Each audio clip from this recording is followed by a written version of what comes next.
Chapter 70. Crack, clang. A cracking sound was heard.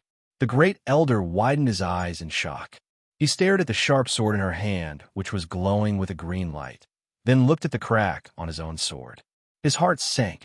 In the next moment, the long sword in his hand was broken by his opponent's sword aura and fell to the ground with a clang. At the same time, he was sent flying by the terrifying sword aura before he could retreat in time. Hiss! Ah! He lost his balance and stumbled backwards. Fortunately, the fourth elder caught him and prevented him from falling to the ground in a sorry state. How can this be? How can it be the Emerald Edge sword? He stared in disbelief at the treasured sword in her hand, which was glowing with a green light. The green light on the blade was so dazzling. In the entire world, only the Emerald Edge sword had its own green light.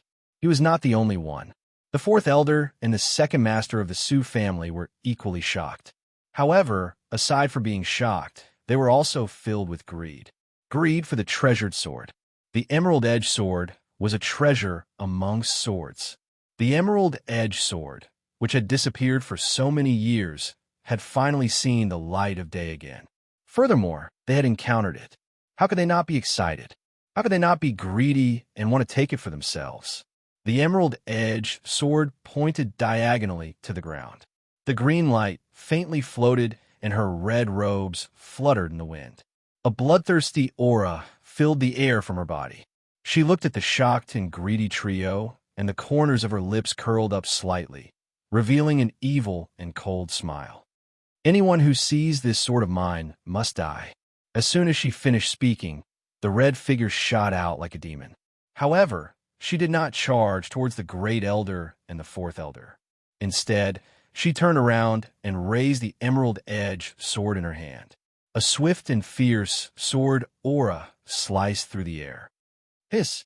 The second master of the Su family was caught off guard, and his throat was slit because he was caught off guard and because he did not have time to dodge. Even in death, his eyes were wide open in disbelief. Even in death, he could not take a single breath because his heart was filled with unwillingness. The second master.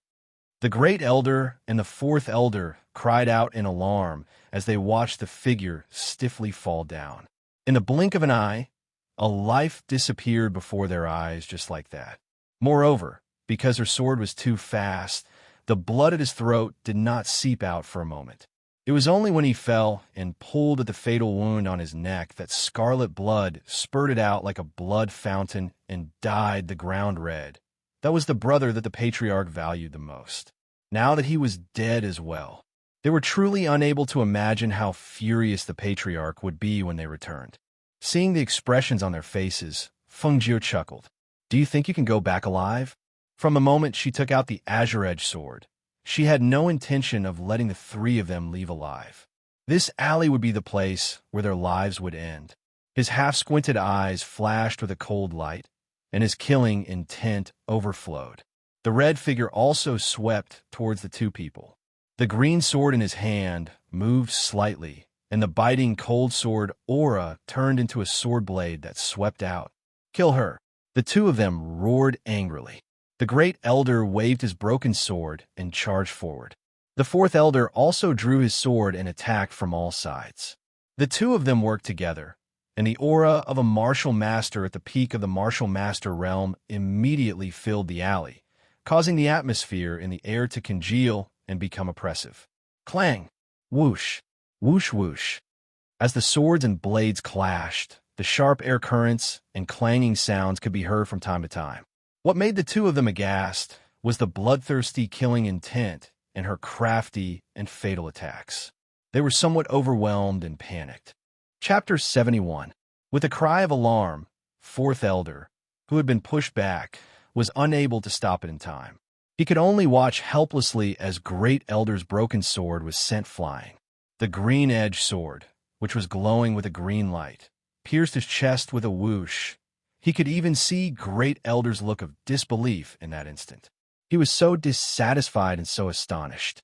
It was as if he could not believe that he had died at the hands of someone whom he had looked down upon. Seeing the great elder's body twitch as he fell to the ground, his eyes wide open in death, his heart trembled. He looked at the woman in the red dress and saw that she had pulled out her sword and was looking at him. Almost at that moment, he instinctively wanted to run. Yes, run. That was the only thought in his mind. His body instinctively reacted to run away. However, just as he moved, a ghostly voice rang in his ears. I've said before, anyone who has seen the green edge sword must die. Once the cold and bloodthirsty voice rang out, her red robes flashed and blocked Fourth Elder's path. She looked at the pale-faced man with a smile that did not reach her eyes. What do you think you're running to? Ah! He cried out loudly and raised a long sword in his hand. After injecting his profound energy into it, he fiercely slashed it towards her. With nowhere to run, he could only fight to the death. Even though he had been shocked by her strange skills during their previous exchange, he had no other choice now. For the sake of survival, he released all the profound energy in his body. The aura of a martial master at the full circle of the martial master surged, causing the dust and sand on the ground to swirl up. I don't believe that I, a martial master at the full circle, would lose to a damn girl like you. He cried out fiercely. The profound energy in his entire body surged and raised his speed to the maximum. As he rushed forward, his figure was as fast as a whirlwind and as fierce as a tiger. Seeing this, Fengjiu also released all the profound energy in her body. Her advantage was not her profound energy, but the green-edge sword in her hand and her crafty, fatal attacks. She did not intend to compete with him in terms of profound strength. What she wanted to do was to kill him in the shortest amount of time. Otherwise, the commotion here would quickly attract some cultivators. At that time, it would be difficult to escape. The red figure flashed out, borrowing the ferocity of the green-edge sword. Every strike of her sword was a fatal killing move. Her movements were fast and ruthless. Even if the Fourth Elder was on guard, he could not block the green-edge sword intent and her fatal attacks. Time to end this. She held the sword with both hands, and in the instant that he was pushed back, she poured her profound energy into the green-edge sword, and with a quick and ruthless strike, she fiercely chopped down on him. The Fourth Elder instinctively tried to block the attack with his sword, but clang! A blood-curdling scream pierced through the air, and the sword in the Fourth Elder's hand was broken by Fengjiu, and his entire body was cleaved into two halves, falling to the ground. Fengjiu's gaze swept across the three corpses on the ground, and the green-edged sword in her hand picked up the Chinquan bags on their waists. Gathering her strength, she leapt into the air, flipped over the small alleyway, and quickly left. Just as she left, many cultivators rushed into the small alleyway. They had heard the commotion, but when they entered the small alleyway and saw the bloody scene inside, their expressions changed greatly. Some of them could not help but vomit on the spot. Killing people was just a matter of nodding their heads to the ground, but the scene inside was far too bloody, and they could not bear to see it. The three dead people were all martial masters. A bold older cultivator examined the three dead people, and when he found out their ranks, he was extremely shocked. Chapter 72. Over here, the deaths of the three martial masters not only alarmed the surrounding cultivators, but also the town's village constable. However, the village constable was usually only responsible for maintaining order among the townspeople. He had no way of interfering with the affairs of cultivators, not to mention the fact that the dead were martial masters. This made things even more difficult for him. Thus, he could only think of a way to find out the identities of the three martial masters before notifying their clans. However, the news quickly spread throughout the town. After all, the death of three martial masters was no small matter in this town. Fengjiu didn't care about this. After she returned to the courtyard, she entered her space to cultivate. The black market mercenaries in the town seemed to have automatically avoided the mission of hunting her down. The next few days passed peacefully, and the two of them were busy cultivating. Until one day, Guan Shilin, who had gone out to buy food, walked into the courtyard in a daze. Brother? Fengjiu, who was practicing Tai Chi in the courtyard, saw that something was wrong with him and called out to him, but he didn't respond. Brother?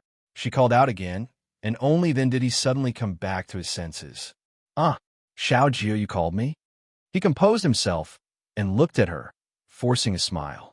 However, he didn't know that his smile was very forced. What's wrong? Did something happen?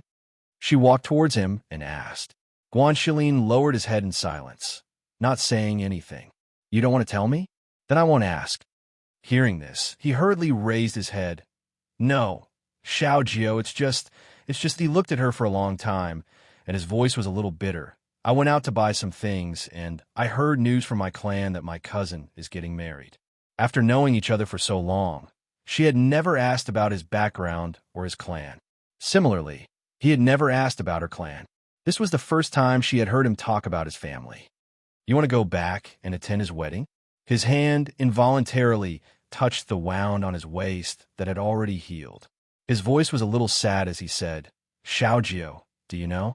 Ever since I was 6 years old, I was raised by my uncle and practiced martial arts with my cousin. Although we were not of the same mother, I have always respected him and regarded him as my blood brother. However, I never thought that he would suddenly attack me from behind. If you hadn't saved me, I think I would have been dead by now. I didn't understand why he wanted to kill me, but when I heard that he was getting married, I realized that it was for her. Her? She was a little stunned. Yes, the woman he married is the third daughter of the Ku family, Kushinya. She was the fiancée that my father had arranged for me. Feng Jiu's eyes widened when he heard that. He was a little dumbfounded. What the hell was going on? Being assassinated by his cousin and having his fiancée snatched away? She looked at him sympathetically. She felt that her cheap brother was really quite pitiful. Looking at his lonely expression, she asked curiously, Brother, do you like that woman? Guan Shilin shook his head. I don't really like her. It's just that I knew that she would be my woman when she grew up. Now that I heard that she was going to marry someone else, and that that person is my cousin, I feel bad and wronged. Chapter 73. Xiao Jio, I'm feeling terrible right now. It's fine if you don't comfort me, but you're laughing at me. He glared at her with some embarrassment, but the pain in his heart was reduced by a lot because of her laughter. No, I've never seen this side of you before. It's very novel, hee. It was indeed novel. Although he had a handsome face, his body was so sturdy that it could almost be compared to a tiger's waist and a bear's back. This kind of tall and sturdy man had a face full of grievance at this moment, as if he was a resentful woman in her boudoir. How could she not want to laugh? But where are your parents? Since your father helped you arrange this marriage, they should be against it, right? She was curious. How long had it been since his accident? Did those people really think he was dead? Hearing this, the embarrassment on Guan Shilin's face dissipated, and he looked a little sad. I've never seen my mother since I was born. When I was 6, my father heard about my mother's news and went out to look for her, but he never came back. There was also no news back to the Guan family. Everyone in the family said he was dead. He walked to the stone table and put down the things. But I don't believe it.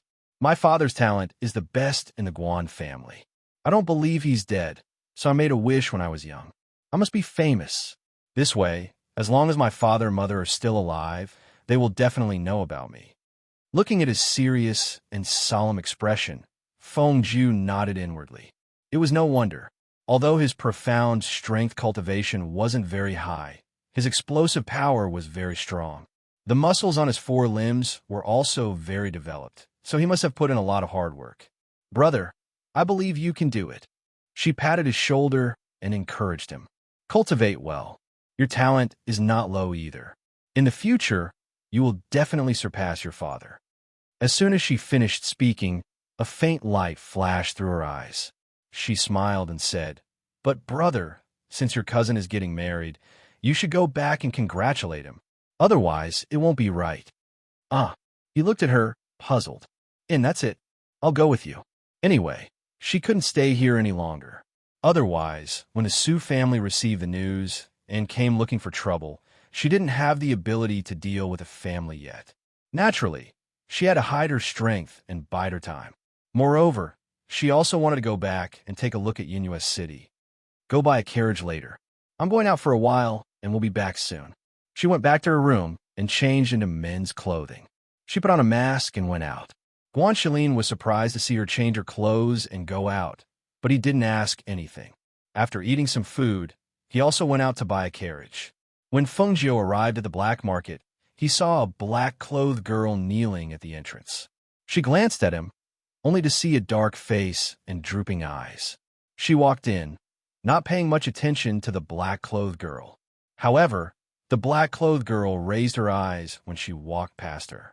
Her originally proud and dim eyes suddenly lit up, as dazzling as the stars in the night sky as she stared at the red figure walking inside. "You're leaving?" In the side room, Steward Dong's face was filled with anxiety. "But we haven't collected all of those spirit herbs yet." Chapter 74. She never thought that in the end, her medical skills would be the most useful. However, these were only the medicines that she had concocted. If it were the alchemists of this world, thinking of this, a dim light flashed across her eyes, and an idea slowly formed in her mind. She looked up at Steward Dong and asked, "I saw a young girl in black kneeling outside. She seems to be the one who drank the medicine that day?" "Yes, that's her. She's been kneeling there for 2 days. Actually, she's just here to see you." "See me?"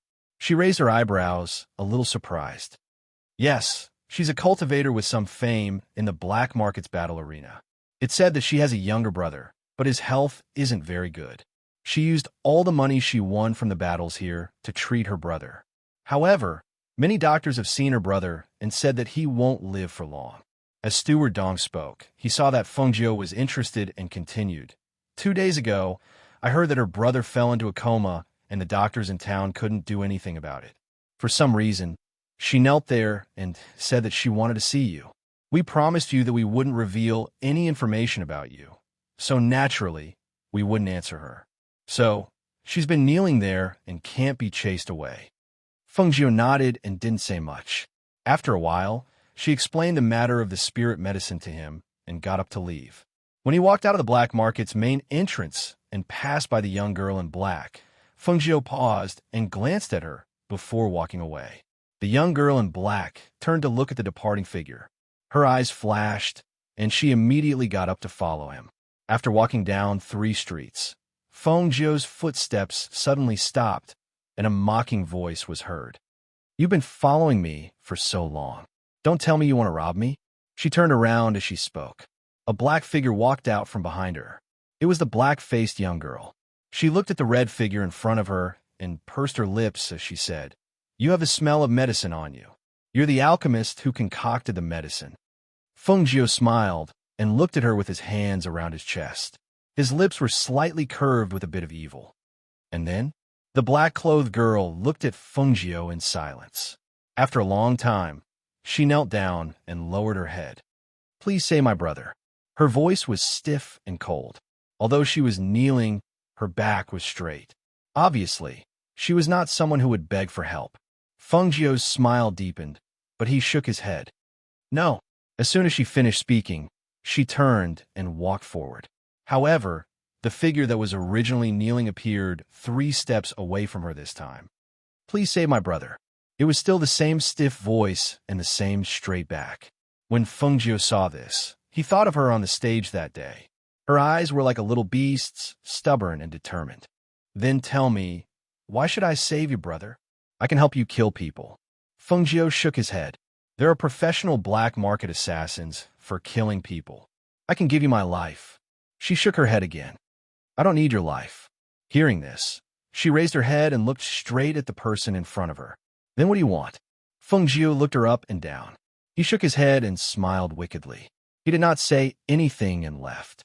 Seeing the figure gradually disappear, the black-clothed girl stood up and shouted, "I can warm your bed."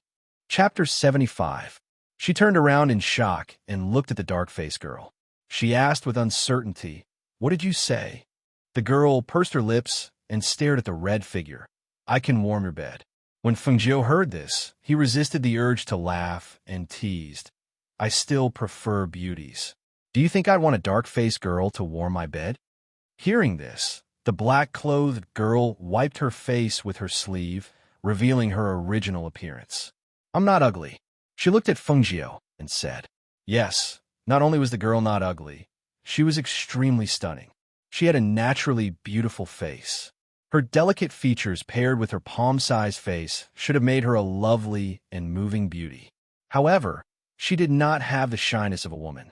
Instead, she was cold and indifferent. However, the cold aura around her gave her the feeling of an ice beauty. In addition to her beautiful face being darkened, her eyebrows and eyes were also modified. Therefore, she did not look very eye-catching. Without looking, it was easy to guess that her flat chest was bound with cloth. Fortunately, she was smart and knew to cover up her beautiful face. Otherwise, just her appearance alone would be enough to attract a lot of trouble. She walked back to the black-clothed girl's side with large strides and looked at her playfully. "You'll really warm my bed? As long as you save my little brother, my life is yours, not to mention this body." She appeared very indifferent, as if she did not care at all. However, her body tensed up when Fengjiu approached, and her hands secretly clenched, told Fengjiu that she was not as indifferent as she appeared to be. That's right. Which girl would casually warm someone's bed without care? Would she hand over her life so casually? She looked at her deeply, and the corners of her lips curled up slightly. "Lead the way." "Yes." The girl lowered her eyes and responded. Only then did she lead her to her room. 1 hour later, Fengjiu looked at the shabby room in front of him, which looked like it would collapse with a gust of wind. He then looked at the black-clothed girl who opened the door and walked in quickly. He followed her in and saw the youth lying on the wooden bed. The black-clothed girl washed a cloth and wiped his forehead and palms. Then, she looked at Fengjiu. "He is my younger brother. 2 days ago, he took the medicine and vomited blood before fainting." Fengjiu walked forward and saw that the boy was so thin that his chin was sharp and his face was so pale that it was devoid of blood. With just a glance, he reached out and placed his hand on the boy's thin wrist to check his pulse. He withdrew his hand and ordered, "Undo his shirt." As he spoke, he took out a silver needle. The black-clothed girl did as she was told and undid her brother's clothes. She saw her holding a silver needle and casually inserting it into several acupuncture points on his body. The black-clothed girl's heart was slightly raised, and she resisted the urge to stop her brother. Her gaze was tightly fixed on her brother, afraid that something unforeseen might happen. After a while, Fengjiu took back the silver needle and stood up. "Carry him and follow me." As he spoke, he turned around and walked out. The black-clothed girl saw this and quickly carried her unconscious brother on her back and followed closely behind him. When Fengjiu arrived at the courtyard, he saw Guan Shilin moving a soft bed onto the carriage. When he saw her return, he happily called out, "Xiao Jiu, what do you think of this carriage? I especially bought the biggest one. This way, if you want to rest on the road, you can lie down and sleep inside. It will be more comfortable." When he saw the 2 people following behind her, he was a bit surprised and asked, "What are they doing?" Chapter 76. Guan Shilin was stunned when he heard that. Why did he bring 2 people like this back? "Get on." Fengjiu gestured for the girl to carry her brother onto the carriage. "Yes," she replied and walked towards the carriage. Guan Shilin pulled her to the side and asked in a low voice, "Xiao Jiu, are you planning to bring these 2 with you? That young man doesn't seem to be in good health. Will this work? Could it be that something happened on the way here?" "Don't worry, it'll be fine. Let's go." Seeing that there was no driver, she asked, "Brother, are you planning to drive the carriage yourself?" "Yes, I'll drive. Don't worry, I can do it with one hand." He smiled and gestured for her to get on the carriage. Hearing him say this, she didn't say anything else and jumped onto the carriage. Guan Shilin also got on the carriage after they got on. He steered the carriage with one hand and headed out of the town gate, heading back to Immerse City. On the other side, Immerse City, Su family. Bang! The middle-aged man on the main seat slammed his hand on the table and stood up in disbelief. He glared at the kneeling guard and said in a cold and shocked voice, "What? What did you say? Say it again." The aura of a superior and a strong cultivator made the kneeling guard turn pale. Cold sweat seeped out of his forehead, and he had no choice but to speak again. Reporting to family head, Stone Forest Town's village constable sent someone to report that they found 3 martial master corpses. They suspect that they are from our Su family. Bang! He fell back in a daze and said in disbelief, "How is this possible? How is this possible? With first elder and fourth elder strength, how could anyone kill them in a place like Stone Forest Town?" The kneeling guard didn't dare to speak, but his body kept trembling. Who? Who killed them? He stared at the guard with bloodthirsty eyes. What about the two guards? Did they come back? The kneeling guard said in a trembling voice, I don't know who killed him. The two accompanying guards were afraid that the patriarch would punish them and ran away. The first elder, the fourth elder, and the second master were all killed. If the two of them came back, the patriarch's anger would not be easy to bear. Naturally, they took the opportunity to escape while they were outside. Good, very good. He clenched his fists and said in a cold and bloodthirsty voice, Investigate. Investigate this thoroughly. His Sioux family was originally a mid-tier family in Yunhua City. Although they weren't as powerful as the 8 great families, they still had some reputation. But now, in less than a month, his son and brother had been killed. Even the first and fourth elders had been killed. If he couldn't find the culprit, how could he swallow this anger? In a certain courtyard in Yunhua City, Lung Shuang, who was dressed in black and had an outstanding appearance, looked at the figure in white practicing the soft fist technique in the courtyard with a complicated gaze. That day, her brother woke up. That night, she kept her promise and took off all her clothes and laid on her bed. At this moment, she still remembered how she was shocked and didn't know whether to laugh or cry when she lifted the blanket and saw her naked body. It was also then that she found out that she was a girl. Since she didn't want her to warm her bed, why did she help her if she didn't like her beauty? However, no matter what, ever since she gave her life to her, she was her master. This would not change. Chapter 77. Fengjiu withdrew her fists and looked at the beautiful girl standing on the steps. The more she looked at her, the more she was pleasing to the eye. Lung Shuang came back to her senses and walked towards her. She lowered her head slightly and said respectfully, Master, young master hasn't returned yet. He went out early in the morning and hasn't returned yet? She said in surprise and asked, Isn't the marriage between the Guan family and the Ke family 3 days later? It's 3 days later. Lung Shuang replied. She paused and said, But when young master left, he said that he wanted to go back early and didn't want master to follow him. He said that he would handle this matter himself. Hearing this, Fengjiu smiled.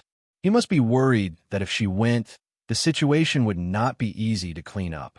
Moreover, he still didn't believe that the Guan family would be too cruel to him, let alone that his clansmen would treat him coldly in the face of benefits.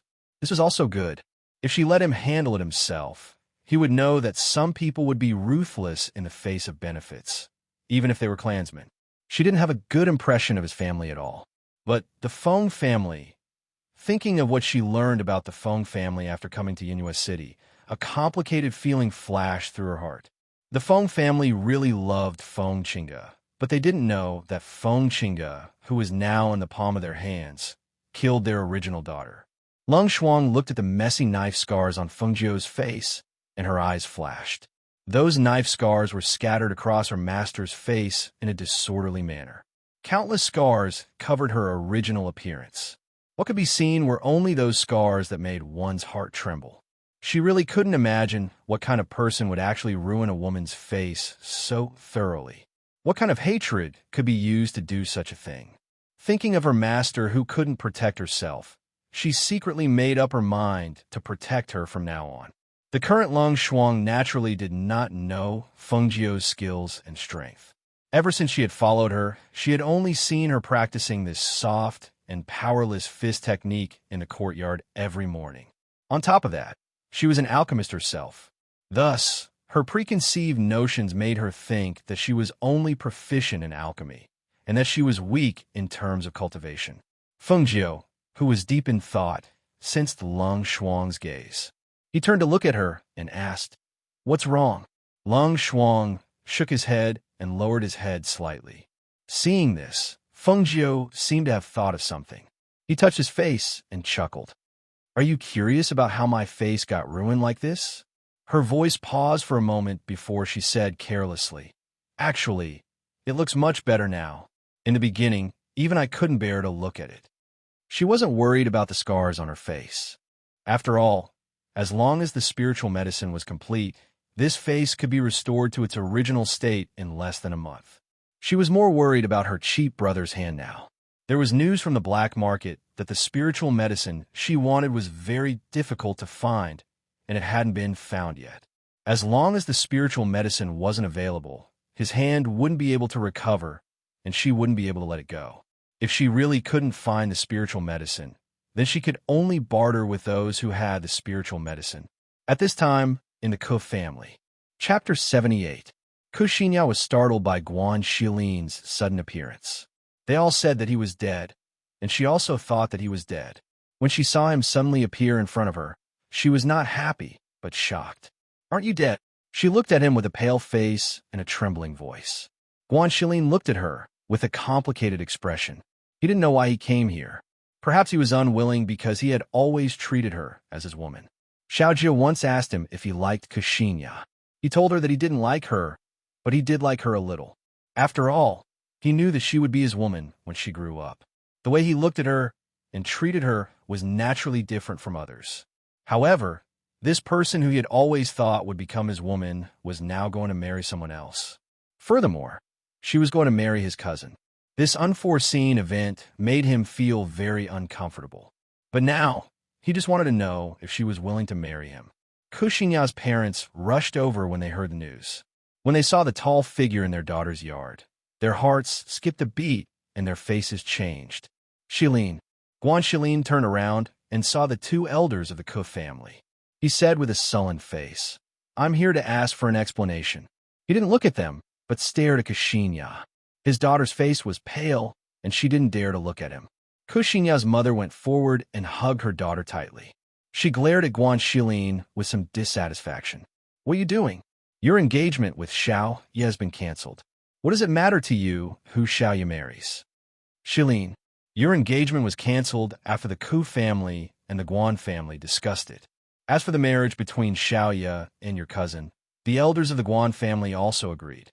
Ke Xinya's father looked at Guan Xilin and sighed.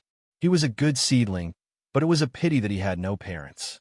He couldn't compare to his cousin's status in the Guan family. "Did you also agree?" He still looked at Ke Xinya, stubbornly wanting to know the truth. However, Ke Xinya's mother was annoyed by his repeated questioning of her daughter. "So what if Xiao Ye agreed? Would she lose to you if she was with Guan Xilin? Why don't you take a look at yourself? He has no parents. How could Shirwan compare to his status in the Guan family?" Her words were sharp and sarcastic. She continued, "There's no harm in telling you. It'll make you give up. The elders of the Guan family said that in 3 months, Guan Shirwan will definitely win and become the young master. That way, my Xiao Ye will be the young master's wife. In the future, when Shirwan becomes the head of the Guan family, she will be the wife of the Guan family's head. What did she do with you?" After hearing her words, Guan Xilin didn't say anything. He just stared at Ke Xinya, who was being protected by her mother. After a long time, he walked away without saying a word. Ke's father looked at his weak hand hanging by his side and was a little surprised. "Why does his right hand seem to be disabled?" Mother Ke said indifferently. "Why do you care so much about him? Anyway, he has nothing to do with our little Ye in the future. I'll go back to my room first." As Ke Xinya spoke, she walked into her room. After closing the door, she walked to the dressing table and sat down. Looking at a wooden hairpin in the jewelry box, she picked it up and threw it into the basket at the corner of the room. "I didn't make the wrong choice. I won't regret it. I definitely won't regret it." Chapter 79. I'm back. Fengjiu, who was in the courtyard, looked up and saw him angrily return. He couldn't help but ask with a smile, "What's wrong? Who provoked you?" "I went to the Ke family." He walked to the table and poured himself a cup of water. "You went to the Ke family?" She looked at him strangely. "I thought you went back to the Guan family." "I'm not going back to the Guan family. I'll go back in 3 months. I'm going to cultivate in seclusion for the next 3 months. Hearing this, she blinked in surprise. "How did you get so agitated after going out for a while?" He told her what the Ke family said. In the end, he said, "So I've decided. If they want to get married, then let them get married to their heart's content. Anyway, In the family selection in 3 months, I'll definitely defeat Guan Shiwan. I'll let them know that I, Guan Shilin, am not a pushover. He would make them regret it. Not only the Ku family, but also the elders of the Guan family.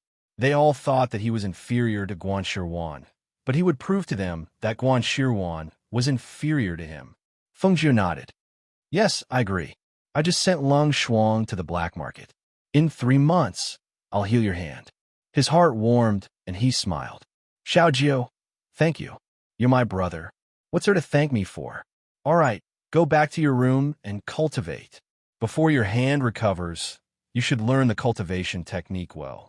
Then, you'll be able to achieve twice the result with half the effort. All right, then I'll go back to my room first. He stood up and went back to his room. The following days were peaceful and busy. Guan Shilin was busy cultivating the cultivation technique. Feng Jiu was also busy cultivating and developing medicine. Because of the busy days, time passed in the blink of an eye. Unknowingly, it had been 2 months since they returned to Yinhua City. Moreover, using the method of bartering, she managed to gather all the medicine she needed in less than a month. In half a month, she also cured her brother's hand. In these 2 months, her reputation in Yinhua City had gradually spread. Even those who had never been to the black market knew that there was a ghost doctor in Yinhua City. Not only was she skilled in medicine, she was also proficient in refining medicine. It's just that the dragon's head and tail are rarely seen. I've only heard of the ghost doctor's name, but never seen the ghost doctor's face.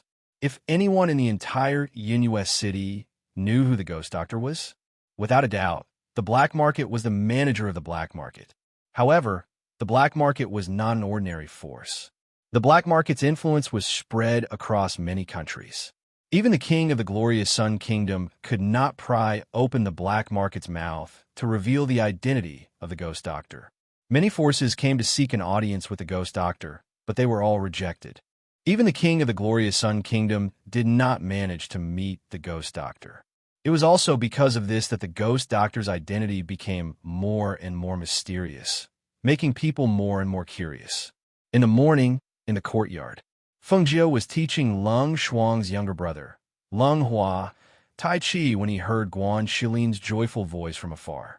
Xiao Jiu, the peach blossoms in the Peach Blossom Temple have bloomed. Didn't you say you wanted to go and see? I'll go with you today. Feng Jiu slowly retracted his fist and sighed softly. He said to Lung Hua, continue practicing.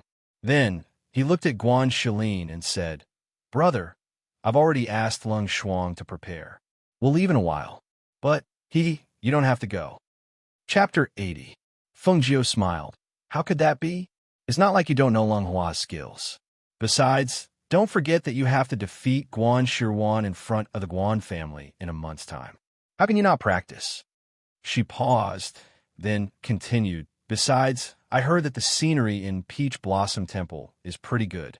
I plan to stay there for a few days before coming back. Stay for a few days? He was stunned, but Peach Blossom Temple doesn't allow people to stay there overnight. Feng Jiu smiled slyly. They don't allow people to stay there overnight, but look at what this is. She took something out of her space and waved it in front of him. Guan Shilin took it and looked at it. He couldn't help but exclaim, a land deed? A land deed for Peach Blossom Temple? How did you get it? Someone came to the black market to see me last month. I didn't want to bother with it, but I accepted it when I saw that it was Peach Blossom Temple. So, this place will be ours from now on. She smiled and put away the land deed. Since I have some free time now, I'll go take a look. First, I'll admire the peach blossoms, and second, I'll check out the place. If I think it's good, I'll use it as a place for the ghost doctor to stay.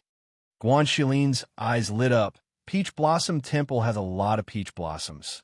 The outer area is filled with all kinds of peach blossoms. Although it's called Peach Blossom Temple, it has nothing to do with a temple. I've seen it once from afar and saw that the pavilions inside were very elegant. I also heard that the peach blossoms in the inner area were transplanted from other places. They bloom all year round and are very beautiful. Hearing this, Feng Jiu glanced at him and joked, Brother, you know quite a lot. Guan Shilin scratched his head and smiled. I've only been there once with a few friends, so I know a little. Then he saw that she was still smiling at him. so he waved his hand. You guys go ahead. I won't go with you. I'll go there next time. Well, it won't be too late for you and Lung Hua to go there after everything is done. She nodded and looked at Lung Hua, who was practicing Tai Chi behind her, and said, Come here.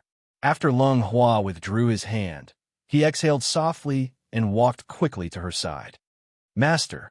Ever since he woke up, his health improved day by day. In the past, he found it difficult to even walk a few steps. Now, he could even learn Tai Chi from his master. Although he also felt that this soft Tai Chi was useless, but his master said that it was good for his body, so he followed and practiced. Looking at the youth who had gained some weight after 2 months of care, Feng Jiu smiled and said, I'll go to the Peach Blossom Temple with your sister. You stay here and take care of your body. Also, keep an eye on my brother and see if he's slacking off. Lung Hua glanced at Guan Shilin beside him and nodded seriously. Yes, I'll keep an eye on young master. Do I need him to keep an eye on me? It's already good enough that this kid can take care of himself. Guan Shilin muttered in a low voice. Feng Jiu didn't mind and continued. Also, you have to practice Tai Chi sooner or later. Okay, he replied again. At this time, Lang Shuang, who was dressed in tight black clothes, came in. Seeing that they were all in the courtyard, he came to Feng Jiu's side and said, Master, the carriage is ready. Well, I'll go change my clothes and then leave, she said and walked towards her room. Lang Shuang looked at her younger brother, his gaze softening as he said in a gentle voice, I'll go out with Master. You take care of yourself at home. Chapter 81. Hearing this, Guan Shilin also nodded and said, Yes, you're right. You must take good care of her, especially don't let those perverts get close to Xiaojiu. The more he thought about it, the more worried he became. Actually, I should go with her. Unfortunately, Xiaojiu didn't let him go, and he had to stay at home to practice. Lung Shuang saw his worried look and said, Young master, don't worry. I'll take care of her. Then, he said a few more words to Lung Hua, then went to the door to wait for Feng Jiu to come out. Not long after, Feng Jiu, who had changed into a red dress, stepped out with Lung Shuang. After getting into the carriage, she said to the 2 people who saw her to the door, We're leaving. You can go back. Be careful on the road. Guan Shilin said. In fact, it was only about 4 hours by carriage from here to Peach Blossom Temple, but he acted as if they were going very far, repeatedly reminding them like an old mother. Feng Jiu lowered the curtain of the carriage, and Lang Shuang, who was sitting outside, asked the coachman to drive away to Peach Blossom Temple. At the same time, Feng Manor, Wenyu Courtyard. Guer, are you done? Yishuan has been waiting for you outside for most of the day. General Feng, who was dressed in black and had a tall and sturdy body, was pacing back and forth outside, looking at the closed door from time to time. When he saw the door open and his precious daughter come out, he hurried over. What do you want to say to you? Since Ruiyun left, you haven't even added a maid to stay by your side. How can you do everything by yourself? You're my daughter, Feng Xiao. You don't have to do anything. There will be servants to take care of you properly. Listen to me. Later, find a maid to stay by your side. If it doesn't work, I'll get one from the phone guards for you. Feng Qing's eyes were filled with smiles as a trace of coquettishness appeared on her beautiful face as she reached out to hold his hand. Father, you don't have to worry about it. This is a small matter. I could do it myself. Besides, I am the daughter of General Weiwu. If I let others take care of me for everything, won't others say that I am too weak? When Feng Xiao heard this, his thick, sword-like eyebrows immediately stood up. He glared at them and said, Who dares to say it? If anyone dares to say anything, I'll teach them a lesson. He paused for a moment before continuing. Daughters are meant to be pampered. What's more, I only have you as my precious daughter. If I don't dote on you, who will I dote on? All right. Let's talk about this later. All right, let's go to the front hall. Don't let Brother Moron wait for too long. She pulled him towards the front hall. You also know that you've made him wait for a long time? Then I'll hurry back and find another maid. She can help you with some things and save you a lot of time. He warned her. Although his expression was rough and his face was dignified, his gaze was full of doting. Yes. I'll listen to you. I'll look for one later. I'll definitely look for one. She repeatedly agreed. Feng Xiao nodded in satisfaction and smiled. That's more like it. In the front hall, Murong Yixian was holding a teacup as he looked at the tea in his cup. He was a little distracted. During this period of time, he kept thinking about the red-clothed woman he met in Stone Forest Town. Not for anything else, but for that inexplicable sense of familiarity.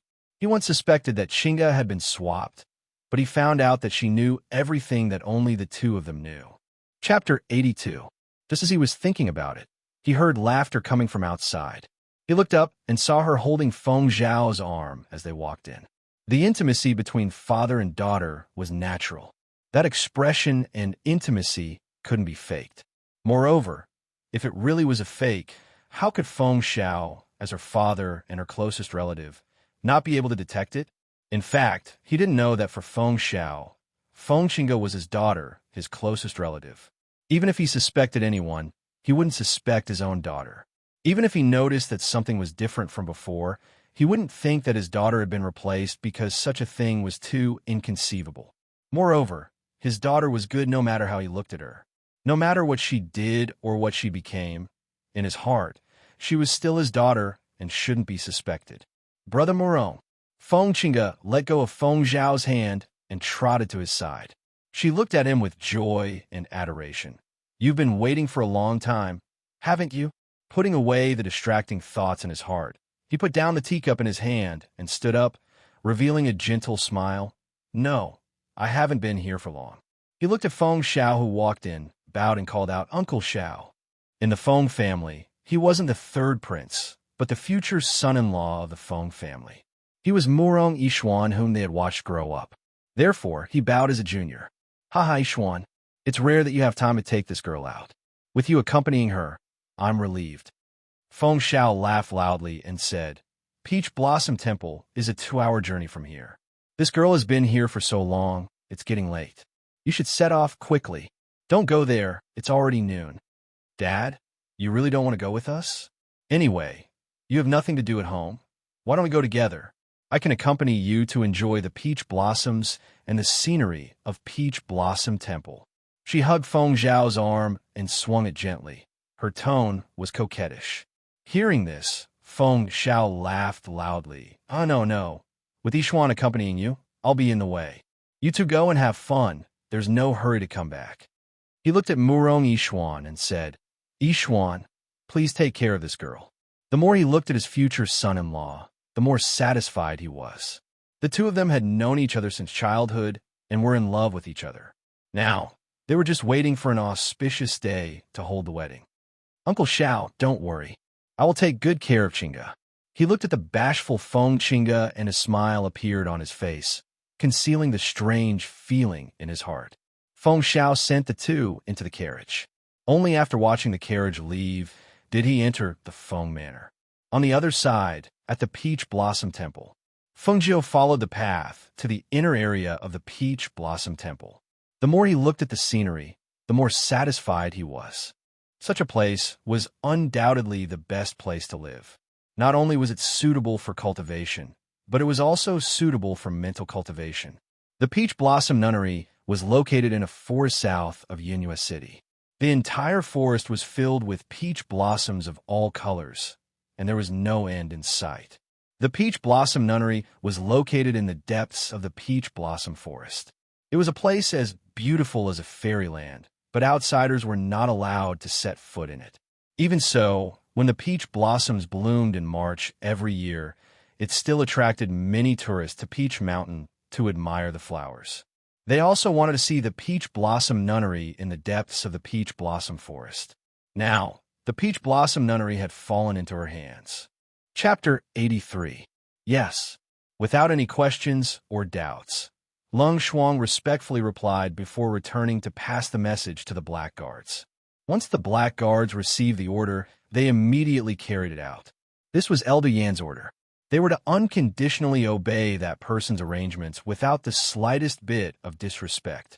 Once the order to seal the mountain had been issued, the tourists who had come to admire the flowers on the mountain were naturally chased away. After all, the Peach Blossom Nunnery was a private property. If the owner was willing to let them enter the Peach Blossom Forest to admire the flowers, they could only leave. Because it was still early and there weren't many people in the peach blossom forest, it took less than an hour for the tourists to be chased out of the peach blossom nunnery's territory. At this moment, Fengjiu arrived at a courtyard in the peach blossom nunnery and saw an old man in gray sweeping the courtyard.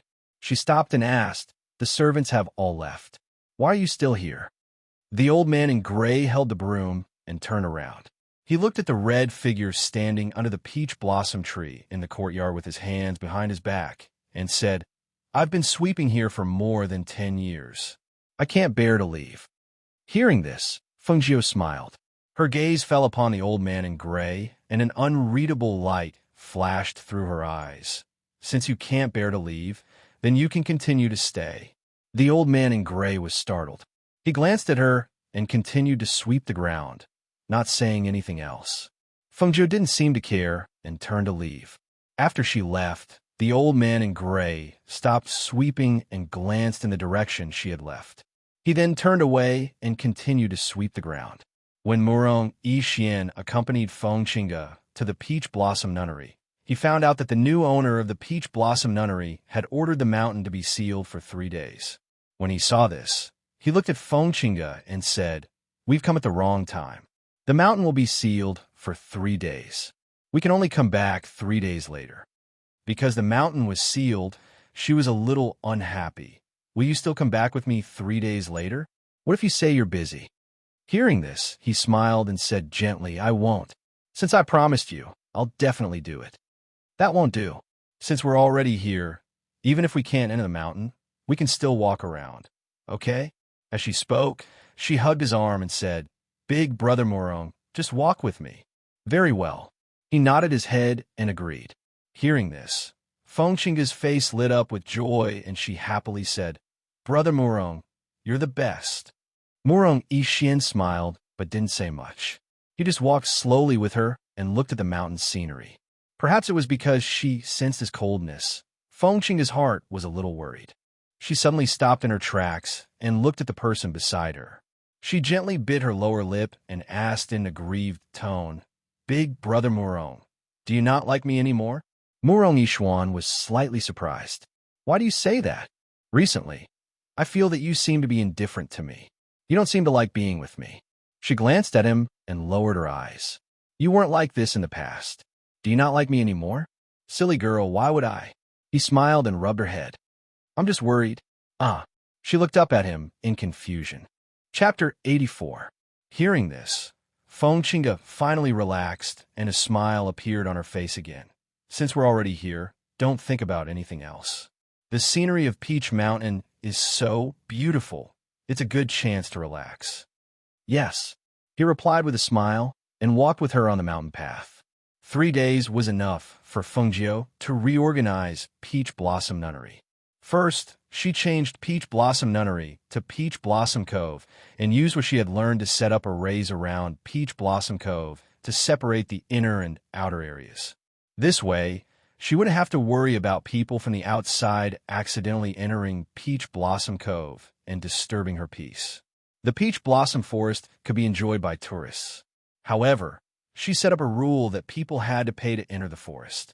There was no one else in Peach Blossom Cove. Other than Fengjiu and Lung Shuang, there was only the old man who was sweeping the ground. Peach Blossom Mountain was surrounded and only one entrance was left. The people guarding the entrance to collect money were the black guards from the black market. 3 days later, when many tourists came to Peach Blossom Mountain again, they were shocked to find out that they had to pay to enter the Peach Blossom Forest. You have to pay to enter the forest to enjoy the flowers? What kind of rule is this? That's right, we didn't have to pay before. Isn't such a big Peach Blossom Forest open to the public? Why do they have to pay? Some people glared angrily at the black guards who were guarding the entrance. They felt that it was unreasonable for them to take money and couldn't accept it at all. Some people expressed their understanding. After all, the Peach Blossom Forest was private property. It was reasonable for them to pay to enter other people's private property. If they put themselves in other people's shoes, they wouldn't allow people to enter and enjoy the scenery for no reason. The black guards wouldn't explain the reason so kindly. One of them glanced at the people who were complaining and said in a low voice, "If you want to enter, pay up. If you don't want to spend money, then stay on the side. After being scolded, those people naturally wouldn't admit that they didn't want to spend money. Thus, they all took out their money with red faces and entered the peach blossom forest angrily. Not far away, Fengxinga held Morong Yixian's hand and looked at the scene in front of her. She said with some confusion, "Has Peach Blossom Nunnery changed owners? Didn't they say that this place was private property and not for sale? Who has such great ability to buy this place?" Morong Yixian's gaze fell on the words Cove of Peach Blossom Cove. His eyes brightened, and he couldn't help but praise, "Beautiful words." The Peach Blossom Cove of Peach Blossom Cove was the new owner of Peach Blossom Cove of Peach Blossom Cove, of course. The new owner of Peach Blossom Cove of Peach Blossom Cove's new owner. Furthermore, according to the news, the new owner of the Peach Blossom Cove was the mysterious ghost doctor who he had only heard of recently. Hearing his heartfelt praise, Fengxinga followed his gaze and indeed saw the 3 words Peach Blossom Cove written in bold and flamboyant calligraphy. Even though she wasn't very good at calligraphy, she couldn't help but admit that the 3 words were written very well. "Let's go." TTS. S's He's to see. N. Fengxinga responded and walked forward beside him. In the Peach Blossom Cove of Peach Blossom Cove, Fengjiu was sitting under a peach blossom tree, brewing tea and admiring the flowers. Lung Shuang stood guard not far away. Chapter 85. Lung Shuang. Mistress. Lung Shuang walked over from behind. "Go back and tell my brother that I'll go back when he goes back to the Guan family for the election. Tell him not to be distracted and focus on cultivating. Lung Hua can stay there to accompany him for now. We'll come back together when the time comes." "Yes," she responded, but didn't take a step forward. She hesitated for a moment before asking, "Mistress, if I go back, won't you have no one to protect you?" Hearing this, Fengjiu couldn't help but chuckle.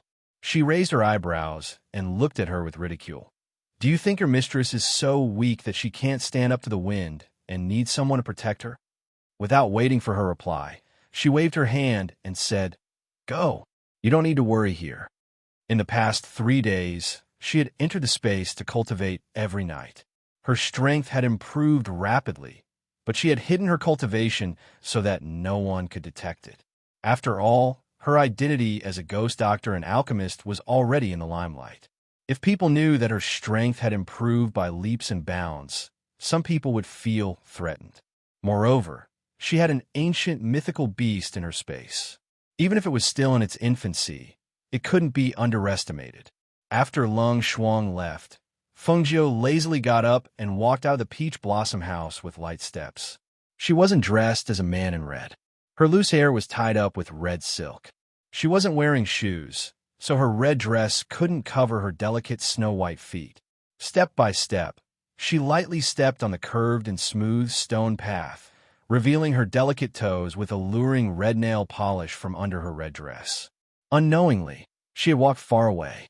She could faintly hear the melodious sound of a zither coming from outside. "HM?"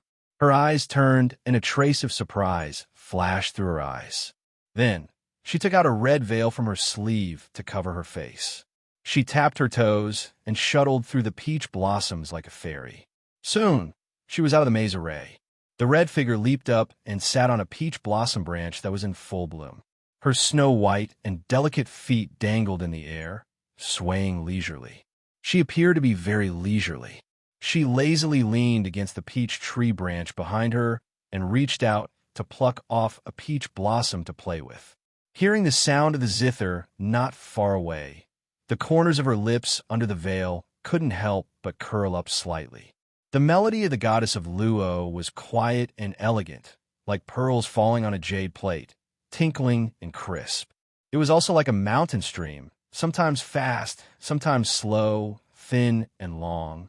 She didn't think that such a famous zither song would exist in this magical world of cultivation. Su Ruyun, I haven't even gone to look for you. Why do you keep coming to me?" she murmured in a low voice. A faint light flashed through her half-squinted, beautiful eyes, and a strange smile appeared in her eyes.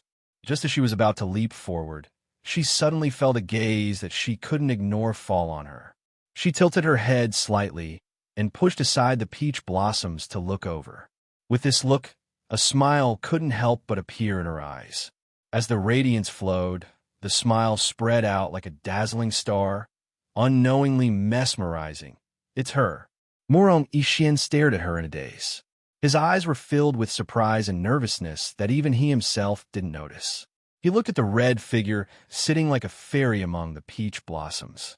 He looked at her pair of snow-white delicate little feet swaying mischievously in the air. He looked at her head that popped out from behind the peach blossoms and the moving smile in her eyes that seemed to be able to speak. Chapter 86. Big Brother Morong? What are you doing here? Hearing the voice behind him, he came back to his senses and instinctively turned his head to look in the direction of the voice. Chinga, why are you here? As soon as his voice fell, he seemed to remember something and turned his head to look at the peach blossom tree. That fairy-like woman had already disappeared, as if what happened before was just an illusion.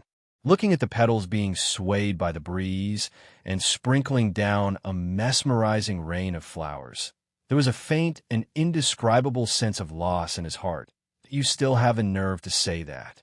I originally wanted to play the zither for you, who knew that you would run here to admire the flowers.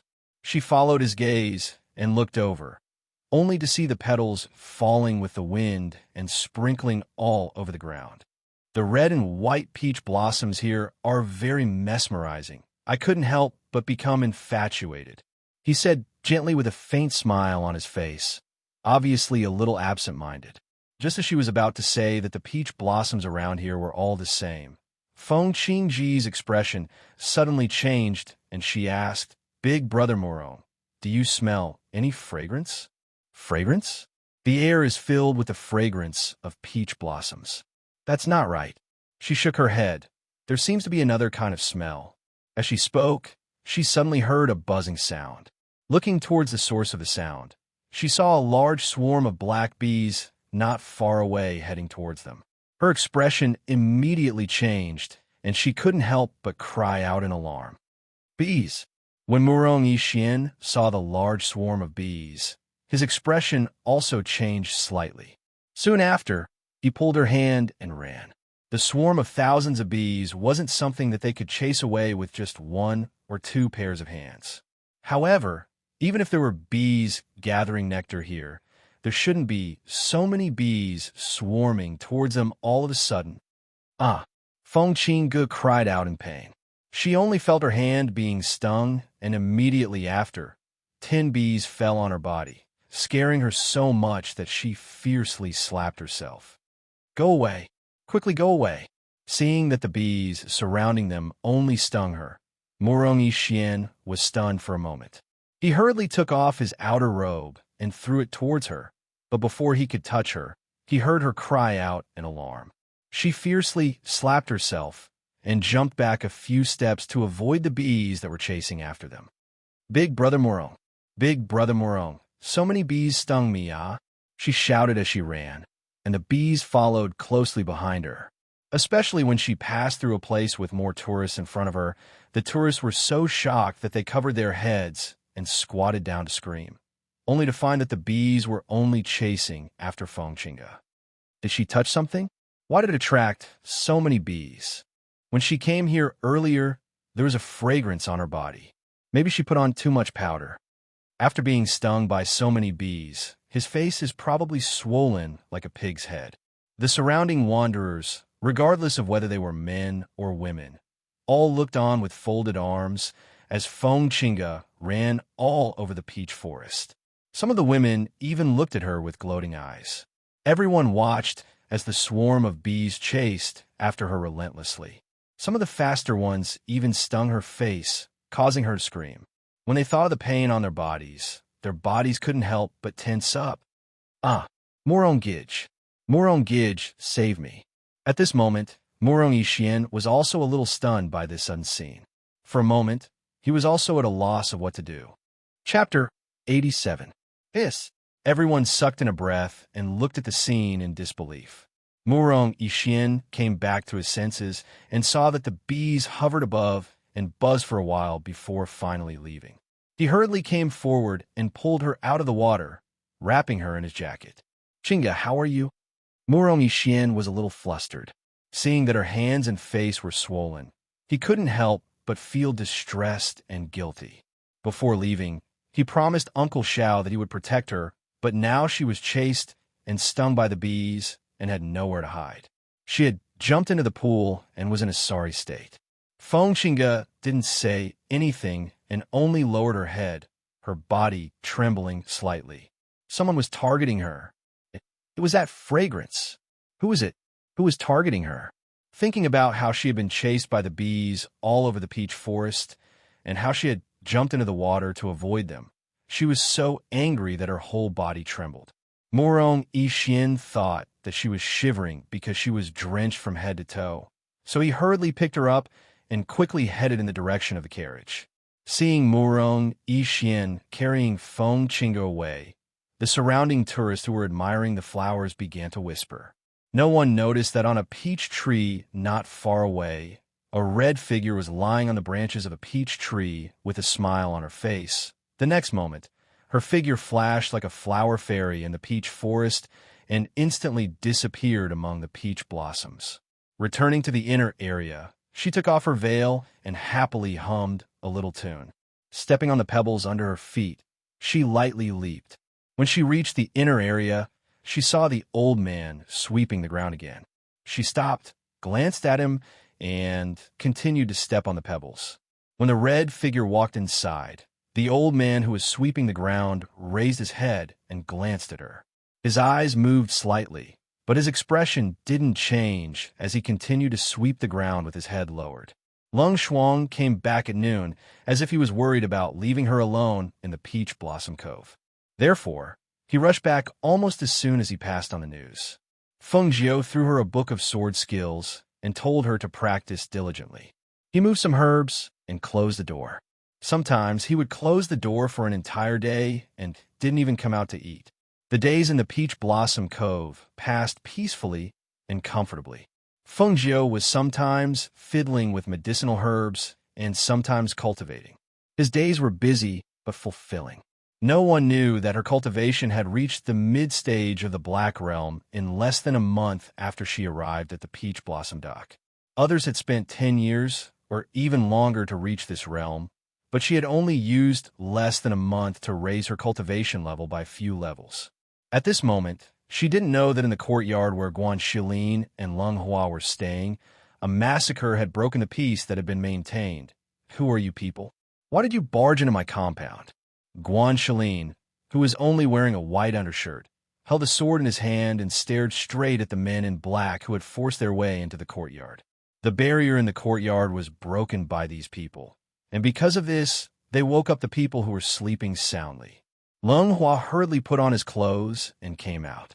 When he saw the men in black outside with long swords in their hands, he was shocked. After all, he had never faced such a situation before. At this moment, seeing the men in black surrounding them and pointing their bloodthirsty long swords at them, he was naturally shocked. A figure in a black robe walked out from behind with his hands behind his back. He stared at Guan Shilin with his malicious eyes and sneered sinisterly. You killed members of the Su family. Do you think you can escape? Chapter 88. So it's the head of the Su family. Hearing the middle-aged man's words, Guan Shilin finally remembered who he was. Like the Guan family, the Su family could only be considered a mid-tier family in Yinhua City. However, the Su family and the Guan family did not have much interaction, and he had never seen the head of the Su family before. However, the only Su family in Yinhua City that could be ranked was the Su family. The head of the Su family said that she killed your people. Could it be that there's some misunderstanding? Even though he said that, his heart was racing fast. He guessed that this matter must have something to do with Xiao Jiao, but he could not admit to it now. As for the gray-robed elder, he was even more puzzled. He had never seen that person before, but he was able to break Xiao Jiao's array. He should not be a simple person. Thinking of this, he approached Lung Hua behind him and said in a low voice, "Find a chance to escape. Don't let them catch you." Although Lung Hua was a little flustered, he calmed down. During this period of time, his body had already recuperated, and his physique had also improved. However, he had never cultivated before, so there was no way he could fight with these people. If he stayed behind, he was afraid that he would only distract the young master. It was better for him to escape and find a way to inform his master and sister. Thinking of this, he retreated slightly. Misunderstanding? Ha ha! What a misunderstanding! The Su family patriarch laughed out loud, but his laughter suddenly stopped. He stared at him with a gloomy and bloodthirsty gaze. My son, my second brother, and 2 of my Su family's elders all died in the hands of that stinky girl. Do you think that a misunderstanding can be resolved? You're too naive. Indeed, Guan Shilin's heart skipped a beat. It was indeed Xiao Jiao who killed the Su family. However, when did this happen? Why didn't he know? Where's that brat? Hurry up and tell her to come out and die. Master Su shouted in a deep voice. He glanced around and saw that there was only one other person in the courtyard besides Guan Shilin and a young man with no cultivation. Su family head, we have an agreement. Once you catch her, don't kill her. This old man still wants to ask where she learned her array formation from. The gray-robed old man's voice was deep, as if he was targeting Fengjiu's array formation. I will definitely fulfill my promise to you. Right now, it's more important to find out where that damn girl is. With that, he gestured, capture them. Run. Guan Shilin shouted and pushed Leng Hua back, while he blocked the attack for him. Clang. Swish. The sound of swords clashing against each other rang out clearly in the night, and a sharp aura flashed past. Guan Shilin blocked the attacks of the black-robed men with his sword, trying to buy Leng Hua more time to escape. However, he wasn't Fengjiu after all.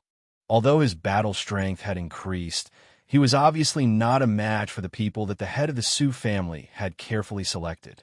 Moreover, he was fighting against 10 people at the same time.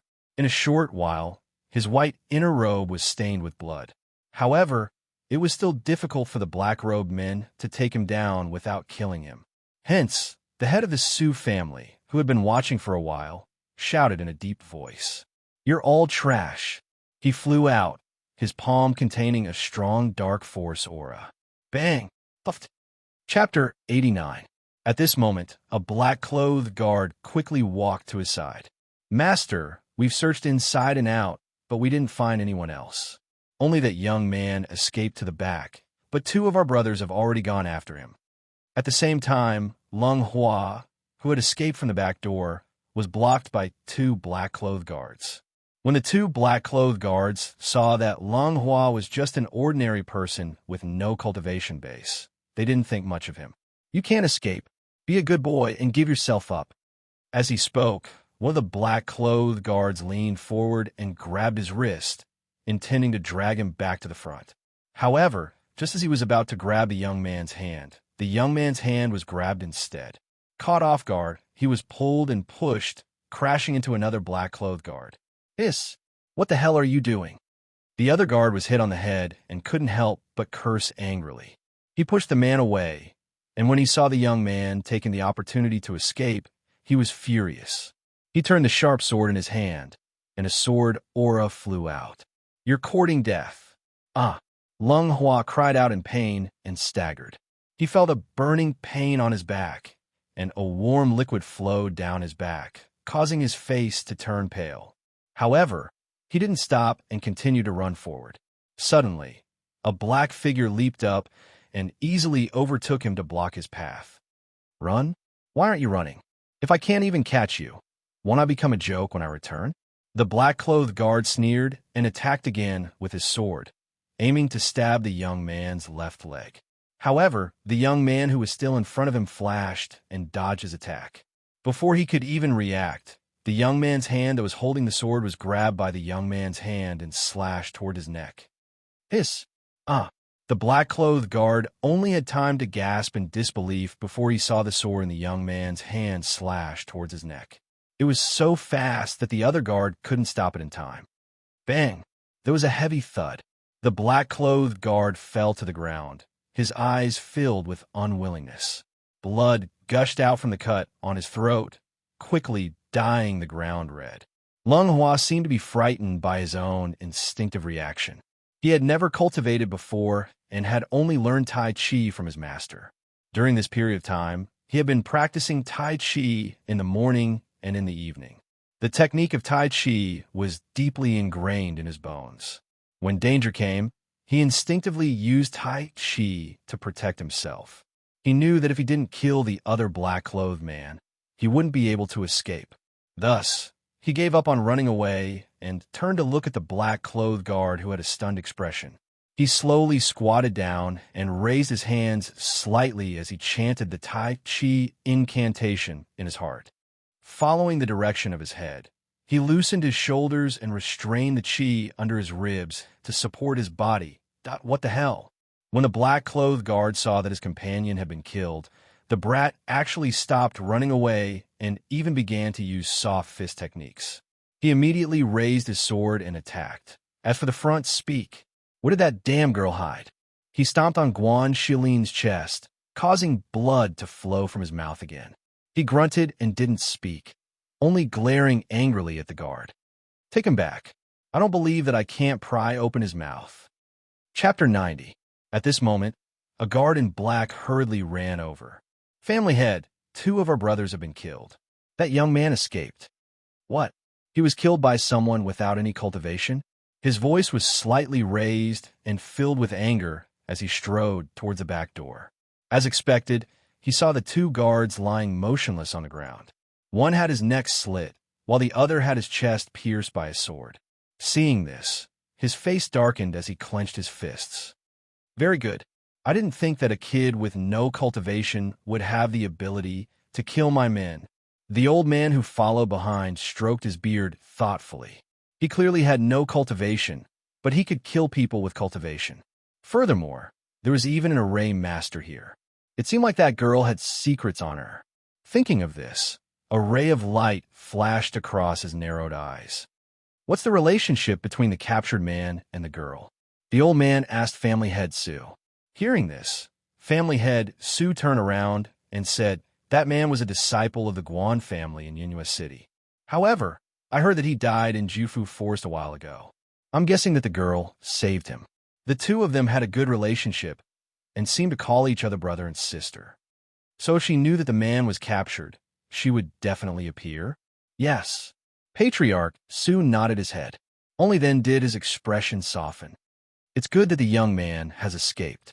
If he escapes, he will find that woman and tell her that he's been captured. I don't believe that she won't come when Guan Shilin is in my hands. The old man frowned and asked in a low voice, if the Guan family knew that he was in your hands, would they do anything? Why would they? This Guan Shilin was abandoned by the Guan family. His fiancée was even taken away by his cousin. Why would someone abandoned by the family care about his life? That's good. Before that girl is lured out, he can't die or cause any trouble, the old man said in a low voice. Hearing this, Family Head Sue's heart skipped a beat. He looked at the old man suspiciously. Senior, you're already an array master. Why would you be interested in a little girl's array? The old man glanced at him and his face darkened. Patriarch Sue shouldn't be curious about this old man's affairs. You should know that the more people know, the faster they will die. Family Head Sue didn't dare to ask any more questions. After all, the old man's status wasn't someone he could offend. On the other side, Lung Hua, who had escaped, hid in an alley and gasped for breath. His body was covered in blood. Some of it was his, and some of it was the guard he had killed. This was the first time he had killed someone. Previously, the situation was critical and he did not think much about it. However, at this moment, his body was trembling slightly with lingering fear. He was unable to calm down. After hiding in the alley for a while, he saw that there was no movement in the surroundings. Those people didn't chase after him. He gritted his teeth and supported himself against the wall to get to his feet. Taking advantage of the night, he went to Peach Blossom Cove. He knew that his master's other identity was the ghost doctor. He also had connections with the black market, but he couldn't go to the black market now. In the past, it was his sister who went to the black market. Not to mention that those people didn't know him. Even if he did go, he was afraid that things would get out of hand and his master's identity would be exposed. Chapter 91. Dawn was about to break, but the sky was still gray. The few black guards who were guarding the forest were chatting as they patrolled the mountain. When they came to the front, they saw a figure stumbling towards them. They looked at each other and quickly stepped forward and shouted, "Who is it?" Lung Hua forced his heavy body to walk forward step by step. His body swayed slightly as he fell and got up again. The wound on his back seemed to have coagulated. He could no longer feel it. His feet were very heavy, and every step was very strenuous. His vision gradually blurred. When he saw the person patrolling the night, his feet swayed and he fell again. He stretched out his hand and opened his dry throat. Take me to see Lung Shuang. She is my sister." His voice was very weak, but the blackguard still heard him clearly. Lung Shuang's little brother? A trace of surprise flashed through their eyes. One of them went forward to check the wound, and the other quickly rushed inside. Whether it was true or not, they had to inform Lung Shuang first. "Who did you say it was? My little brother?" Lung Shuang, who heard the ring of the array, came out to check. When he heard the blackguard captain's words, his heart jumped. Where is he now? Where is he? Take me to see him. Ahua should be in the courtyard with the young master. Why would he be here? Could it be that something had happened? When Lung Shuang hurried over and saw Lung Hua covered in blood, his face changed greatly. His light blue clothes were stained with blood. His heart trembled. "Ahua," she called out in a trembling voice. She wanted to go forward and support him, but she didn't know how to do it. She could only shout, "Quick, take him in." The blackguard captain and the other blackguard who were supporting Lung Hua followed behind Lung Shuang. When they arrived at the peach array, the two thought that maybe this time they could go in and take a look. Unexpectedly, Lung Shuang stopped in front of them. "Give him to me." She stepped forward and carefully supported Lung Hua from the hands of the two blackguards. She took Lung Hua and walked step by step into the peach array. Soon, the two figures disappeared into the peach array. What's the mystery behind it? We've been guarding here for almost a month, but we haven't even been able to go inside. Thinking about it, I really can't accept it. The blackguard muttered softly. He was very curious about that place, especially about the person who lived there. The leader of the blackguards looked inside thoughtfully. He then looked at the blackguard and said in a deep voice, "You have been a blackguard for a long time. You should know our rules. Don't ask about things you shouldn't know, and don't be curious. Otherwise, it won't do you any good." "Yes." After being reprimanded by the captain, the blackguard hurriedly responded and lowered his head. As for inside, Lung Shuang brought the unconscious Lung Hua to his room. He first checked his wounds and bandaged them. Then, he quickly went to Feng Jiu's room and knocked on the door. "Master, master." Her voice was a little anxious and panicky. Feng Jiu, who was sleeping soundly in the room, opened his eyes when he heard the sound. He put on a coat and opened the door. "What's wrong?" Her voice was still sleepy, but her eyes were no longer sleepy. She knew that if it wasn't something urgent, Lung Shuang wouldn't knock on the door before dawn. "Master, Ahua is here. His body is covered in blood, and he's unconscious. I'm afraid something happened to the young master." Chapter 92. Lung Shuang placed him in his room. As soon as they entered, Feng Jiu smelled the thick scent of blood in the air. She came to the bedside and saw that Lung Hua's upper garment had been taken off. He was half lying on his stomach, his pale face slightly turned to the side. Seeing the long sword mark on his back, Feng Jiu's eyes darkened. She reached out to check his pulse. Lung Shuang, who was next to her, couldn't hide the worry in his eyes. He said, "Ahua's back injury is more serious. The wounds on the front of his body are only scratches. When I helped him in, the blood on his wounds had already coagulated. I couldn't wake him up no matter what." After Feng Jiu checked his pulse, her eyes fell on his feet. She saw that his boots hadn't been taken off, but his toes were bleeding and had a few small holes.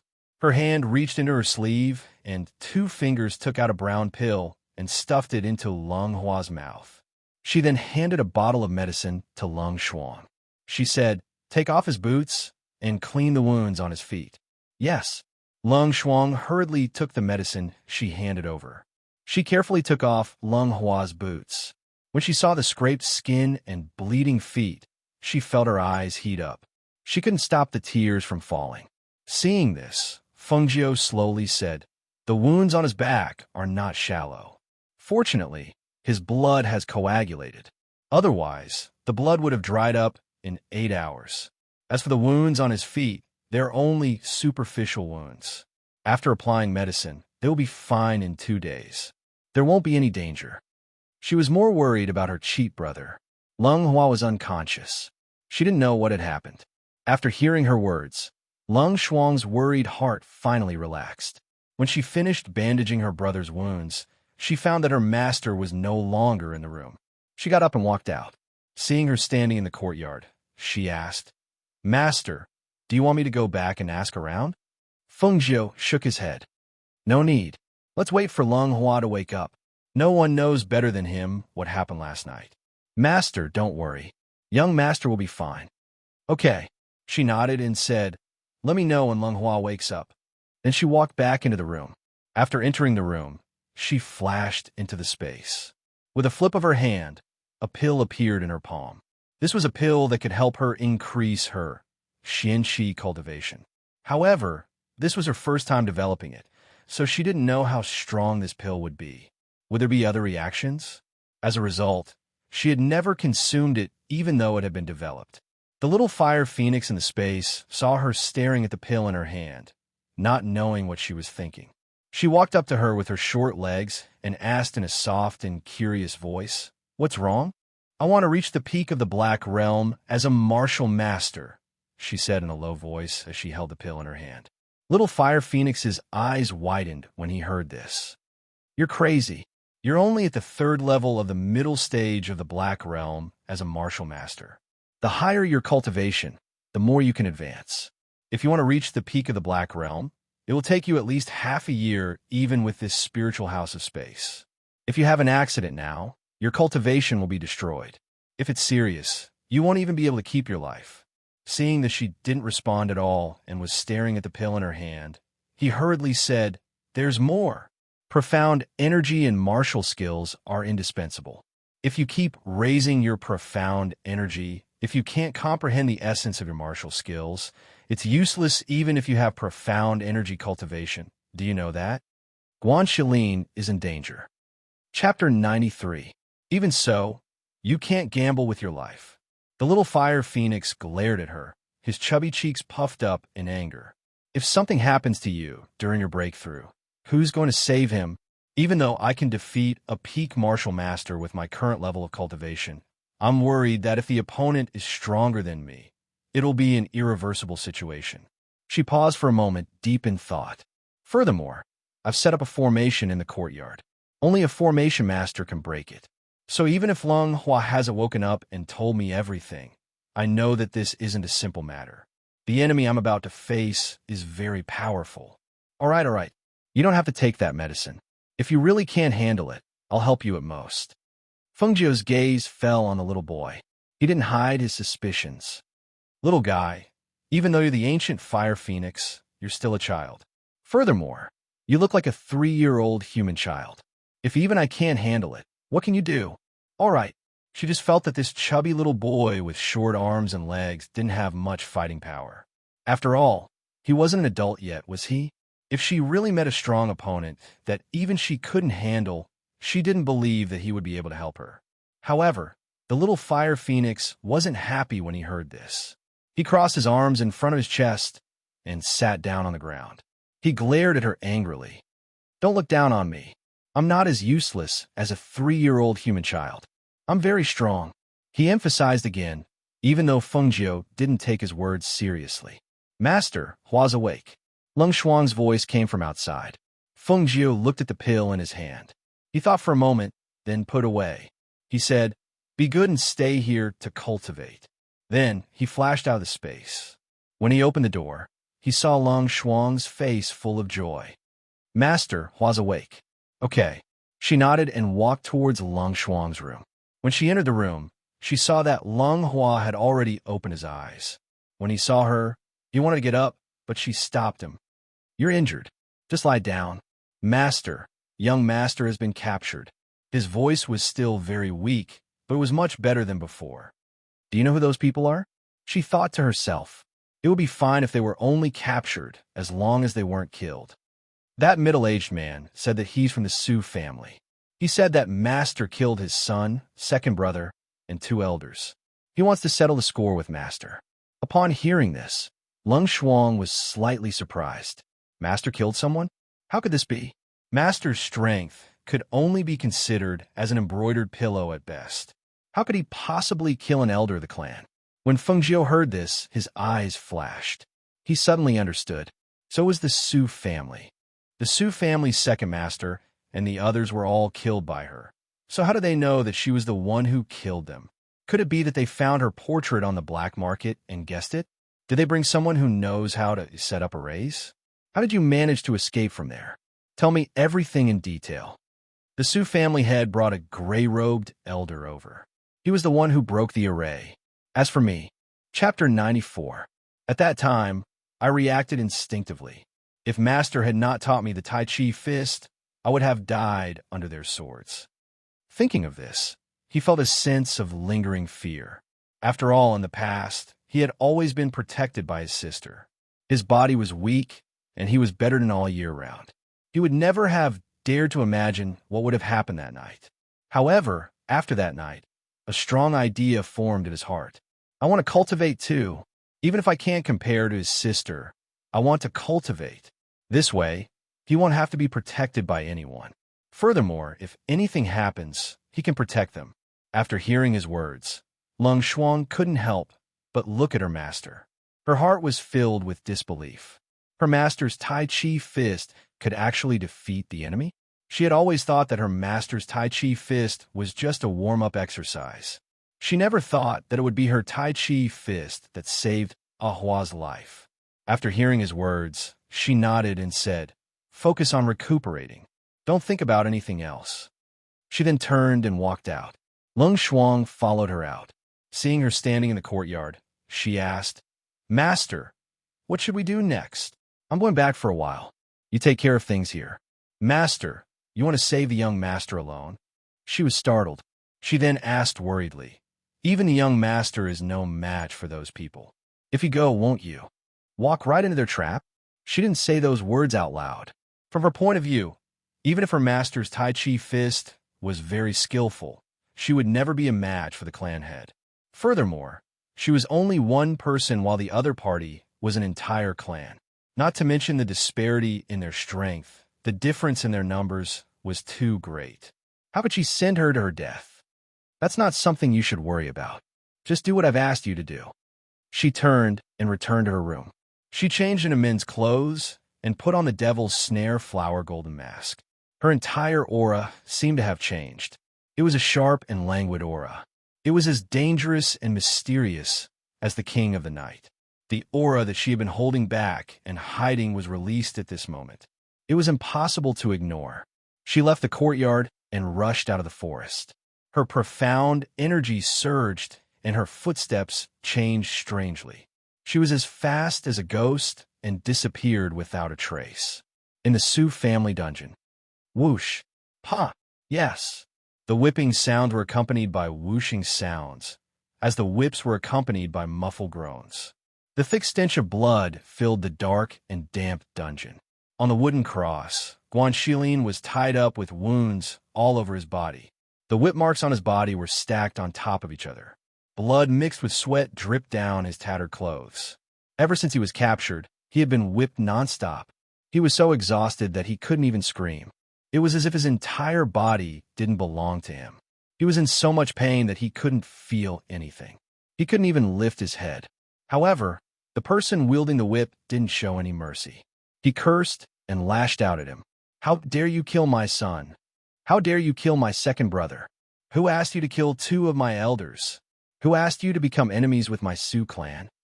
When the guard at the side saw that Guan Shilin was on the verge of death and had fainted, he couldn't help but cautiously say, "Family head, he has fainted." Chapter 95. The guard's heart trembled when he heard this, but he still hurriedly agreed. He walked to the back and took the red-hot soldering iron, carefully handing it to the family head. "I'd like to see how hard your bones are." "Family head," Su said in a low voice. The soldering iron in his hand was about to brand Guan Shilin's body. The red-hot soldering iron was still giving off steam, and even the guard at the side did not dare to look at it. "Stop!" A voice filled with pressure rang out. causing the Su family head who was about to place the branding iron to stop. He frowned slightly and looked at the person who had come. The gray-robed old man walked in and smelled the stench of blood in the dungeon, as well as the unconscious Guan Shilin. He frowned, and his face darkened as he stared at the Su family head with an unhappy expression. This person is still useful. If you kill him, who else am I going to look for if that girl doesn't come? Hearing this, family head Su did not say anything. He only handed the soldering iron to the guard at the side. Senior, don't worry. That brat will definitely come. Even if she didn't come, he would flip the entire Yingyue city upside down to find her. Night fell, but the Su residence was still as bright as day. There were teams of guards patrolling inside and outside, setting up an inescapable net just to catch the prey that might come tonight. Fengjiu, who had been hiding in the dark and observing for an entire day, suddenly saw a familiar black figure. She frowned and her red figure flashed, flying towards that figure. Lung Shuang was about to jump onto the wall of the Su residence when suddenly a hand clasped her shoulder and the other covered her mouth, pulling her into a dark corner. She was about to fight back when she heard a familiar voice in a low voice. "It's me." As she spoke, Fengjiu released her hand. She frowned and looked at her. "Didn't I ask you to look after the Peach Blossom Cove? Why are you here?" "Master?" Lung Shuang's eyes lit up. "I was worried about you, so I followed you." She was still a little worried about saving someone herself. So after instructing Ahua to take care of herself, she followed along. "Nonsense." Her voice was low. "If I hadn't stopped you, you would have ruined my plans tonight." Lung Shuang lowered his head and said, "I'm sorry, Master. Let's go back now." Hearing this, she suddenly raised her head and stubbornly shook it. "I'm not going back. I want to help Master save young Master. If you go in, you might just die." She looked at her firmly. "Lung Shuang's life is Master's. Even if I die, Lung Shuang will not let Master take the risk alone." Hearing this, Fengjiu looked at her deeply. After a long time, he looked away. "Since you're not afraid of death, then follow me." "Yes." She was overjoyed and her eyes lit up. Fengjiu took her and quietly leaped onto the wall behind the door. Hiding in the dark, she could see at a glance that the outer circle of the Su residence had been set up with an array formation.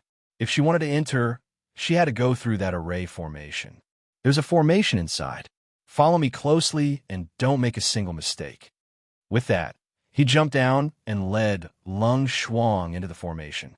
Inside the Su residence, in a courtyard, Master Su sipped his tea and asked worriedly, "Senior, can that formation really trap people? Could it be that we don't even know she's here?" "It can't be." Chapter 96. However, at this time, the two of them didn't know that the person they were talking about had already walked out of the array unscathed. As soon as they walked out of the array, they encountered a night patrol. Before Lung Shuang could dodge, Fengjiu pulled him to the other side. Their figures flashed by as fast as lightning, so the night patrol didn't notice them at all. After standing still, Lung Shuang was slightly stunned. He looked at his master with disbelief in his eyes. Even if he practiced for another 10 years, he still wouldn't be able to match that kind of movement. "Let's go," Fengjiu whispered and led him to the other side. Along the way, although they met the Su family's night patrol, the two of them avoided them and didn't disturb them. Lung Shuang finally understood the meaning of his master's words. The outer circle was an array, but the inner circle was full of night patrol. If she had come in alone, she would have been discovered long ago. "Wait here." After Fengjiu said this, he quietly rushed out and grabbed the last night patrol guard, covering his mouth, and pulled him into a dark corner. After the night patrol guard was far away, Fengjiu asked in a low voice, "Where is Guan Shilin?" The guard's eyes widened in horror, and there was a pleading look in his eyes. He pointed in a direction and kicked his feet, trying to escape. Seeing this, Fengjiu's gaze turned cold. She broke his neck with one hand, dragged him to a dark corner, and threw him there. The two of them left again and searched in that direction. They avoided the night patrol guards when they met them. Fengjiu didn't stop until they came to a rockery inside. Lung Shuang looked at her questioningly, not understanding why she suddenly stopped. Fengjiu's eyes swept over everything in front of her. She saw 4 guards guarding a rockery in the distance. In addition, there were many people hiding in the dark. She was deep in thought. She knew that she couldn't get rid of the people in the open and in the dark in an instant. So, she could only use medicine. With a flip of her hand, she took out a medicine bottle from her space. She quietly snuck to the windy area and sprinkled the medicine in her hand with the help of the night wind. Then, she waited quietly. Only when all the people in the dark and in the open had collapsed did she signal Long Shuang to come out. "You guard here. I'll go in and take a look." As soon as he finished speaking, he opened the stone door and walked in. As soon as she entered, a dark and damp smell hit her in the face. The thick smell of blood made her frown, especially when she saw the badly mutilated person tied to the wooden stake. Her heart tightened, and a murderous aura overflowed from her body. "Brother," she called out to him in a low voice, but he was already unconscious. Seeing this, she quickly stuffed a pill into his mouth, cut the rope, untied him, and brought him out. "I'll lure them away. You find a chance to bring him out first." Long Shuang, who was supporting Guan Shilin, nodded and said worriedly, "Master, be careful." Let's go." She responded and watched them go to the other side. Only then did her gaze fall on the main courtyard of the inner residence. Her eyes were filled with a cold, murderous aura, and she spoke in a low voice. "I'll let you know what kind of people you can't mess with. Fire, fire, put out the fire." Su family head and the old man who were still talking in the courtyard heard the sound of the fire being put out outside. They immediately stood up. "What's going on?" A guard rushed in with a hurried expression. "Family head, it's not good. There are many places in the residence on fire. The fire is very fierce, and it's going to spread here." Chapter 97. However, when they arrived outside, the Su family head almost fainted when he saw the situation. The Su family residence was large, and there were at least 100 guards. However, all of them were lying on the ground, and no one knew if they were dead or alive. Only 2 elders and 4 martial master captains were left. On top of the wall, a red figure looked down from above. Her red robes fluttered in the night wind, and the golden devil's snare mask looked mysterious and strange under the light of the flames. However, when he saw the golden devil's snare mask and the red robes, the Su family head paled. You're the ghost doctor." The ghost doctor. He was a mysterious and awe-inspiring person. No one knew if he was a man or a woman, but they knew that he always wore a flamboyant red robe and a golden mask with a blooming dachira flower on it. All the big families in Yunus City wanted to meet him, but they were rejected. The king of the country of Glorious Sun wanted to meet him, but he was also rejected. The black market forces in various countries respected him and treated him as an important guest. It was rumored that he had medical skills that could bring the dead back to life. It was rumored that a bottle of medicine from him could increase a cultivator's power instantly. It was rumored that there were many rumors, but this person who was only a legend to them had actually come to the Su clan today. Moreover, he had appeared here in such a manner. How could he not feel a chill in his heart? She was someone that even the black market forces wanted to protect. If that force found out, the Su family would have no place in Yunus City. However, at the same time that his heart trembled, a crazy thought also floated in his mind. Kill her. As long as she was dead, the black market forces would not know that he had touched her. As long as she was dead, the Su family would not have to worry about the black market forces taking revenge on them. Kill her. Kill her. He suddenly came back to his senses and shouted loudly. His finger pointed at the red figure standing high up in the sky, and his voice was sinister and filled with madness and viciousness. You must not let her leave this place alive. The gray-robed elder frowned and glanced at the Su family head. When his gaze landed on the red figure, his eyes were filled with excitement and anticipation. No, I want her alive. The 2 elders quickly came to the patriarch's side. Their robes were slightly burned by the fire. Because they had escaped from the fire, their hair was messy and their faces were stained. At this moment, they looked somewhat miserable. Master, there's a bewitching pill in the fire. Everyone below the level of a martial master has been drugged. Kill her. The head of the Sioux clan spoke word by word in a gloomy voice. He ordered the 4 martial masters to kill the red figure together. At the same time, he swept his gaze towards the gray-robed old man beside him and questioned him angrily. Didn't you say that she can't walk out of your formation? Didn't you say that you would know once she came in? She set fire to my Sioux residence's 100-year-old foundation. Today, if I don't make her head fall to the ground and spill her blood over the Sioux residence, I swear I won't rest. Pooh! As soon as he finished speaking, he suddenly coughed up a mouthful of blood and was sent flying by the palm strike. He crashed heavily into the corner of the wall and fell into the flames. Before he could even cry out, he heard a loud boom and the entire wall collapsed, burying the patriarch of the Sioux family. Chapter 98. The 2 elders cried out in alarm. The 4 captains of the martial masters were also shocked. They looked at the old man in gray who had suddenly attacked. The old man narrowed his eyes.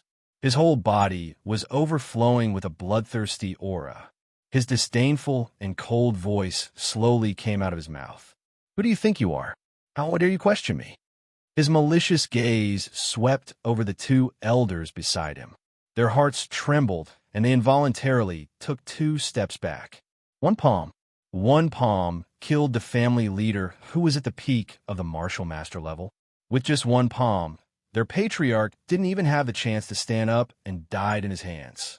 In the raging fire under the pile of rocks, the family leader of the Sioux family, who had been established for hundreds of years, died in such a sullen and unexpected way. Fungio, who was standing on the high ground, raised his eyebrows under his mask. A trace of surprise flashed through his eyes. Weren't these 2 in cahoots? They actually killed the family leader of the Sioux family? Killed with one palm. Her gaze fell on the old man in gray. She saw a visible dark force aura condensing in his palm. A great martial master. This old man in gray was a great martial master who was above the martial master level. Well, to be able to kill a peak martial master with one palm, his strength was naturally much higher than the family leader of the Sioux family. But a great martial master. Right now, she should have no problem dealing with the family leader of the Sioux family.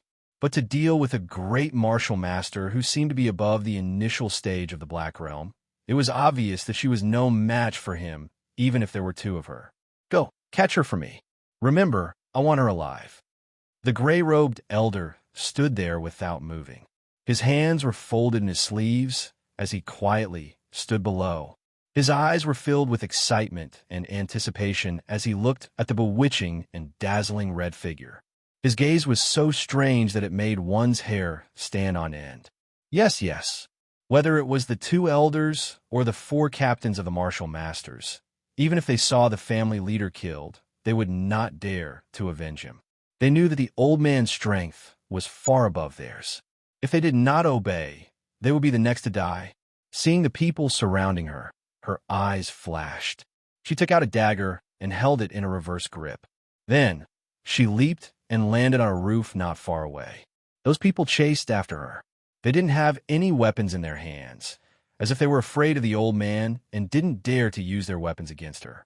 However, they didn't know that this would only give her an easier chance to kill them. Where do you think you're going? An elder shouted and extended his hand to grab Fungio's shoulder. His surging, profound energy aura, as well as the pressure of a martial master, attacked at this moment. Originally, he wanted to shock her so that he could capture her, but unexpectedly, his hand was grabbed and twisted behind his back. Her ghost-like movements, as well as her crafty and strange methods, made it impossible for him to avoid falling into her hands. Before he could dodge, a cold dagger was already pressed against his neck. When the others saw this, their hearts froze. Some were shocked, and some were in disbelief. They were well aware of the 3rd elder's power, but now, she had managed to hold him back so easily. He even fell into her hands, and his life and death were in her hands. Don't kill me. The 3rd elder was a little frightened. He couldn't believe it. In the blink of an eye, the scene that he had imagined had happened, and he was the one who was at a disadvantage. It's too late.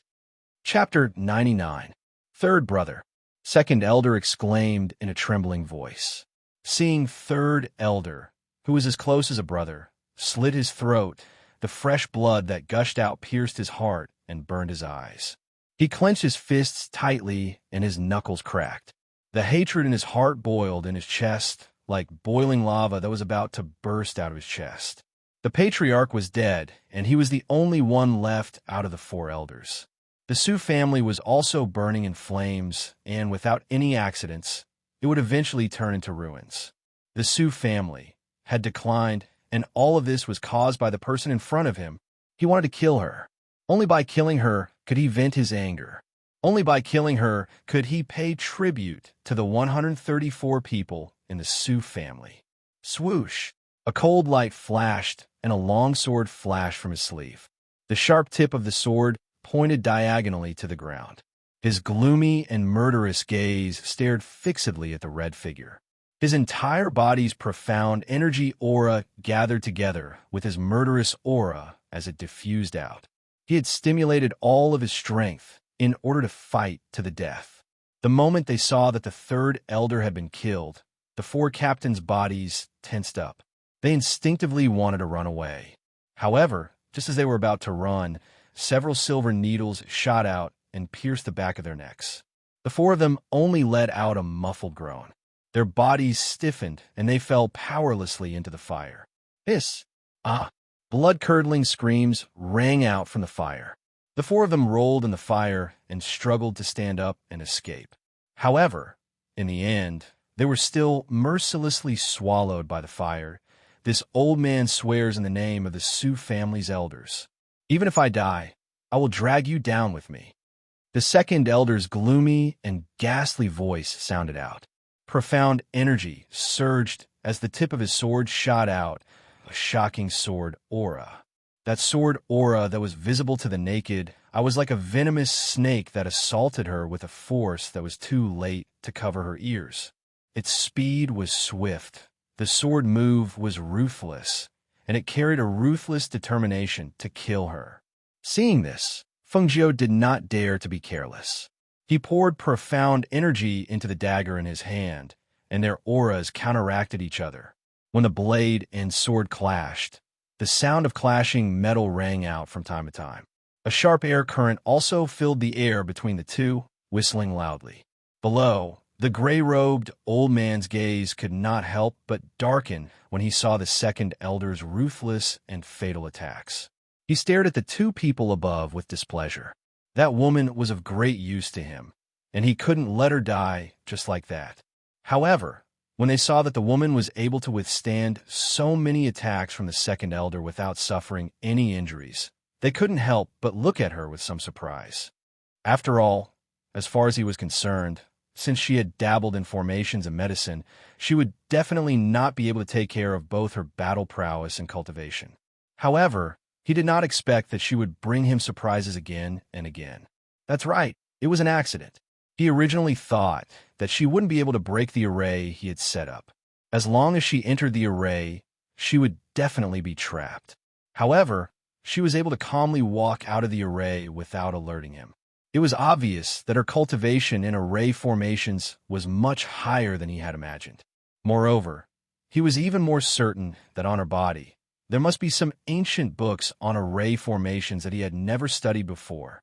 Thinking of this, his eyes suddenly brightened. Ancient records of formations. He didn't expect to encounter such a good thing in a small ninth-grade country. Since he had encountered it, he definitely wouldn't let it go. Together with this woman, he wanted her as well. Chapter 100. A cry of pain was heard as the long sword in second elder's hand was sent flying by a kick. The long sword streaked across the air and fell into the flames below.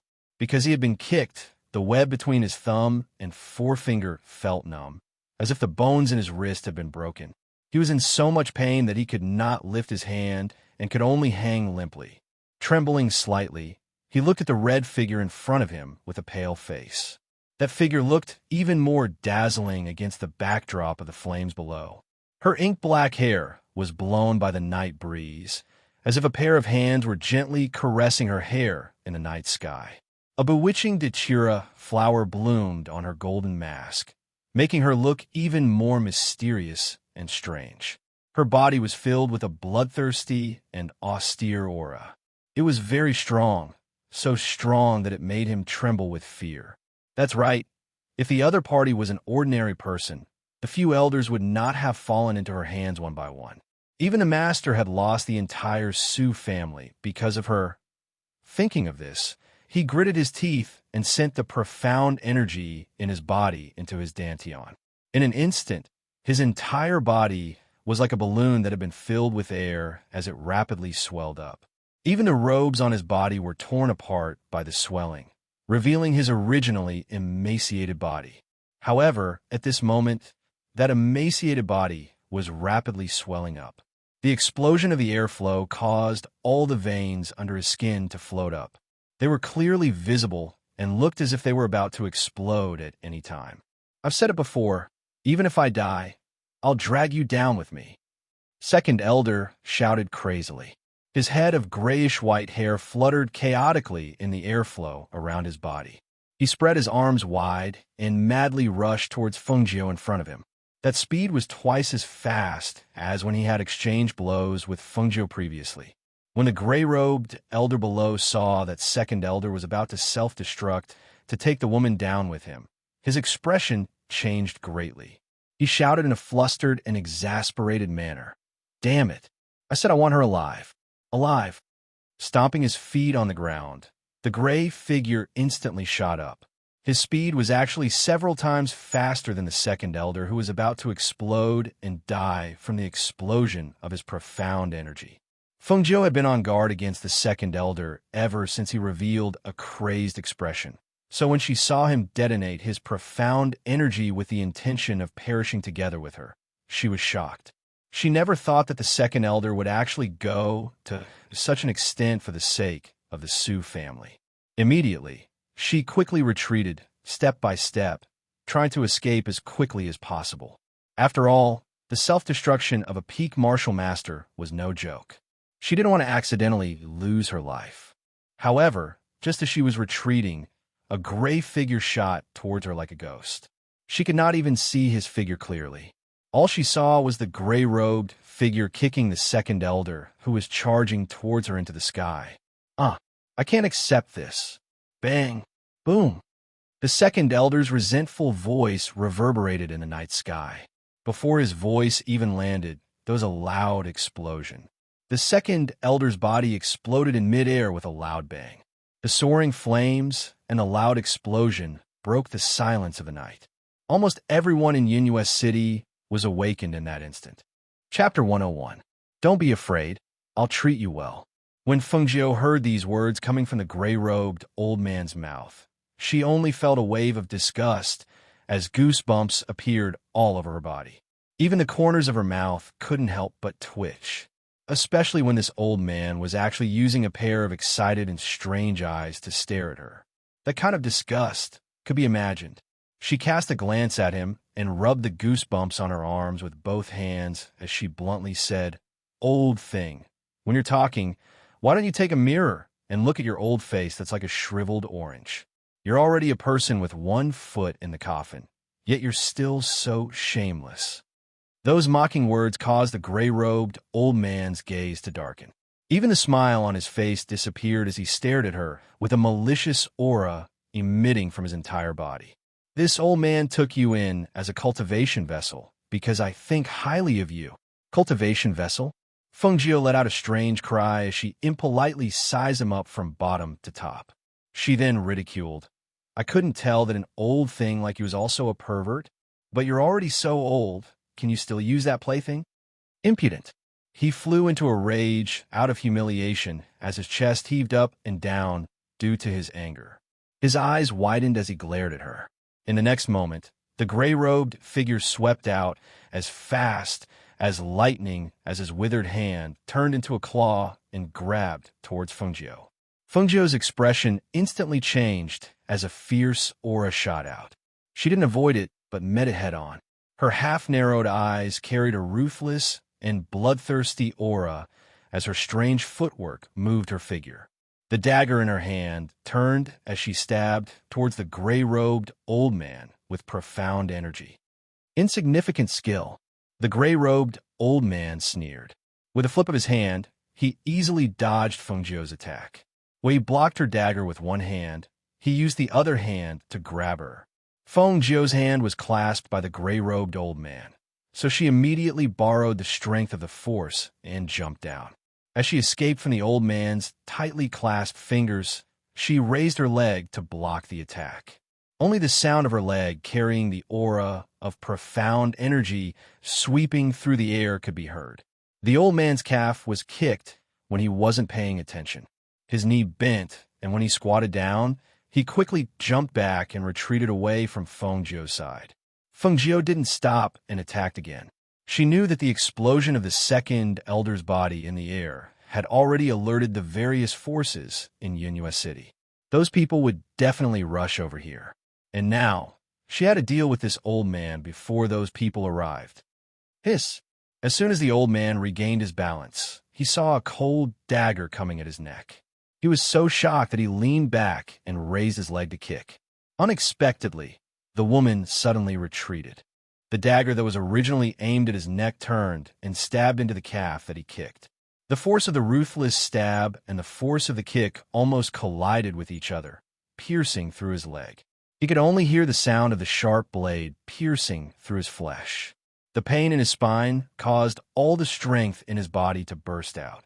A strong Wu Zong aura suddenly shot out from his body. The vigorous, profound energy that surged out violently sent Feng Jiu flying. Feng Jiu, who was thrown a few meters away, felt a sharp pain in her chest. She spat out a mouthful of blood from her heart. Her heart meridian was damaged, causing her entire aura to become weak. Seeing the old man pull out the dagger and throw it into the flames and walk towards her step by step, she narrowed her eyes. She endured the pain in her heart and stood up, facing the wind. She raised her hand and formed a complicated and ancient seal with the blood at the corner of her mouth. At this moment, her cold voice seemed to come from ancient times, melodious and mysterious. With my blood, I break your shackles. Chapter 102. As her voice fell, a ray of light shot out from her hands. It was like a blood-red light that shot up into the sky in an instant. It was also like a dazzling scarlet flame that soared up and lit up the entire night sky. Hiss! A phoenix cry that seemed to have come from ancient times rang out in the night sky.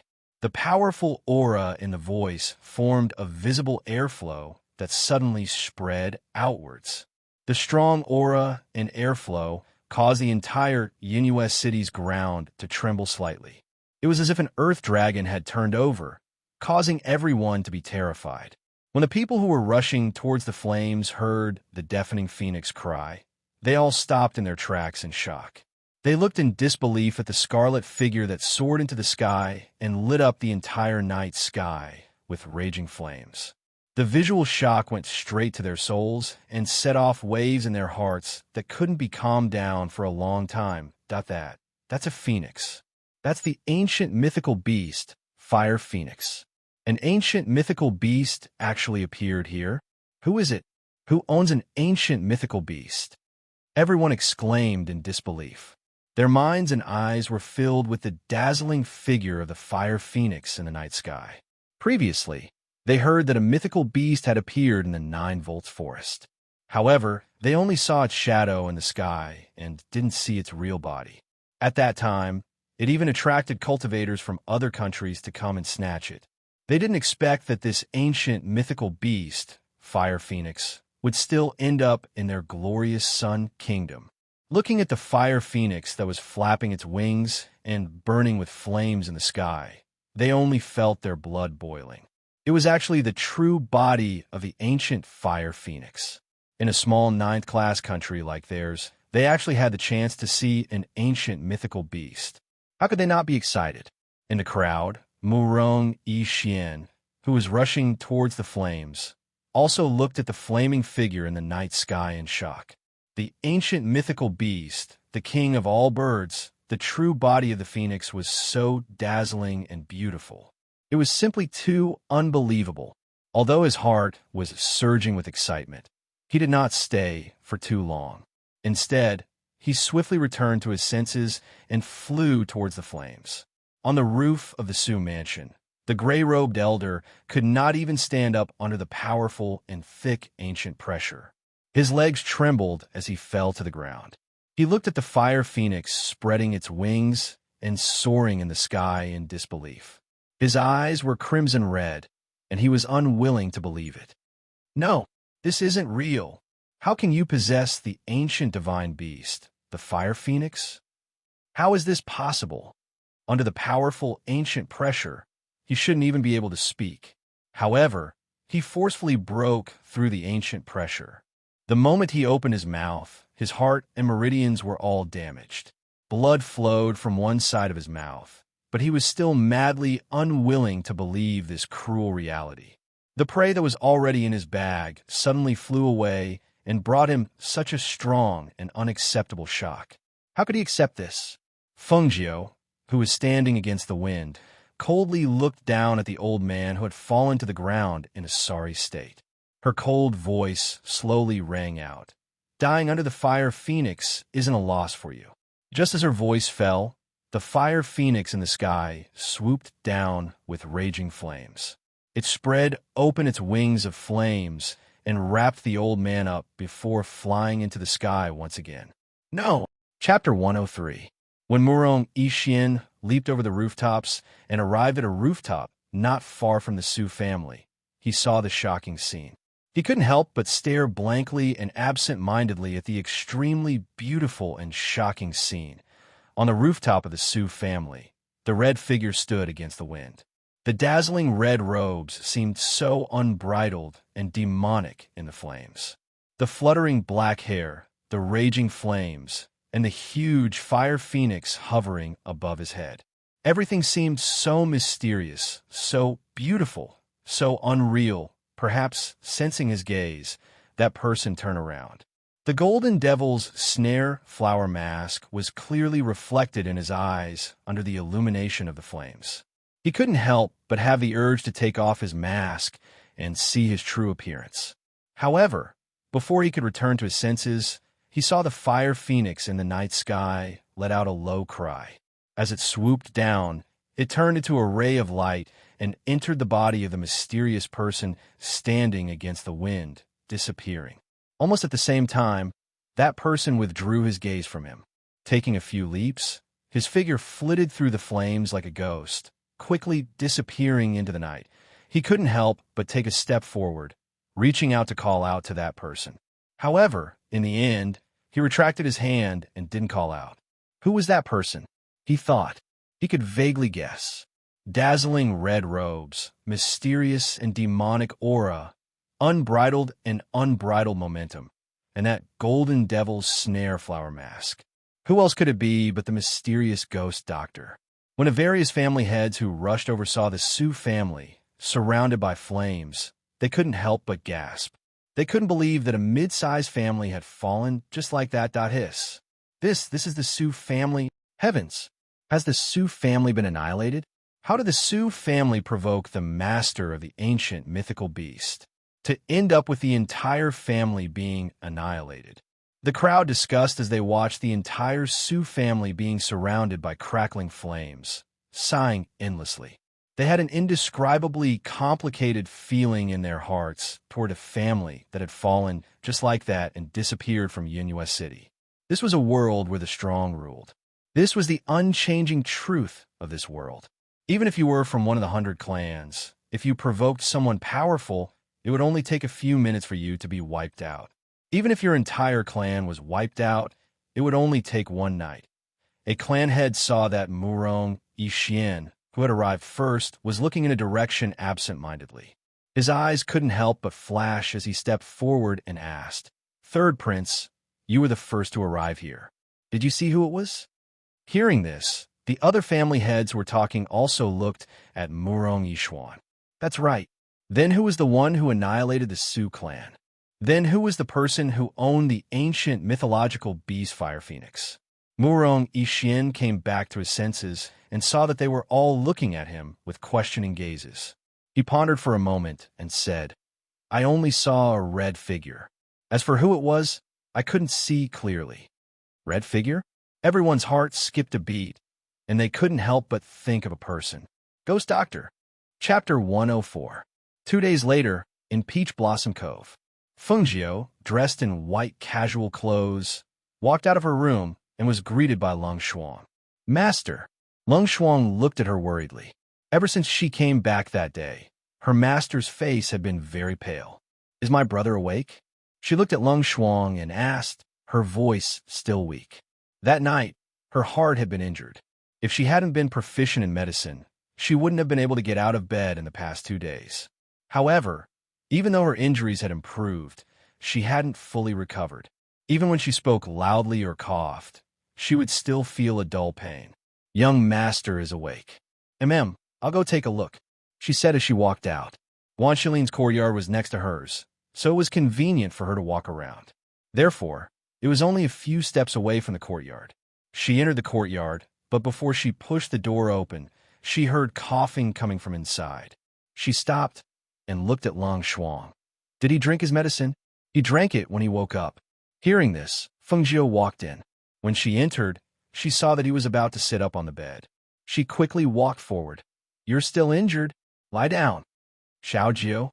Guan Shilin saw her and smiled. But when he saw her pale face, he couldn't help but be startled. Xiaojiu, why do you look so pale? He had just woken up and hadn't had time to ask them how he got here. You injured your heart. You'll be fine after a few days of rest. She sat down by the bed and reached out to check his pulse as she said, although you have many injuries, most of them are superficial. Fortunately, none of your muscles or bones were injured. Otherwise, you need to rest for at least 10 days to half a month. Seeing her pale face and thinking that he had been rescued, no matter how slow he was, he knew that she must have saved him. His eyes couldn't help but warm. Xiaojiu, I'm so useless. I always cause you trouble. What are you talking about? She pulled the blanket over him and said, you'll be able to get out of bed and walk around after 2 days of rest. However, the Guan family's election is in 3 days, so time is a little tight. I'm worried that your body won't be able to take it. It's okay, I can do it. I will definitely go back to the Guan family's election. Then you should rest well for the next 2 days. I will prescribe medicine for you, so that you can recover as soon as possible.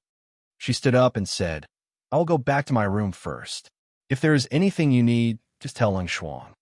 All right, you should rest more if you're not feeling well. You don't have to come and see me all the time. Fengjiu smiled and nodded. He looked at Lung Shuang and told him to change the dressing. Finally, he returned to his room and entered the space spiritual abode. That night, not only was her heart damaged, even Fire Phoenix fell into a deep sleep. Fire Phoenix, who appeared in the form of a human child, had to wait until he reached adulthood if he wanted to reveal his true form. However, last night, she used the ancient mark in blood to break through the bindings, allowing him to reveal his true form and kill the enemy. When he revealed his true form, his battle prowess was almost at the peak of an adult ancient divine beast. Naturally, it was easy for him to defeat a martial great master. However, the price he had to pay was great.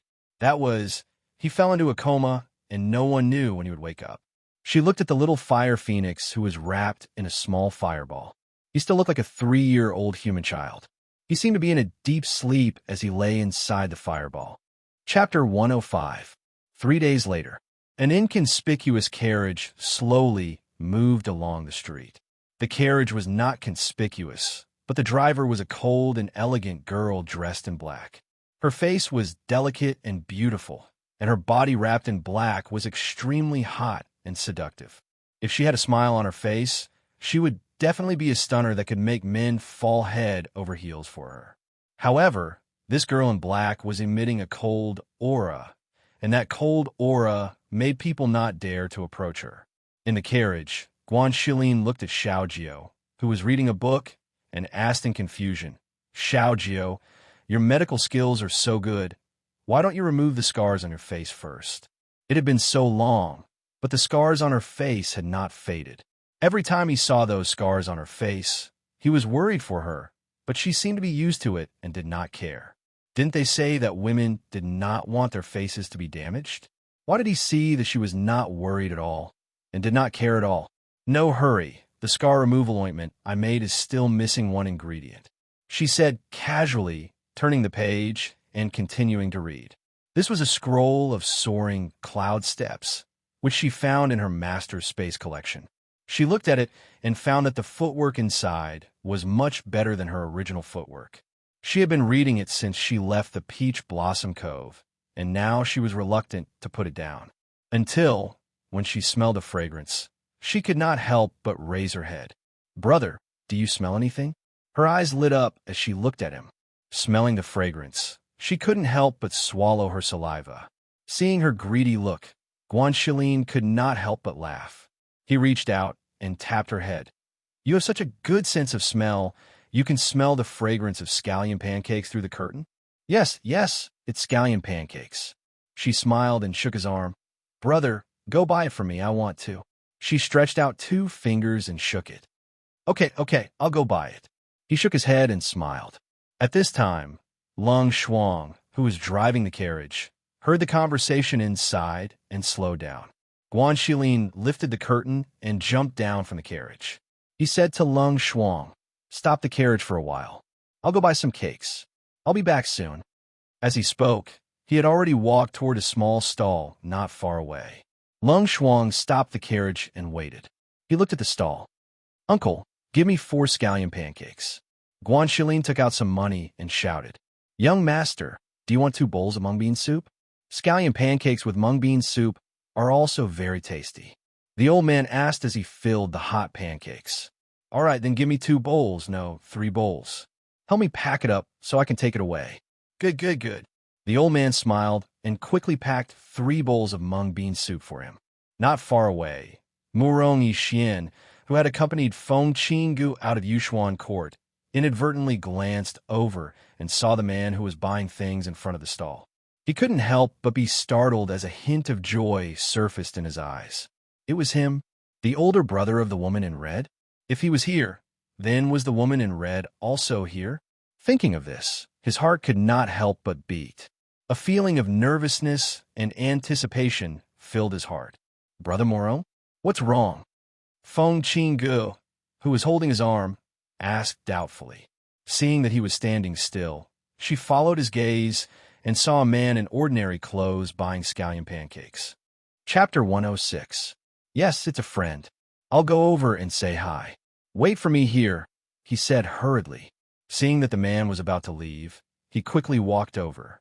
When Feng Qinggu saw this, she felt a little strange. Her gaze fell on the man and sized him up, but she couldn't see anything outstanding about him. Just as Guanxilin was about to leave, he heard a voice in his ear. Mr. Murong Yishuan called out. He walked up to him, and a gentle smile appeared on his handsome and elegant face. I didn't expect to meet you here in Yinyuan City after we parted at Stone Forest Town. Guanxilin looked at him in confusion. You are. He didn't remember this person at all. Seeing that he didn't remember him, Murong Yishuan's smile froze. However, he quickly recovered and said, My surname is Murong, and my name is Yishuan. Murong Yishuan? Guanxilin was slightly stunned. Then, he looked at him in surprise and excitement. He even raised his voice slightly. You're Murong Yishuan, the 3rd prince of glorious Sun Country, the martial arts genius? As a member of Yinyuan City's Guan clan, he had naturally heard of Murong Yishuan's name before. However, he had never seen him before. He only knew that this person was not only well known, he was also a cultivation genius of the new generation. He was the pride of the heavens. He didn't expect to meet him today. Thinking of this, he was excited. 3rd Prince, I've wanted to meet you for a long time. I didn't expect to meet you on the street. What fate! Before he could speak, he said, Do you know, you've always been my goal. I used to work hard so that I could defeat you. Hearing the first few words, Murong Yishuan's smile deepened. He was about to ask if his sister was here. However, after hearing the last few words, his smile froze. He thought to himself, this person is really rude. However, he didn't mind and smiled. I haven't asked for your name yet. My name is Guanxilin. He reported his name without hesitation. So it's Mr. Guan. Is your sister with you? When he walked over, he noticed that there were many snacks in his hand. Was he buying them for his sister? She liked to eat these? Hmm? Hearing him mention his baby sister, Guanshelin stopped smiling and stared at him warily. Why are you asking about my baby sister? You don't even know her. It's like this. Previously in Stone Forest Town, I unintentionally offended your sister. I've been looking for an opportunity to apologize to her, but I've never been able to meet her. They had met. That time at the Peach Blossom Cove, he had seen her like a flower demon. Ever since he came back, he had been in a trance. His heart could not help but sink. In fact, during this period of time, he had been thinking about his relationship with Songchinga. He wanted to find a suitable opportunity to tell her about it, but he couldn't find the right time. The hand holding the scallion pancake waved his hand. No need. My little sister is very magnanimous. She won't care about any offense. She won't care about it because you haven't angered her yet. If you angered her, she wouldn't care about magnanimity. She's still waiting for my scallion pancakes. That's all. I'll leave first. Thinking about his little sister, everything else was trivial. He didn't even have the mood to chat with him. He quickly ran to the carriage, afraid that she would wait too long. Mr. Murong Ishuan's gaze followed the direction he ran to and fell in the carriage parked at the side. His heart skipped a beat. Chapter 107. Thinking of this, he couldn't help but follow. Feng Chinga, who was behind them, frowned slightly when she saw this. She glanced at the inconspicuous carriage before moving forward to follow them. On the other side, Guanshelin came to the side of the carriage and handed a scallion pancake to Lung Shuang. This is for you. There's also some mung bean soup. Eat it while it's hot before we leave. Lung Shuang glanced at him and reached out to take it, thanking him. He stepped into the carriage and lifted the curtain with one hand to go in. He said, "Little Nine, the scallion pancakes are still warm. That uncle said that they taste very good together with the mung bean soup, so I brought a portion for each of you." Feng Jiu in the carriage reached out to take the scallion pancake and mung bean soup. She smiled and said, "Mung bean soup? I haven't had it in a long time. Brother, thank you." What are you thanking me for? As long as you like it. We'll buy a few maids back and let them serve you and make you delicious food. After being together for so long, he knew that she loved delicious food. Okay, she smiled in response. Seeing him sit back in the carriage, she opened the bag and was about to take a bite of the scallion pancake when she suddenly heard a familiar voice from outside the carriage. "Miss Guan, I'm Murong Yixian." Miss Guan? Who was he calling? Feng Jiu in the carriage was slightly startled. She looked at her cheap brother, who was also startled, and silently asked, "What's going on?" Guanshelin took a bite of the scallion pancake and said, "I just met him when I was shopping. His name is Murong Yixian. He said he offended you last time in Stone Forest Town and wanted to apologize." Speaking of this, he was slightly annoyed and said, "I just told him that he didn't need to, but he still followed me. I really don't know what he wants. I'd better go down and take a look." He put down the scallion pancake in his hand and was about to lift the curtain and jump off the carriage when he suddenly turned back and said to Feng Jiu, "Xiao Jiu, put on your veil." The scar on Xiao Jiu's face hadn't healed yet. She always wore a veil when she went out. He didn't want others to look at her with dirty eyes after seeing the scar on her face. Feng Jiu smiled as he put on the veil. He felt a little strange. What was Murong Yishuan trying to do? Murong Yixian, who was waiting outside the carriage, was a little nervous at this moment. His palms were slightly sweaty. He looked at the carriage with anticipation. Would she lift the curtain? Did she remember the 2 times she had met him by chance? When Lung Shuang, who was driving the carriage outside, saw the trace of expectation on Murong Yixian's face, he couldn't help but frown and looked at him strangely. What was Murong Yixian trying to do? Based on what she knew, wasn't he engaged to the Feng Manor's young miss, Feng Chinga? Why was he looking at the carriage with such an expectant and nervous expression? The curtain of the carriage was lifted by Guanshelin, and he walked down. He casually let down the curtain and looked at Murong Yixian, who was standing in front of the carriage. "Didn't I say that you don't need to apologize? Why did you still follow me?" At this moment, Murong Yixian was looking at the carriage in a daze. When he thought of the appearance of the woman in the carriage when the curtain was lifted, his heart began to thump. Today, she wasn't wearing red clothes. Instead, she was wearing a white dress. Her face was covered with a veil of the same color. She just sat there quietly, her entire body exuding an elegant and refined aura. She appeared so serene and elegant. Chapter 108. Guan Shilin, who was waiting for his reply, saw that he was staring at the carriage behind him in a daze, and his face immediately darkened. He took a step to the left, and his large body blocked his way. "I say, what are you looking at? Brother Morong, do you know the person in the carriage?" Feng Qingge slowly walked over and asked in a soft voice. Her gaze also landed on the carriage. Then, she shifted her gaze to Guan Shilin and revealed a faint smile. "This young master, since you are my big brother Morong's friend, then you are also my Feng Qingge's friend. Which of you is inside the carriage? Why don't you come out and meet me?" She had been watching for quite a while and was really puzzled. The dazed expression on Murong Yixian's face made her feel a sense of crisis for the first time since she took over Feng Qingge's identity. That gaze was too familiar, and it made her heart tremble. Once she had quietly watched from the side, just like she did just now, watching him use that kind of gentle and affectionate gaze to look at Feng Qingge. However, ever since she took over this identity, she felt that he had always lacked the affection and gentleness that he used to have for Feng Qingge. Even when he looked at her, said gentle words, and was very considerate towards her, she was still sensitive enough to sense it. This made her uneasy, but she didn't dare to look into it, afraid that the final result would be something she couldn't bear. She had always ignored it and kept telling herself that she was overthinking it. But just now, she had stood there and watched him lift the curtain and the man inside the carriage. The gaze he had looked into the carriage almost made her collapse. Without looking, a woman's intuition told her that the person in the carriage was a woman. However, what kind of woman was she? How could she make him lose his composure like this? Guan Shilin looked at her as if he was looking at an idiot. "Am I very familiar with you? Is my sister very familiar with you? If you want to see her, does she have to come out and let you see her?"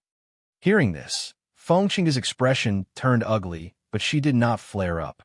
Instead, she turned her head towards the carriage and softly said, "Miss, it's fate that brought us together. Why don't you come out and meet me?" In the carriage, Feng Jiu was playing with a strand of hair that had fallen to his chest. His eyes were slightly narrowed, and the corners of his lips under the veil held a playful and demonic smile. His voice was neither fast nor slow, and it carried 3 parts laziness and 7 parts indifference. "Do I know you? Why should I go out to see you?" Hearing the voice coming from the carriage, Feng Qingge was slightly startled. It seemed to be a little familiar. She wasn't the only one who had this feeling. Even Murong Yixian was slightly startled. That voice was somewhat similar to Qing Ji's, but it was also somewhat different. Because that voice was filled with a casual laziness, it was very seductive. Perhaps it was the familiar voice that made her feel uneasy, for she walked past Guan Shilin and reached the side of the carriage to lift the curtain. However, before her hand could touch the curtain, it was caught by a pair of large hands. "What are you doing?" Guan Shilin's eyes widened and his face darkened. He stared at this beautiful woman with an extremely displeased expression. He felt that her brain was filled with faces and she couldn't understand human language at all. "Let go!" Feng Qingge berated, frowning as she looked at the hand that was holding her wrist. Guan Shilin pulled her back 2 steps before letting go of her hand. His face was filled with disgust. "If you didn't want to lift the curtain, do you think I wanted to hold your hand?" "Pa, Qingge!" Murong Yixian's expression changed slightly, and he quickly stepped forward. Chapter 109. He hadn't done anything bad, had he? Why did this woman slap him? In his entire life, he had never been slapped by anyone before. He was furious, but he didn't make a move. He was a man. He couldn't possibly hit a woman on the streets, right? Lung Shuang, who was holding the reins, had a cold look in his eyes. Just as he was about to get off the carriage, he saw the carriage's curtains being lifted by a pair of slender, fair hands. "Mississippi," he called out and hurriedly lifted the curtains to let her out. Feng Jiu bent over and walked out of the carriage. She held onto Lung Shuang and lightly lifted the hem of her skirt as she got off the carriage. She looked at her cheapskate brother whose hands were tightly clenched into fists and saw the slap mark on his face. Her eyes narrowed slightly as she looked at the 2 people and slowly walked forward. When Murong Yixian saw the woman dressed in white coming down from the carriage, his eyes immediately lit up. When he saw her graceful and unhurried figure walking towards him, his heart couldn't help but feel nervous and a faint trace of anticipation. When Fengqinga saw the woman dressed in white coming down from the carriage, she was completely stupefied. That figure, that posture, it was actually so familiar. As if slap. Slap. Two resounding slaps rang out, waking the two people up with a start. It also stunned the surrounding passers-by who were looking at them. Due to their outstanding appearances and the fact that they were on the streets, the surrounding people had long been paying attention to them. After all, Murong Yixian and Fengqinga were influential figures in Yinhua City. What they didn't expect was that Fengqinga would suddenly raise her hand and slap that man. What they didn't expect even more was that the veiled woman dressed in white coming down from the carriage would actually raise her hand and slap Fengqinga twice after walking slowly towards them. They were left speechless. This scene was too explosive. Fengqinga covered her burning face in disbelief. Her eyes were almost spitting fire as she stared at the woman in white. You actually dare to hit me?" Fengjiu casually swung her hand that hurt and didn't even look at her as she earnestly instructed the stunned Guan Shilin. "Brother, did you see that? When someone slaps you, you have to return 2 slaps. This is the etiquette of reciprocity. We can't be impolite." Guan Shilin's eyes lit up as he looked at her with worship. He nodded heavily. Brother will remember. If there's a next time, I don't care if she's a man or a woman. I'll hit her first." "And that's right." She nodded with a smile and said, "It's getting late. Let's not let irrelevant people waste our time. Let's go." "All right." Guan Shilin's face was filled with a joyful smile. He couldn't be bothered with the two anymore. In his opinion, his precious little sister had already helped him pay back the slap twice as much. As a man, he naturally wouldn't haggle over it with that woman. Unrelated person. Murong Yixian stared blankly at her back as she turned and left, her words echoing in his mind. That's right. Wasn't he an unrelated person? He wasn't anyone to her. What right did he have to see her whenever he wanted to? However, why did he feel so disappointed after hearing her words and seeing her turn and leave without even looking at him? Stop right there. Fengqinga shot forward and blocked Fengjiu with a face full of anger. You want to leave after hitting me? Not so easy. Chapter 110. Fengjiu had long been on guard against her. Seeing her reach out to take off her veil, she naturally hid behind Guan Shilin beside her. Her hands tightly clutched the clothes on his back as she blinked her beautiful eyes and said in a wrong tone, "Brother, she's bullying me." Murong Yixian was slightly startled. He didn't expect that the elegant and calm girl would suddenly hide behind her brother and reveal such a wronged and delicate gaze. Moreover, her soft words were filled with grievance and accusation. He couldn't help but want to stand in front of her to protect her and be her support.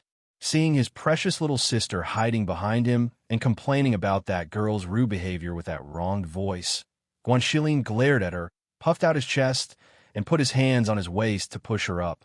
"What are you doing? How can you be so rude? You even said you're General Feng's daughter? General Feng's famous name. How could he have raised such a rude daughter? I think you're 80% fake." His voice was very loud, and there was a hint of straightforwardness in his rough voice. Without waiting for Fengqinga to respond, he saw that there were quite a few people surrounding them and loudly said, "Everyone, what do you think? Isn't this girl a little too rude? We don't know her, but she came up and slapped me and even wanted to take off my little sister's veil. Don't you think that's too outrageous?"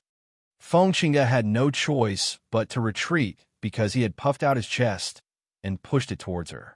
However, the moment she heard his words, she became extremely angry, especially when she saw that there were already quite a few people around her who were pointing and gossiping about her, while Murong Yixian, who was on her mind, was currently staring foolishly at the woman in white who was hiding behind her elder brother. When he didn't stand out to speak up for her, she felt even more embarrassed. She glanced at him with grievance and sadness. Her eyes reddened slightly as she covered her face and quickly ran away. "AI, your beauty ran away crying," Fengjiu said with a smile. Looking at Murong Yixian, who was still looking at her, She felt that all men had bad tempers. They were eating from the bowl and still wanted to look at the plate. Murong Ishian looked at her with a complicated gaze but didn't say anything. He only cupped his hands and bowed to her before walking away. "Brother, let's go. We've wasted quite a bit of time here." She patted his arm, indicating for him to enter the carriage. "All right," Guan Shilin responded with a grin. Looking at Feng Jiu, who was getting into the carriage, he suddenly stopped and asked in confusion, "Xiao Jiu, why do I feel that the woman just now looks a little like you?" When Feng Jiu, who had lifted the curtain and was about to enter the carriage, heard this, a trace of surprise flashed through her eyes. She turned her head and smiled. How so? She didn't expect her cheap brother to be so meticulous despite his careless appearance. Guan Shilin scratched his head and thought for a moment. Their figures and physiques are similar, but their temperaments are different. Their faces and eyes are also somewhat similar. She smiled as she entered the carriage and sat down. She waved at him, "Quickly come up." Oh, only then did he stride into the carriage, lift the curtain, and sit inside. The long shuang outside waited for them to sit down before continuing to drive the carriage to the Guan family. Feng Jiu, who was in the carriage, took off her veil and looked at him with a smile. "Brother, your eyes are brighter than some people's." He was a little stunned. He didn't understand these words that came out of nowhere. You'll know in the future. Chapter 111. Today, the Guan residence was as crowded as a marketplace. There were many carriages parked outside the residence. They were all invited to watch the competition for the position of the young master of the Guan family. The people who came today were those who were on good terms with the Guan family, as well as those who were of similar strength as the Guan family. When Lang Shuang drove the carriage to the gate of the Guan mansion, she could faintly hear the cheers of the competition from inside. She stopped the carriage and said to the two people in the carriage, "Young master, miss, we're here." The curtain opened and Guan Shilin jumped off the carriage. He reached out his hand and said, "Xiao Jiu, come, let me help you." The two guards at the gate widened their eyes when they saw Guan Shilin. "Isn't that young master Shilin? Isn't he dead? Why is he still alive?" The expressions of the two guards changed greatly, but one of them recovered and hurriedly ran inside to report. Feng Jiu helped him down the carriage. She looked at the carriages parked outside the Guan residence and said with a smile, "Brother, it seems to be quite lively today. Yes, all the families of the same level will come to watch the competition." His eyes fell on the plaque above the gate. The Guan residence. This was his home, but it felt so foreign and cold to him. "Young Master Shilin, young master." The guard at the gate quickly came forward and bowed. She looked at him with bewilderment, and then secretly sized up the white-clothed woman beside him, who had an outstanding temperament. Everyone in the Guan residence said he was dead, but how did he come back alive? Has the competition started? Guan Shilin looked at him and asked in a low voice. At this moment, he exuded a rough and steady aura. Just the change in his aura was not something he could compare to a few months ago. It's starting. Under the pressure of his aura, the guard couldn't help but break out in a cold sweat. Hearing this, Guan Shilin strode inside, followed by Feng Jiu. Lung Shuang stayed by her side. After they entered, the guard could not help but wipe the cold sweat off his forehead as he muttered, "It's only been a few months. How did young Master Shilin's aura become so frightening?" Thinking of Kuxinya, who was already married to young Master Wan, the guard was curious. If young Master Shilin returned and found out that his fiancée had become young Master Wan's wife, what would he do? It was a pity that he had to guard the door and couldn't go in to see what was going on. Otherwise, he really wanted to go in and take a look.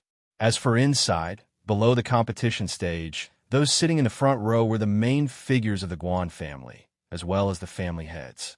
In the back row were the younger generation of the Guan family, as well as the children of the family heads.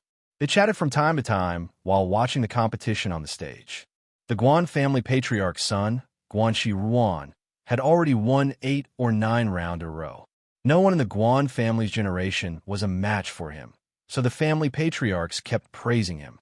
Young Master Guan is really a young hero. He has the demeanor of a family head. To have such strength at such a young age, his future is limitless. The Guan family patriarch's face was full of pride when he heard this, but he still smiled modestly and said, "It's all thanks to everyone's praise. Which of the family head's sons isn't a dragon among men?" I often tell him that when he has time, he has to learn more from the young masters. Chapter 112. Of course, the clan heads in the first row also saw the steward coming in a hurry.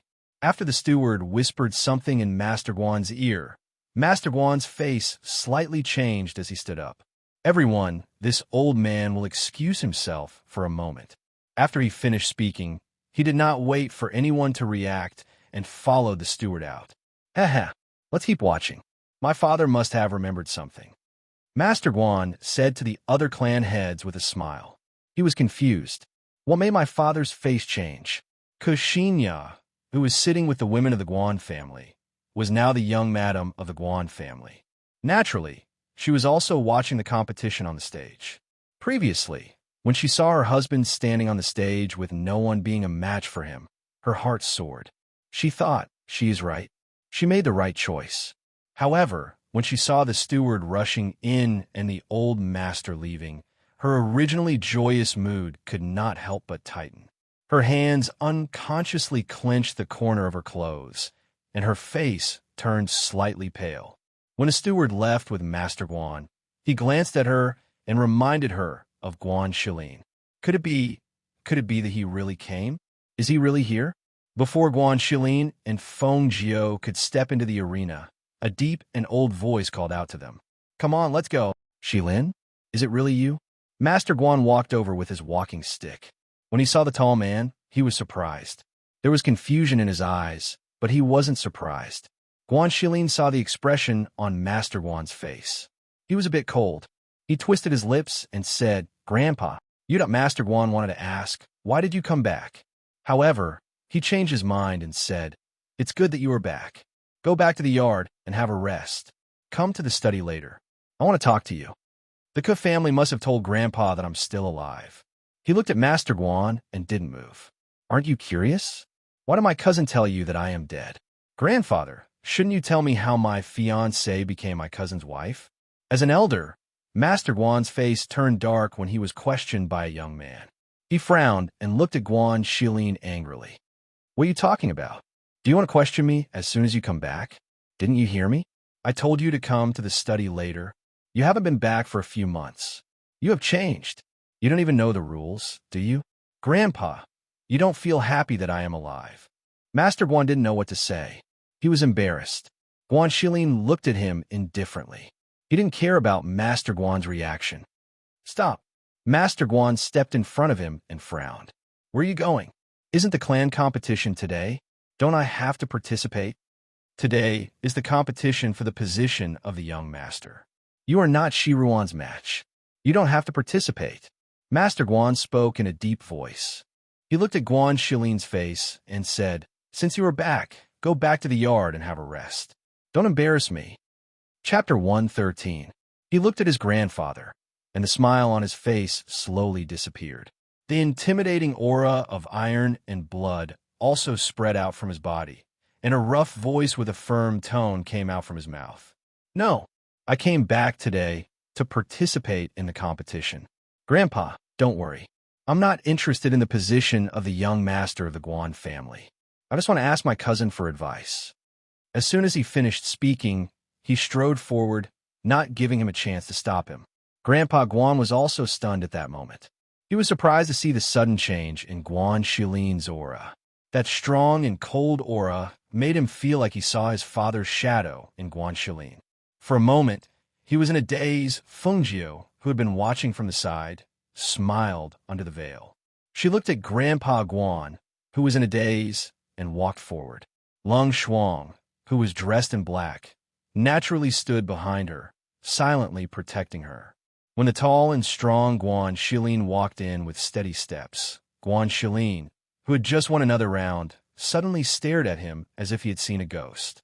He lost his composure and exclaimed, "You! How are you still alive?" His face turned deathly pale. He found it hard to believe, yet he was also a little panicked. There was also a little bit of a guilty conscience. He thought he was dead. In a place like Jufulin, he couldn't have survived with such a serious injury. But why was he still alive? Why didn't anyone tell him that he was still alive? There was another person who also lost her composure. It was Ksenia. Almost as soon as she saw Guanxilin, she instinctively stood up. She was shocked, angry, and a little proud. She thought that Guanxilin came to the Guan family to participate in the competition because of her, because he couldn't let go of her, because he still thought of her. This greatly satisfied her vanity. At the same time, she was angry. She thought that he came to embarrass her, because she was his fiancée, but now she was his cousin's wife. She was afraid that she couldn't bear to see the two men on and off the stage. Because of Guanxi Ruan's exclamation and Ksenia's loss of composure, the audience was somewhat surprised and followed her gaze. When he saw it, he was a little surprised and also a little stunned. The former was because of the tall and muscular masculine man, while the latter was because of the veiled woman following behind the man. Let's not talk about the patriarchs for now. Just the sons sitting in the row behind them. After sizing up Guanxilin, all looked at the woman in white with amazement. None of them concealed their curiosity and interest in her. After all, they were all men. Their mentality was the same. When they saw a woman with a graceful figure and a refined temperament, they would naturally take a few more looks with interest, especially since the woman's face was still covered by a veil. Although her appearance could not be seen clearly, her pure aura and the pair of beautiful eyes that were exposed outside the veil were enough to show that under the veil was definitely a delicate and charming face. It was human nature to love beauty, so they didn't think it was inappropriate to stare at other women. Chapter 114. In the end, it was Master Guan who came back to his senses first. He stood up and walked towards Guanxilin with a big smile. He said excitedly, "Shilin, you're back. Everyone in the family has been very worried about you these days. Where have you been? Why didn't you send a message back?" Shilin? Guanxilin? Everyone looked at each other. Didn't they say that he went to Jufulin with his family, but left in a fit of anger because he didn't listen to the leader's orders? Then he was killed by a beast. How did he manage to come back alive? They all heard that Guanxilin's wife was Guanxilin's fiancée. Now that he came back, his fiancée became his cousin's woman. Although they didn't show it on their faces, everyone was still waiting for a good show. They didn't say anything and just looked at the people in front of them. Guanxilin looked at him and didn't say anything. His face was gloomy and there was no trace of a smile on his face. Seeing his expressionless face, Master Guan's expression also changed. He asked in a low voice, "What's wrong? Uncle asked you a question. Why didn't you answer?" Guanxilin's gaze landed on his cousin, who was trying his best to suppress his panic and guilt. His voice was cold as he said, "I'm here to participate in the competition." As he spoke, he had already stepped forward. Master Guan was startled. He frowned and looked at him. He wanted to stop him, but didn't say anything. In his opinion, he was not his son's opponent. He would only be asking for trouble if he went up. On the stage, Guanxilin watched him walk over step by step. His panic gradually calmed down. From the moment he appeared until now, he hadn't said that he was the one who stabbed him in the back. He probably wouldn't say it here. After all, this was a family scandal. He had to take care of the Guan family's reputation. Thinking of this, his expression relaxed. His tense heart also relaxed. He smiled and said, "Shilin, it's good that you're back." Guanxilin walked up the stage and looked at him with a gloomy face. "I thought you didn't want me to come back." Hearing this, the smile on Guanxilwan's face froze. He said awkwardly, "How could that be? Shilin, are you blaming me for marrying Xinya?" Actually, it was our elders who made the decision for me to marry Xinya. At that time, we all thought that you had died in Jufu Forest, so everyone nodded their heads when they heard this. Guanxilin didn't look too good. He was probably angry that his fiancée had become his cousin's woman. Otherwise, he wouldn't have been so rude to Master Guan. When Ksenia heard the words from the stage, she had a look of self-blame on her face. Her voice was soft and gentle as she said, "Shilin, I was arranged by the elders of both parties to cancel the engagement and marry Shirwan. I hope that you won't be at odds with your family because of me. If you want to blame someone, you can only blame us for not being fated to be together." However, when she heard Guanxilin's next words, Her face turned pale and embarrassed. Guan Shilin glanced at her. He crossed his arms and said with disdain, "You think too highly of yourself. I, Guan Shilin, am not interested in a fickle and vain woman." "Guan Shilin, you've gone too far." Kuxinya's father slammed the table and stood up. Hearing his daughter being humiliated in public, his face was full of anger. Chapter 115. Kushilin's father choked and glared at Guan Shilin. Her decision was made by the elders of both sides. "It's perfectly justifiable. She's not as unbearable as you say." "Whether she's unbearable or not, everyone knows it in their hearts."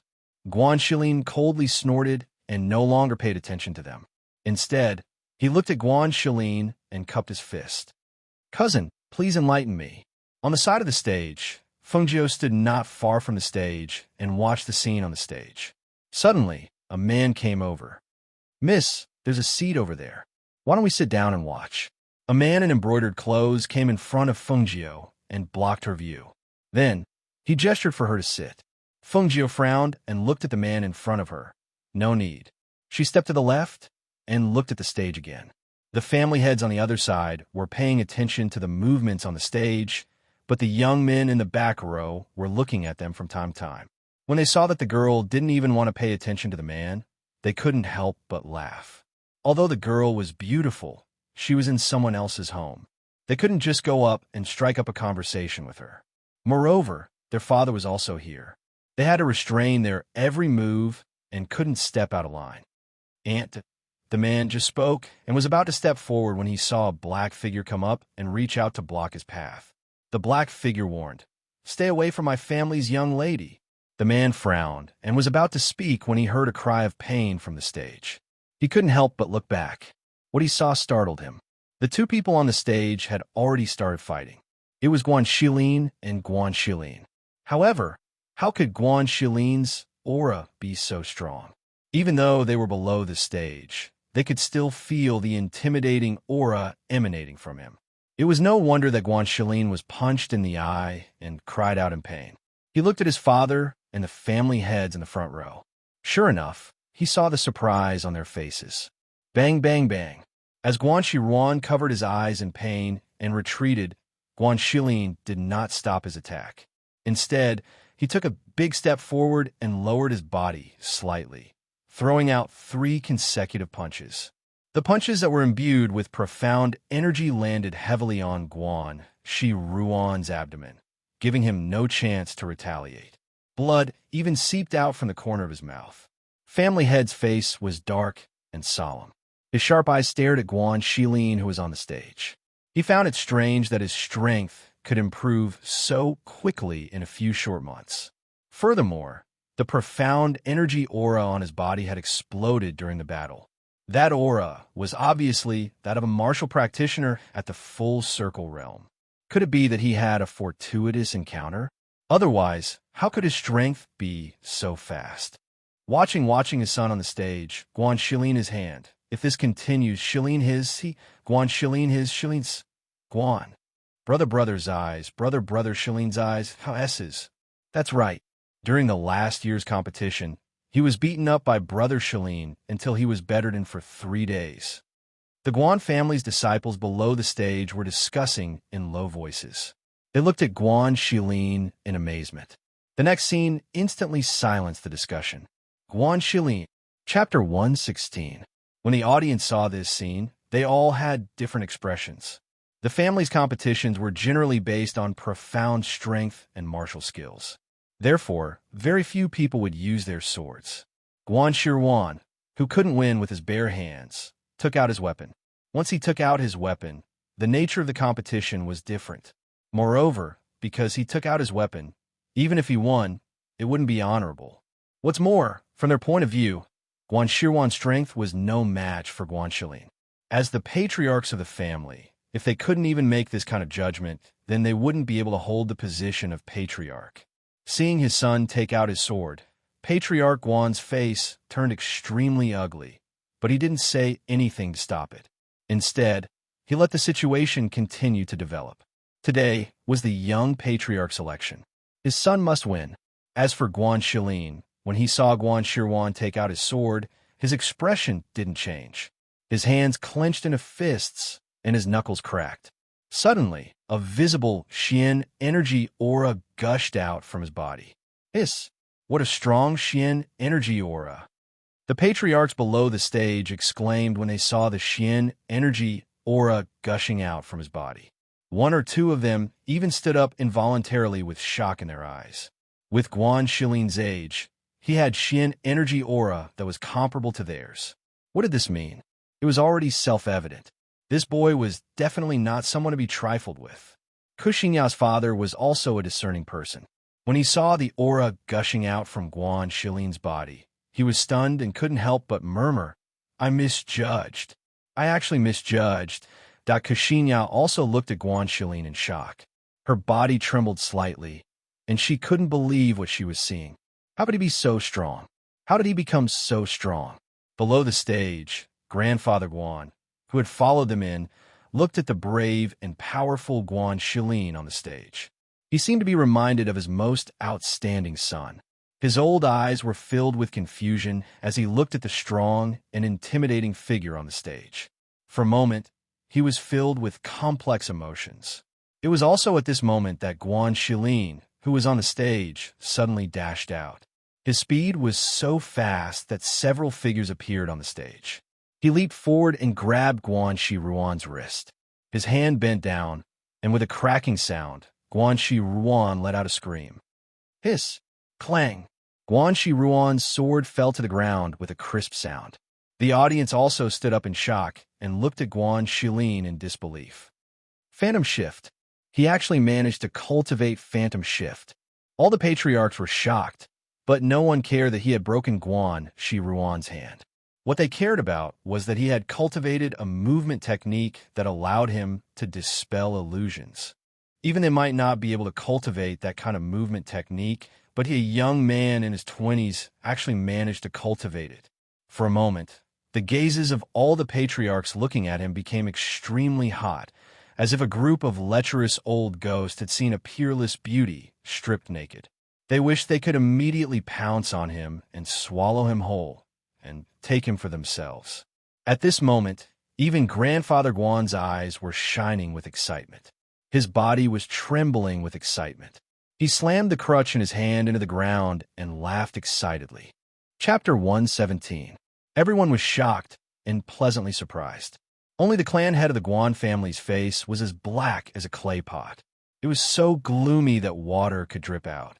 He clenched his fists and stared at Guan Shilin, who was on the stage. A cold, killing intent flashed in his eyes. Guan Shilin's hand was broken and his other hand was pinned on the stage. He couldn't move his body at all.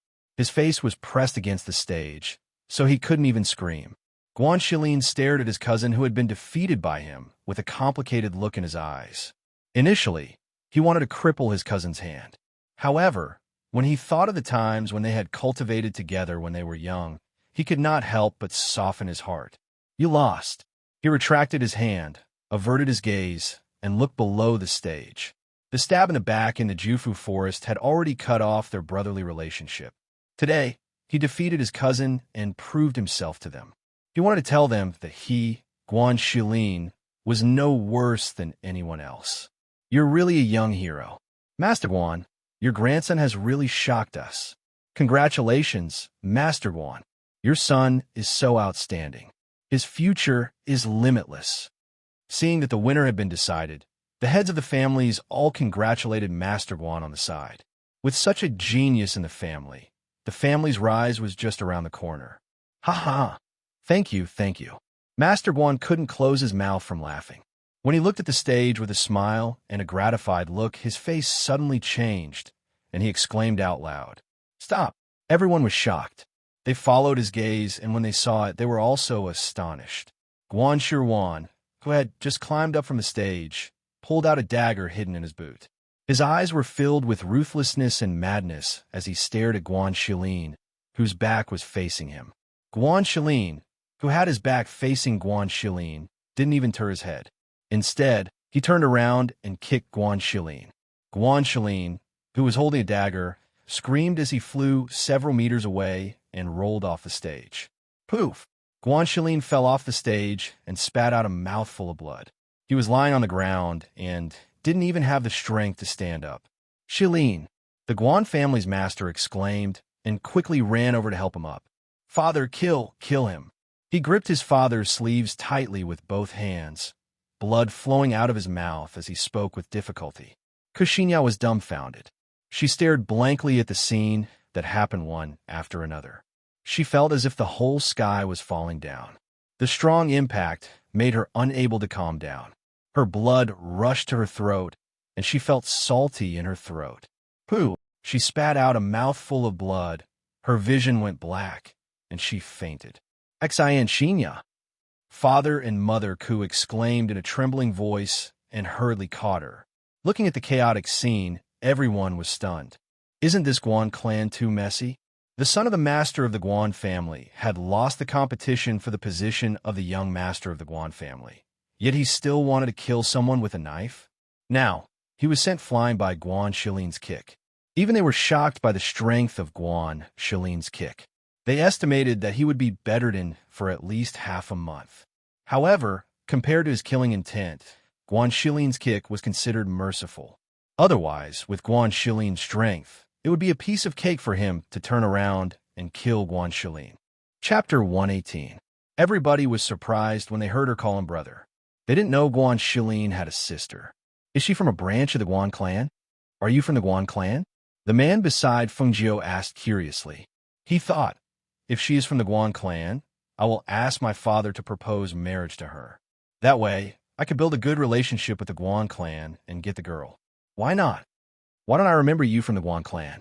Guan glanced at Feng Jiu and spoke in a deep voice. Feng Jiu blinked and said in surprise, Don't flatter yourself.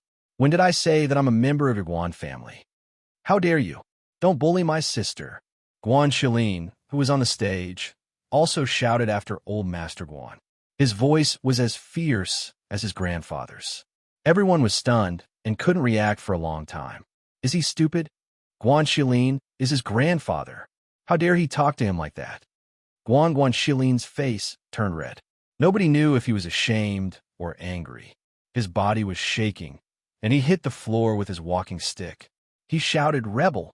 Are you all rebelling? Are you all rebelling? Do you all know the rules? Guan Shilin didn't flinch. He looked at Guan Shilin's angry eyes. He stood up straight and looked at his grandfather with determination in his eyes. Master Guan Shilin panicked. Just as he was about to open his mouth and ask everyone to leave, he heard a voice full of energy and profound energy coming out of his mouth, clearly entering the ears of everyone below. I, Guan Shilin, announce that I am leaving the clan. From now on, I have nothing to do with the people in the clan. The man's voice resounded. It was like thunder striking in everybody's heart. They were shocked and took a cold breath. They couldn't believe it. Leaving the clan? Was he crazy? There was a difference between having the protection of a clan and not having the protection of a clan. What did it mean for a disciple with such outstanding talent to ask to leave the clan? That would mean that he would be cut off from his cultivation resources, and without the protection of his family, he would become a loner. The master of the Guan family gave his son to the guards to help him back to the courtyard. He looked at Guan Shilin on the stage with a sullen face. His eyes flashed, but he didn't say anything. Grandpa Guan was so angry that he was trembling. He pointed at him and said, Say it again if you dare. Guan Shilin's eyes were dark, and his voice was stiff as he said, Even if I say it 100 times, it's still the same. I, Guan Shilin, will voluntarily leave the clan. Brother Shilin, you've won the competition. You're the young master of the Guan family. How can you leave the family on your own accord? Below the stage, a young man looked at Guan Shilin worriedly and shouted, Hurry up and apologize to Grandpa. He won't hold it against you. I don't care if you agree or not. That's all I have to say today. This is also the reason why I came back today. I won't stay in the Guan family any longer. Chapter 119. Guan Shilin fearlessly looked into his eyes and said, Don't you know whether they have mistreated me or not? I don't have parents in the Guan clan. Don't you know whether they have mistreated me or not? Master Guan's lips were trembling, but he couldn't say a word. They raised him, but they didn't care about him. When they heard that he was dead, They didn't even feel sad. They canceled his engagement and let Shi-Ruan marry his fiancée. When they knew that he was still alive, they hoped that he wouldn't come back. When he came back to the Guan clan, Master Guan tried to stop him. He didn't want him to participate in the competition that the Guan family has raised you for so long, and you have the nerve to compete with your grandfather. You even said that you want to leave the family. I think your conscience has been eaten by a dog. The Guan family master shouted sternly. His face was full of righteousness, and he had the demeanor of a family master. Ha ha ha! Guan Shilin raised his head and laughed. Suddenly, he stopped laughing. He took off his robe and showed the wound on his abdomen. Do you know how I got this scar? He walked down from the stage and came to the front of Master Guan. Step by step, he approached him and asked, Do you know how this scar came about? Let me tell you, it was your son, my cousin, who stabbed me in the back with a knife and left it there. As soon as these words came out, everyone gasped in disbelief. The entire scene fell silent, and everyone held their breaths. It was so quiet that even a pin dropping to the ground could be heard. Bullshit! The master of the Guan family shouted loudly. His whole body was trembling with anger. However, there was a voice in his heart telling him that it was true. Otherwise, he wouldn't dare to say it in front of so many people. Master Guan almost fainted. He almost fainted. Brothers killing each other. It was a family scandal. Bullshit? Guan Shilin tied his belt and said, He wanted to kill me from the back with a dagger. Do you think we are all blind? Do you think I can stay in the Guan clan? If you stay, you won't even know when you'll be killed. He looked at Master Guan and said, Today, I just want to tell you that I don't need your permission. From now on, the rules of the Guan family are useless to me. You'd better leave them to teach the Guan family's disciples.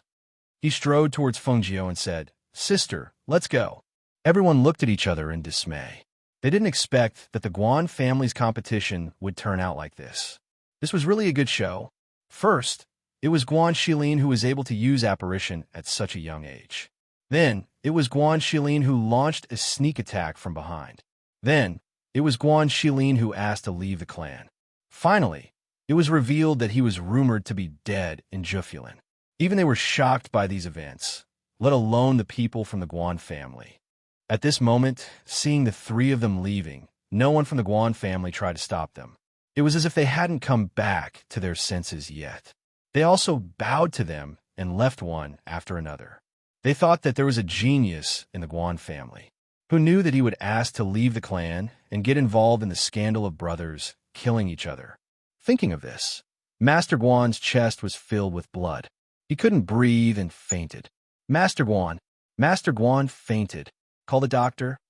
Chapter 120. By the time the family heads arrived outside, they had already seen the inconspicuous horse pass by. As they watched the carriage gradually disappear into the distance, they all clasped their hands in farewell and boarded the carriage. Then, they instructed the servants to pay more attention to Guan Shilin's movements in the future. They all thought that since he had already asked to leave the family, they could try to rope him into their family. After all, from today's battle on the stage, they could all see that this person would be extraordinary in the future.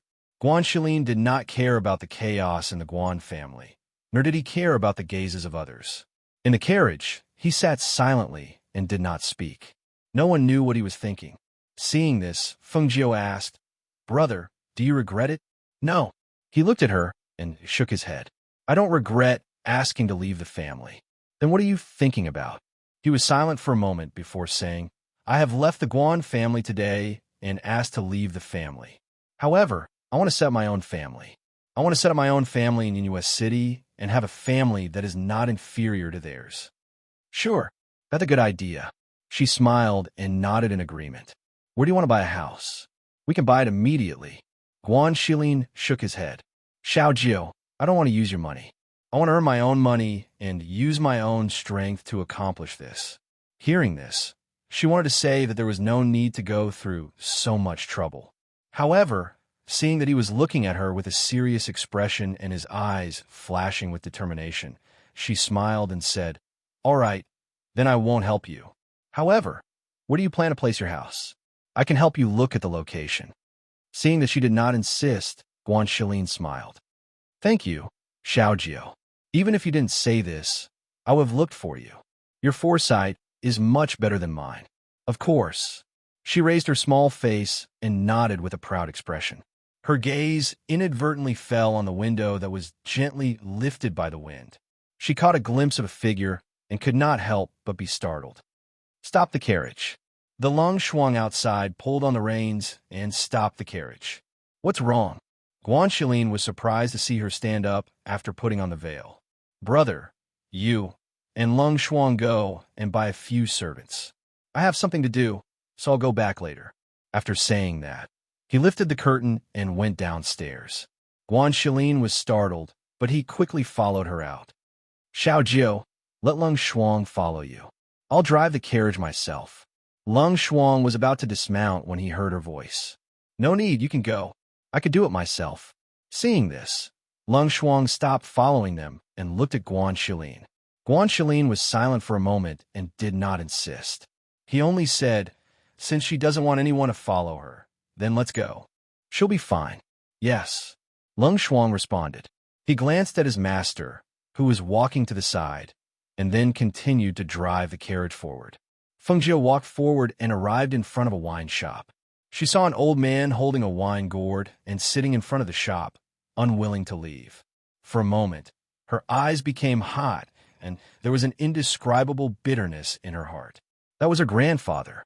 To be exact, it was the original owner's grandfather. It was reasonable to say that she should not have any feelings for him, but when she saw him, all the feelings in her heart surged up. Her grandfather's love for her and his teachings replayed in her mind. It was as if those scenes were yesterday, but also as if she had experienced them herself. Chapter 121.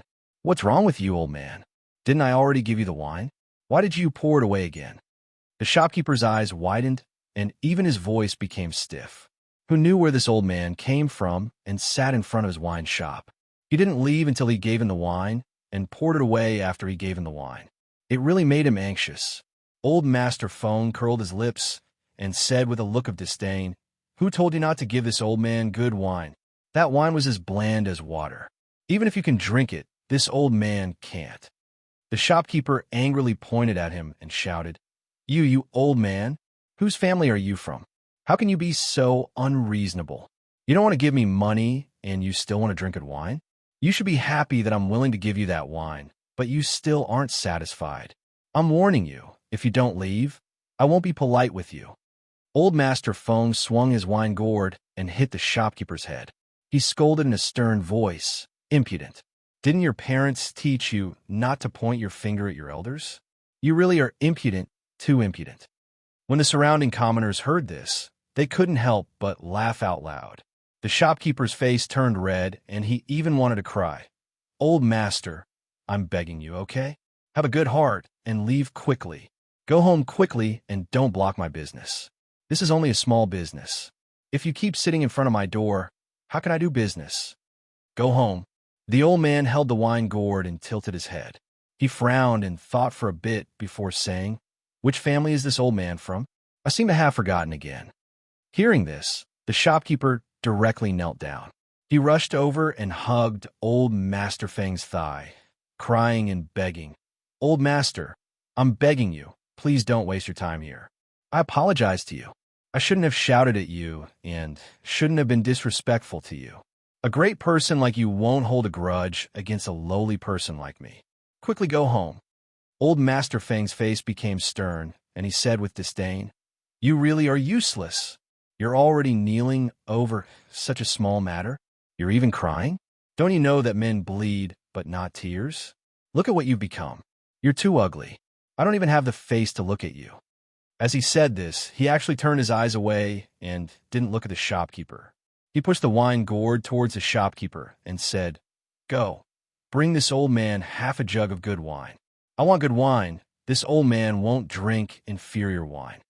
The surrounding commoners looked at the innkeeper with sympathy. Someone even shouted, I say, just pour some good wine for the old man. Look at the old man's clothes. He's definitely not an elder from an ordinary family. Do you think he's afraid that you won't be able to pay for the wine? That's right, that's right. I won't skimp on your wine bill. Old Master Feng nodded with a smile and urged, Hurry up this old man's craving for wine is acting up again. The innkeeper hesitated for a moment before taking the wine gourd inside to fill it with wine, because he was afraid that the old man would pour the wine away again. This time, it was really top-notch wine. As he filled it, he felt his heart ache, wondering if the old man would be able to fork out the money. And whose family did it belong to? After filling it with good wine, the innkeeper hesitantly handed the wine gourd to him and asked, "Old master, whose family do you belong to?" Old Master Feng snatched the wine gourd away and glared at him. "Didn't this old man just say it? This old man forgot which family I belong to again. But don't worry, this old man won't skimp on your wine bill." As he spoke, he stood up and unbuttoned his clothes, saying, "This old man's clothes are valuable. I'll give them to you as payment for the wine." The innkeeper scowled miserably and said, "I don't have any use for your clothes." Chapter 122. When this sudden female voice entered the shopkeeper's ears, he felt as if he had heard the sound of nature. His eyes lit up as he looked towards the direction of the voice. The surrounding people also looked in surprise at the woman slowly walking over. When their eyes fell on her, their eyes lit up and they secretly praised her in their hearts. What an outstanding woman! Although her face was covered by a veil, her clear and elegant temperament made people's eyes light up. They all automatically opened up a path for her to walk forward. Miss, is what you just said true? You know that old master? That's great. I'll have to trouble you to quickly take him away. I've let him delay my business for an entire day." The shopkeeper acted as if he had seen a piece of driftwood that could save his life. Feng Jiu threw out a handful of silver. "This is the money for the wine." Then she looked at Old Master Feng. When Old Master Feng walked out of Feng Jiu's shop, his eyes had been looking at her. When he saw her look over, he couldn't help but grin. With a bit of a mischievous temperament, he curled his lips and asked with a bored expression, "Xiao Feng, how did you find grandfather again?" Xiao Feng, how did you find grandfather again? Feng Jiu was slightly startled. She stood there in a daze as she looked at him with a bored expression. She saw that his face clearly had a bored expression, but his eyes couldn't hide the joy and happiness of being found. Because of his words, she remembered the hide-and-seek that grandfather and grandson often played when they were young. Every time she found him, he would ask with a bored and puzzled expression, "Xiao Feng, how did you find grandfather again?" Her heart slightly ached, and her eyes became slightly hot. A layer of uncontrollable tears filled her eyes and blurred her vision. Because he recognized her at a glance, and because he called her Xiao Feng, her heart couldn't help but be moved. Her grandfather had intermittent amnesia. How could he forget where his home was? How could he forget who he was? How could he forget what his son's name was? But he would never forget her. He often said that she was the Feng family's little phoenix and also the treasure in their hands. They loved her, spoiled her, protected her, and gave her the best things just to see her happy. Seeing the tears in her eyes, Old Master Feng panicked and hurried forward. "Little Feng, what's wrong with you? Who bullied you? Tell Grandpa. Grandpa will help you beat him up." In order to show that he would help, he even waved his fists. She shook her head and held his hand, leading him out of the crowd and in the direction of the Feng Manor. She walked slowly without saying a word. Old Master Feng, who was beside her, also let her hold his hand and followed obediently. He looked at her carefully from time to time, wondering why she was crying. "Little Feng, do you still have money?" he asked carefully. Feng Jiu stopped and looked at him, then took out a handful of silver and gave it to him. Old Master Feng happily received it and smiled. "Wait here for Grandpa. Don't run around." Saying this, he ran off.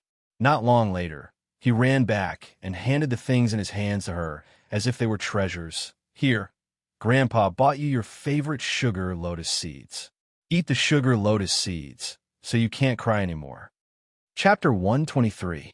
I'm covering my face. How do you know that I'm your little Feng? She held the bag of sugar lotus seeds in her hand and asked the question in her heart. After all, even Murong Yixian and Su Ruo Shui were unable to recognize her at first glance. How did he recognize her? Who knew that her words would receive the old man's disdainful gaze? "Grandfather watched you grow up. Could it be that grandfather can't recognize you just because you covered your face? Moreover, grandfather has only been in closed-door cultivation for a few months. How could he not recognize you? Hearing his words, Feng finally recalled that before the incident, the old man had been in closed-door cultivation. Thinking about it, he must have come out looking for wine to drink as soon as he came out. He probably hadn't seen the fake Feng in the Feng Manor yet. Then do you remember which family you belong to? Old Master Feng looked at her and shook his head, sighing, Little Feng, grandfather has only been in closed-door cultivation for a few months. Why does it feel like you become stupid? You're my granddaughter. Which family do you belong to? Of course, I belong to that family. Is there even a need to ask? Feng Zhou's mouth twitched. Although there was nothing wrong with what he said, why did it sound a bit strange to her? Moreover, it was clear that he did not remember who she was. The two walked the streets for a long time. When they approached the Feng Manor's gates, she stopped walking. You should go back. Next time you go out, don't leave the Feng guards behind. Otherwise, you'll forget the way back. Old Master Feng heard this and felt it was strange. Looking at the Feng Manor's gates in front of him, he then looked at her who was about to turn and leave. Puzzled, he asked, Little Feng, are you not going home with grandfather? Where are you going?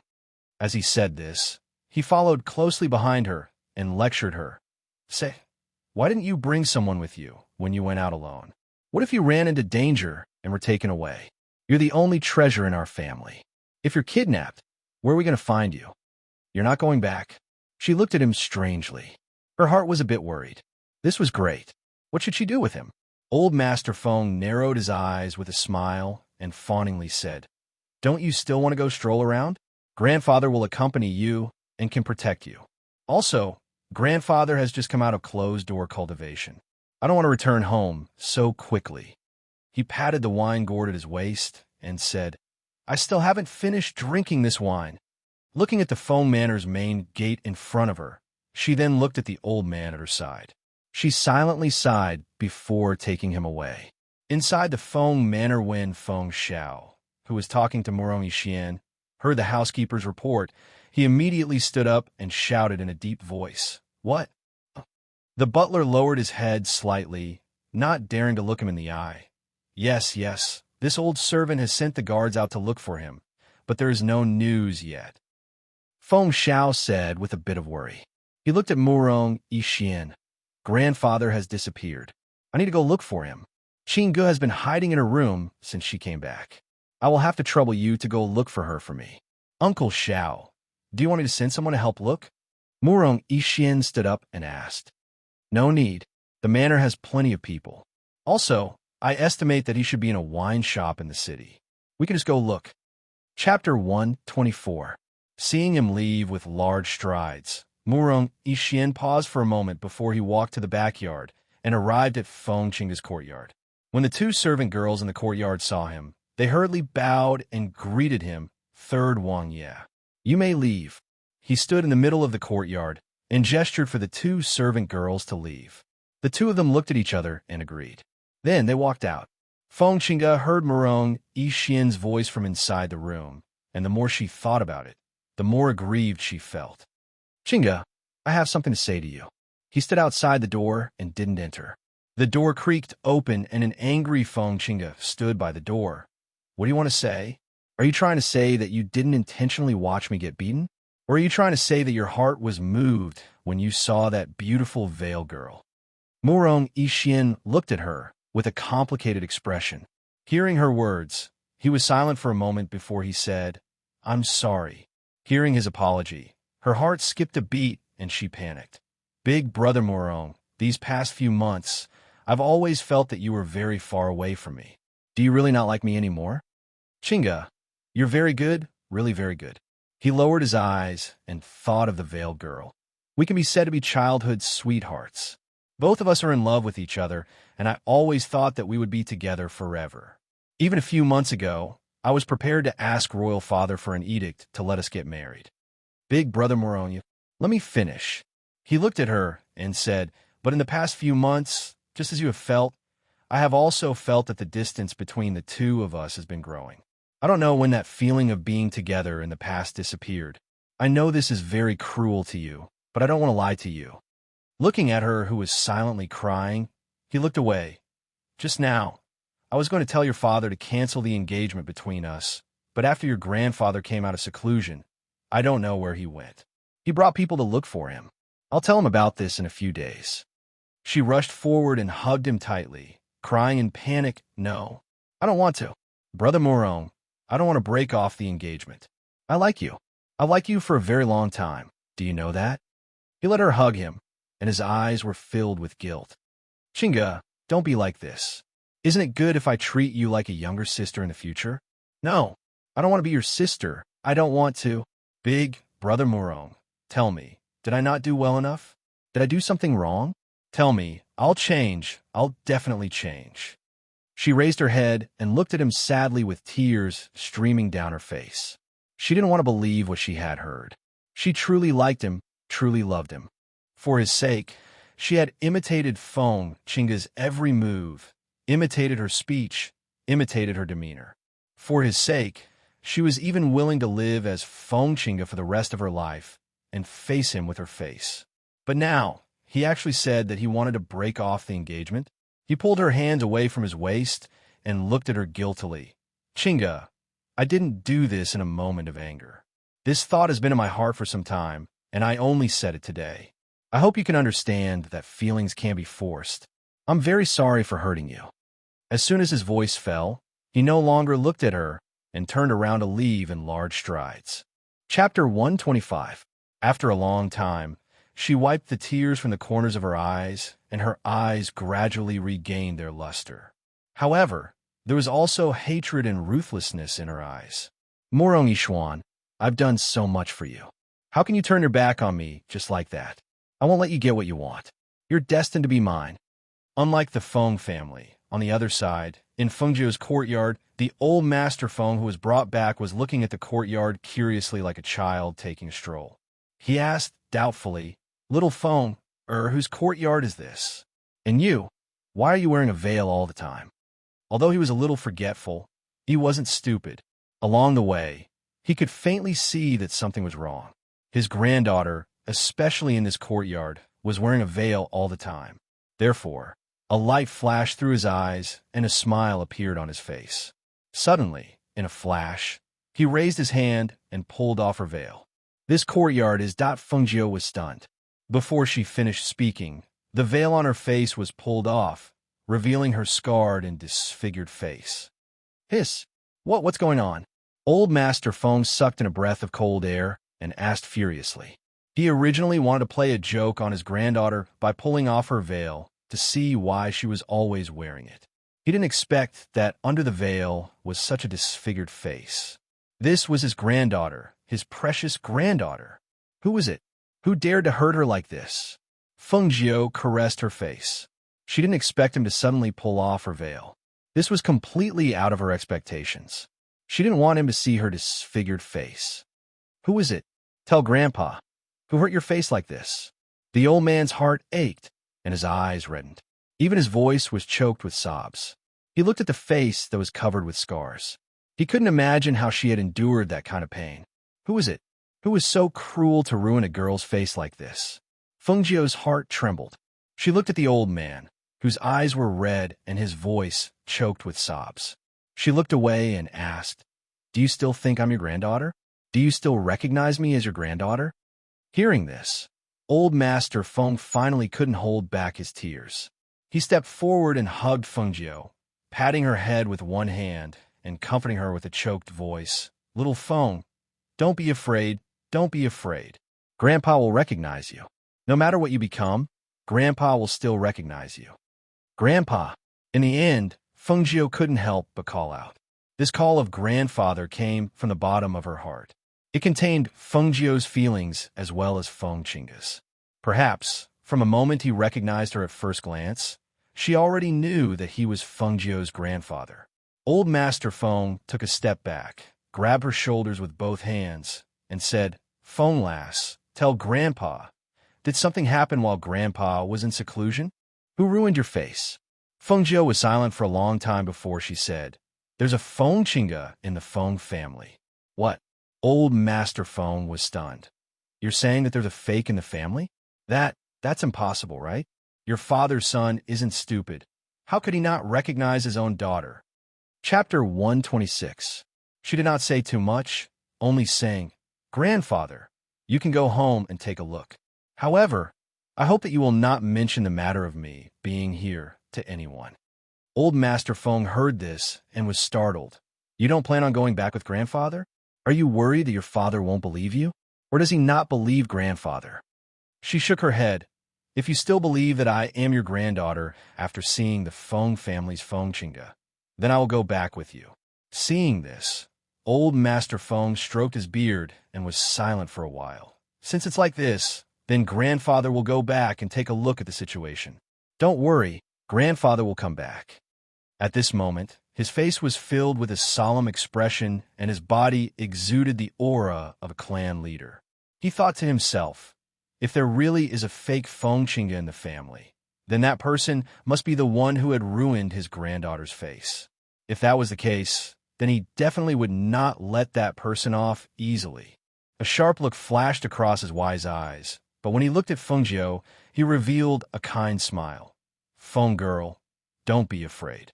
Wait here. Grandfather will go home and take a look. Don't worry, grandfather will come back to pick you up very quickly." Hearing this, her heart warmed. She revealed a bright smile and nodded. Although she originally did not want to go back so quickly, since he already knew about the situation, then she would just wait and see. After old Master Feng finished speaking, he left the courtyard and headed towards the Feng family. On the way back to the Feng manor, he met Feng Xiao, who was looking for him with a group of people. Seeing him, Feng Xiao hurriedly came forward with a worried expression. "Father, where did you go? Why didn't you bring anyone with you? I already searched all the nearby wine shops, but I didn't see you." Old Master Feng crossed his arms and glanced at him. He heavily snorted and his face was dark. It was clear that he was suppressing his anger and said, "Keep your skin tight. I'll take care of you later." Feng Zhao's face was filled with shock. He did not know how he had angered his father. Just as he was about to ask, he saw that he was already walking towards the Feng manor. He quickly ordered, "Go, call everyone back. Just say that the old master has been found." "Yes." The guard behind him responded and quickly turned to leave. Feng Xiao strode after him and asked, "Dad, what's wrong with you? Who made you angry?" Old Master Feng didn't answer him. He just strode forward with a gloomy face. His eyes were gloomy, and his aura was oppressive. Even Feng Xiao, who was walking beside him, couldn't help feeling nervous. He didn't know what had happened. Entering the Feng manor, the Feng master sat in the main seat and slammed his hand on the table. His old voice was filled with anger as he shouted, "Go call him over." Feng Xiao, who had followed him in, hurried forward and asked in confusion, "Father, who did you call?" "Of course it's the old madam's precious granddaughter." He emphasized those words, and his gaze was as sharp as a knife, as if he was trying his best to restrain his anger. "Song?" Feng Xiao was stunned. He looked at the angry old man and asked carefully, "Father, why are you looking for Chinga? Did she make you angry? That shouldn't be the case. You ran out as soon as you came out of seclusion. She hasn't seen you for many months. She couldn't have made you angry." Bang! Chapter 127. Feng Zhao's legs trembled and his entire body trembled from his furious father's yelling. Only the heavens knew that he hadn't seen his father this angry in many years. He didn't dare to ask again and only responded, Okay. Don't be angry. I'll immediately send someone to call her." As he spoke, he hurriedly went out to have the steward call his daughter over from the rear courtyard. At the same time, in Feng Chinga's courtyard, a middle-aged man quietly appeared outside her room and called out to the person inside, "Master." Feng Chinga was a little surprised when she heard the voice outside and immediately said, "Come in." The middle-aged man flashed into the room and saw her sitting at the table. He stepped forward and said in a low voice, "Grandfather Feng has been found." But as soon as he returned, he angrily called for Master to see him. "The steward is currently on his way here." This subordinate saw that the situation was a little unusual and specially came to report. Hearing this, her gaze sank and she pondered for a moment before saying, "I understand. You go out first and don't let anyone discover you." "Yes," the middle-aged man responded and left in a flash. She sat quietly in her room and pondered. Not long after, she heard the steward's voice from outside. "Young miss, master invites you to the main hall." She stood up, opened the door, and walked out. Seeing the steward in the courtyard, she greeted him and asked, "Uncle Chung, have you found grandfather?" "Grandfather has been found. Young miss doesn't need to worry." The steward smiled and said, "Grandfather and master are waiting for young miss in the front hall. Young miss should quickly go over." "Okay." She nodded and walked towards the front courtyard. In the front hall, Feng Xiao took the tea brought in by a maid and placed it beside his father's hand. "Father, please drink some tea first." Old Master Feng didn't speak and only looked at the door as if he was waiting for Feng Qingge to arrive. What the hell is going on? Feng Xiao was puzzled and uneasy in his heart, but he didn't ask. Father didn't seem to want to say. Moreover, this matter seemed to be related to Qingge. Just as he was feeling apprehensive, the atmosphere in the hall became increasingly gloomy and oppressive. Finally, he heard the steward's voice from outside. Old master, young miss is here." Hearing this, Feng Xiao was about to get up and walk out to remind her, but who knew that as soon as his but left the chair, he heard a loud shout accompanied by the sound of a table being slammed. "Sit down." He was so frightened that his legs trembled. His heart skipped a beat, and he fell back in his seat. He sat down properly and looked at his angry father with some apprehension, but he didn't expect to meet his father's furious and dignified gaze. She could only force out a smile and embarrassedly said, "Father, don't be so angry. Don't scare Qingge." His father's authority was deeply engraved in his bones. As long as his father shouted or gave him a look, he would be able to turn this dignified and mighty general into a coward.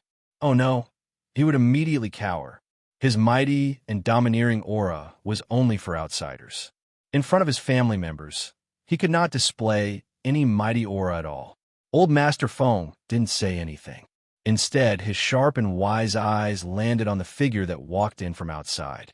When he saw that familiar face, his eyes narrowed slightly. He really did have two granddaughters. One's face was ruined, while the other's face was as good as new. His old eyes narrowed as he carefully sized them up from head to toe. Chapter 128. "Grandfather, father," she called out, trying her best to ease the suffocating atmosphere in the hall. She walked over to old Master Feng's side and hugged his arm with both hands, revealing a bright smile. "Grandfather, Feng girl missed you so much. You've been in seclusion for several months, and I haven't seen you for several months." There was no laughter as she expected. On the contrary, old Master Feng narrowed his eyes and stared at her. His sharp eyes seemed to see through her, causing her heart to skip a beat. "Grandfather, what's wrong?" She couldn't help but loosen her grip on his arm and took a step back, looking at him with an uneasy expression. Feng Xiao saw this and hurriedly stepped forward. "Father, Qingge is calling for you. I remember that you have a phoenix birthmark on your forearm. Take off your outer garment and show it to me." Old Master Feng's sharp eyes stared at her, and his voice was dignified, not missing the slightest trace of expression on her face. Hearing this, not only did Feng Qingge's eyes widen in astonishment, even Feng Xiao furrowed his brows. "Father, what do you mean by this? Why do you suddenly want to see Qingge's birthmark? What are you suspecting?" "Grandfather, are you suspecting that I'm not your granddaughter?" Her eyes were filled with tears of grievance, and her face was filled with sadness. Feng Xiao couldn't help but feel distressed when he saw this, and hurriedly comforted. "Qingge, your grandfather didn't mean that. Don't think too much." However, old Master Feng gave a heavy snort and swept a glance at Feng Xiao before looking at Feng Qingge. He frowned and said in an unyielding tone, "Show me the phoenix birthmark." "Father, shut up." Old Master Feng sternly shouted and glared at Feng Xiao. Immediately, Feng Xiao didn't dare to say a word. Feng Qingge gently bit her lips as tears fell from her eyes. "Grandfather, don't be angry. If Grandfather wants to see the phoenix birthmark, I'll show it to Grandfather." As she spoke, she half unbuckled her belt and pulled down her coat, revealing the red phoenix birthmark on her snow-white arm. "Father, look." Isn't Chinga's Feng birthmark there? He really couldn't understand the old man. Why did he want to see Chinga's birthmark after going out for a while? Could it be that he suspected that his daughter had been swapped? One had to know that he had seen her walk around every day. Her actions, her expression, and her appearance. How could they be fake? Seeing the phoenix birthmark, old Master Feng frowned and said, "Come here." "Father." Old Master Feng didn't care about him. Instead, he stared at Feng Chinga. "Come here." This time, his voice was a bit stronger and carried an undeniable majesty. Feng Chinga gently bit her lips and glanced at him. Then, she slowly walked forward and stopped in front of him. She slightly narrowed her eyes. Old Master Feng glanced at her. He dipped his finger in some tea and rubbed it on the red phoenix birthmark. When he looked again, the red phoenix birthmark was still there. It hadn't faded or been wiped away by him. He couldn't help but frown deeper. "Grandfather, can I pull on my coat?" she asked in a slightly choked voice as she looked at Old Master Feng with a hurt expression. Without waiting for Old Master Feng to speak, Feng Shao hurriedly said, "Chinga, quickly pull up your coat. Go back to your room first. I'll talk to your grandfather." "Okay." Tears fell from her eyes as she pulled up her coat and ran out. Chapter 129. Old Master Feng looked at him with a heavy gaze and said, "That's right. I suspect that she isn't my Feng lass." "How is that possible?" "Father, what did you encounter outside? Did someone tell you something? Why would you think that?" Feng Shao couldn't accept his father suspecting his own daughter. What was going on? Looking at Feng Shao, Old Master Feng shook his head. Even his own father couldn't tell if his daughter was real or fake, so it was no wonder that his Feng lass didn't dare to come back. He stood up and took a deep breath with his hands behind his back, saying, "Sometimes a person's eyes can be blinded. There are many things that you need to use your heart to feel and use your heart to see. I, your father, have lived for so long and have eaten more salt than you have rice." He glanced at him and continued, "Even if she is Feng Lass's face and has the same phoenix birthmark as Feng Lass, she definitely isn't Feng Lass. You have to know, feelings can't lie." Seeing his father's aura change after he finished speaking and he walked out with large strides, Feng Shao was shocked and hurriedly stopped him, asking, "Father, what do you want to do?" Old Master Feng glanced at him and said, "She isn't my Feng Lass. I want to capture her and take off her mask." Feng Shao was stunned when he heard this, and even his voice couldn't help but become louder. "Father, you're crazy.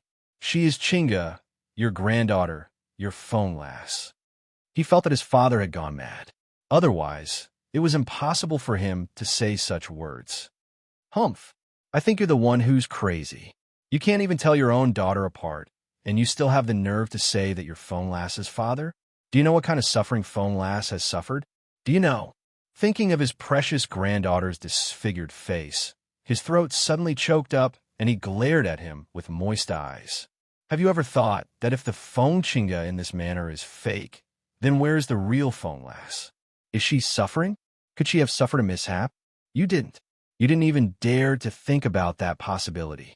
Even when I told you, you didn't believe me. Tell me, with a father like you, how can my Feng Lass dare to come home?" "Father, what you said is impossible. My daughter is clear. She has always been by my side, and there's nothing wrong with her. Tell me, how could the things you said happen? Father, are you too tired? Or are you drunk? Why don't I help you return to the courtyard to rest?" He stepped forward to help him up, but unexpectedly, with a flick of his sleeve, a strong force came over and pushed him back several meters. "Bastard, just you wait. Wait. Once I've taken care of Feng Lass, I'll take care of you."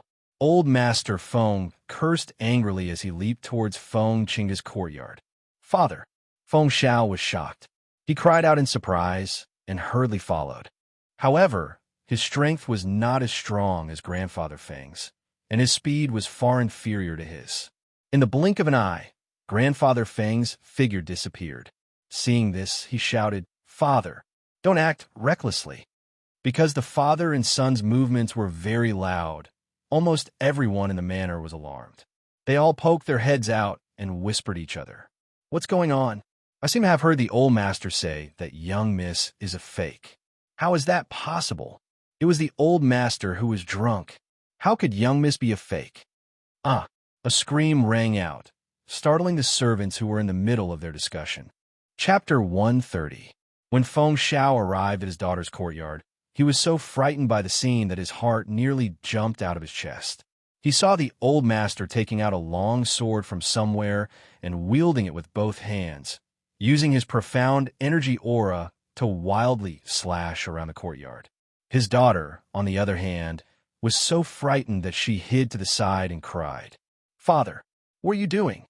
He cried out in alarm and hurriedly rushed forward to snatch the sword from his father's hand so that he wouldn't hurt anyone, but who knew that the old master would also turn around and forcefully push him away. Scram! This old man wants to kill her. Kill her! Feng Zhao's face was completely drained of blood. He once again pounced forward and tightly hugged his father from behind. "Father, wake up! That's Chinga! She's your granddaughter." She's not. She's not. She harmed my phone lass. She harmed my phone lass. Ah, let go. I want to kill her." Old Master Feng's eyes were bloodshot as he shouted with a crazed expression. He struggled to pounce forward. No one saw that Feng Chinga, who was hiding at the side and crying with a face full of panic, looked at Old Master Feng with a trace of viciousness and excitement. That trace of viciousness and excitement flashed by so quickly that no one noticed it. She cried in panic and shouted, "Father, father, save me.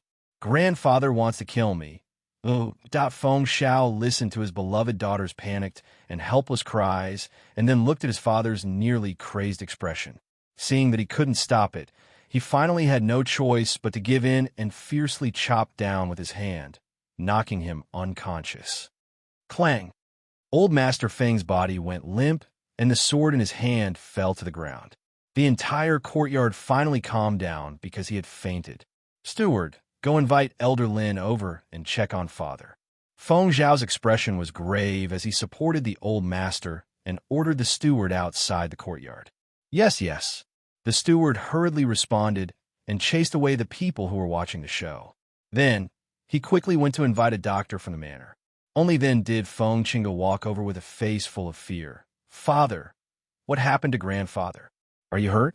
He looked at her and saw that her face was full of tears. He comforted her. "Don't be afraid. Father is here. No one can hurt you. You go back to your room first. Father will send your grandfather back to the courtyard."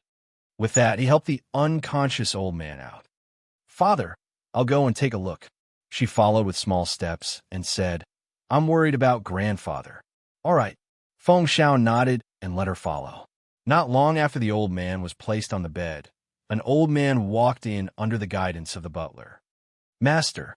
The old man bowed to Feng Xiao.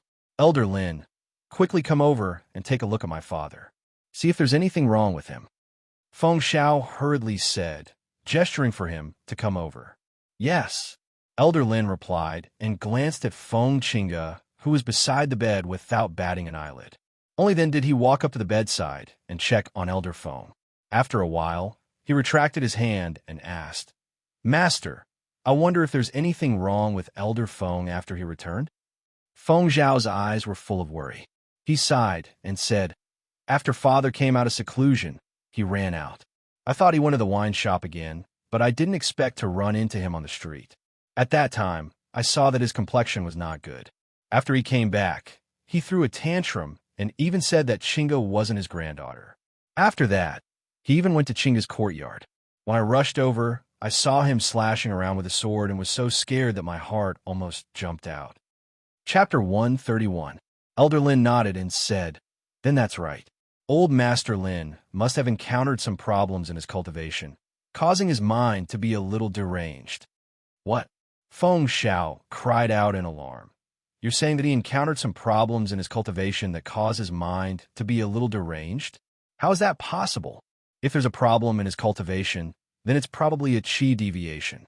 But I've examined him, and all the profound energy in his body is normal. It's impossible for something like that to happen. Did you make a mistake in your diagnosis?" Hearing this, the old man frowned. "If old master doesn't believe me, you can invite someone else to treat the old master. But I only want to say that it's the same no matter who you invite. Moreover, it's best to lock the old master up. Otherwise, When he wakes up, we don't know if he'll be like before. The current him is very dangerous. Even he doesn't know what he's done.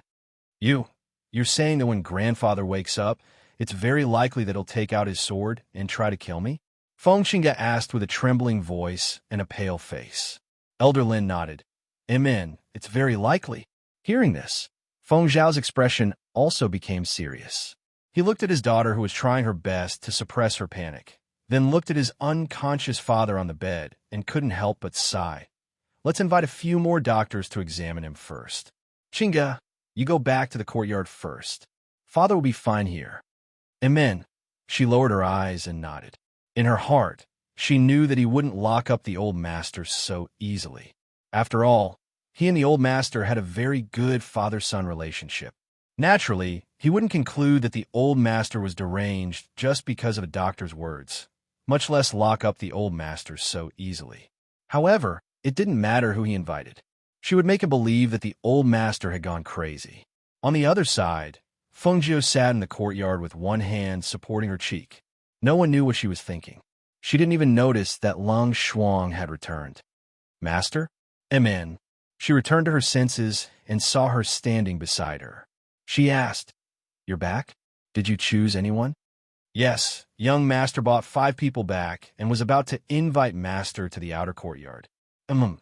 She tied the veil around her face and slowly walked to the outer courtyard. When Guanxilin saw her, he quickly went up to her and said, Xiaojio, you're here. Look, I bought 5 people, and one of them is a cook. Then he said to the people, Raise your heads and let my sister see. Yes. Only then did they raise their heads with apprehension. When they saw the girl standing in front of them, they were stunned. However, they did not dare to look at her too presumptuously. Instead, they hurriedly lowered their eyes after a glance. Feng Zhao's gaze swept across the group. After sizing them up, he asked, What are your names? Miss, please bestow names to us servants. The older female cook said, because they were selling their bodies, they would be part of this family in the future. Naturally, they could not use their previous names. Then let's use Qing as the generation name. You can each choose one of the 4 characters, Ping, In, and Rui. As for the kitchen maid, let's call her Qing Yang. Thank you, miss, for bestowing names. The group of people bowed. She nodded and said to Guanxilin, Brother, let Lung Shuang arrange their accommodations and tell him the rules. I'm a little tired after being out for the whole day, so I'll go back to my room to rest. Okay, then you can go. He nodded and watched her leave. Then, he told Lung Shuang to help them settle down and followed after her. Chapter 132. After 2 or 3 days, old Master Feng did not come again. Originally, Feng Zhao thought that perhaps he thought Feng Qingu was fake after seeing her, but the more she thought about it, the more she felt that something was off. Based on old Master Feng's attitude and tone at that time, even if he thought she was fake, he would definitely come to find her. But after waiting for 2 or 3 days, he still did not come. This was strange. Thus, she left the room and ordered Lung Shuang, who was sitting cross-legged in the courtyard. Lung Shuang, go find out if anything has happened in the Feng Manor these past 2 days. Yes. Although Lung Shuang was puzzled, he did not ask any questions and left.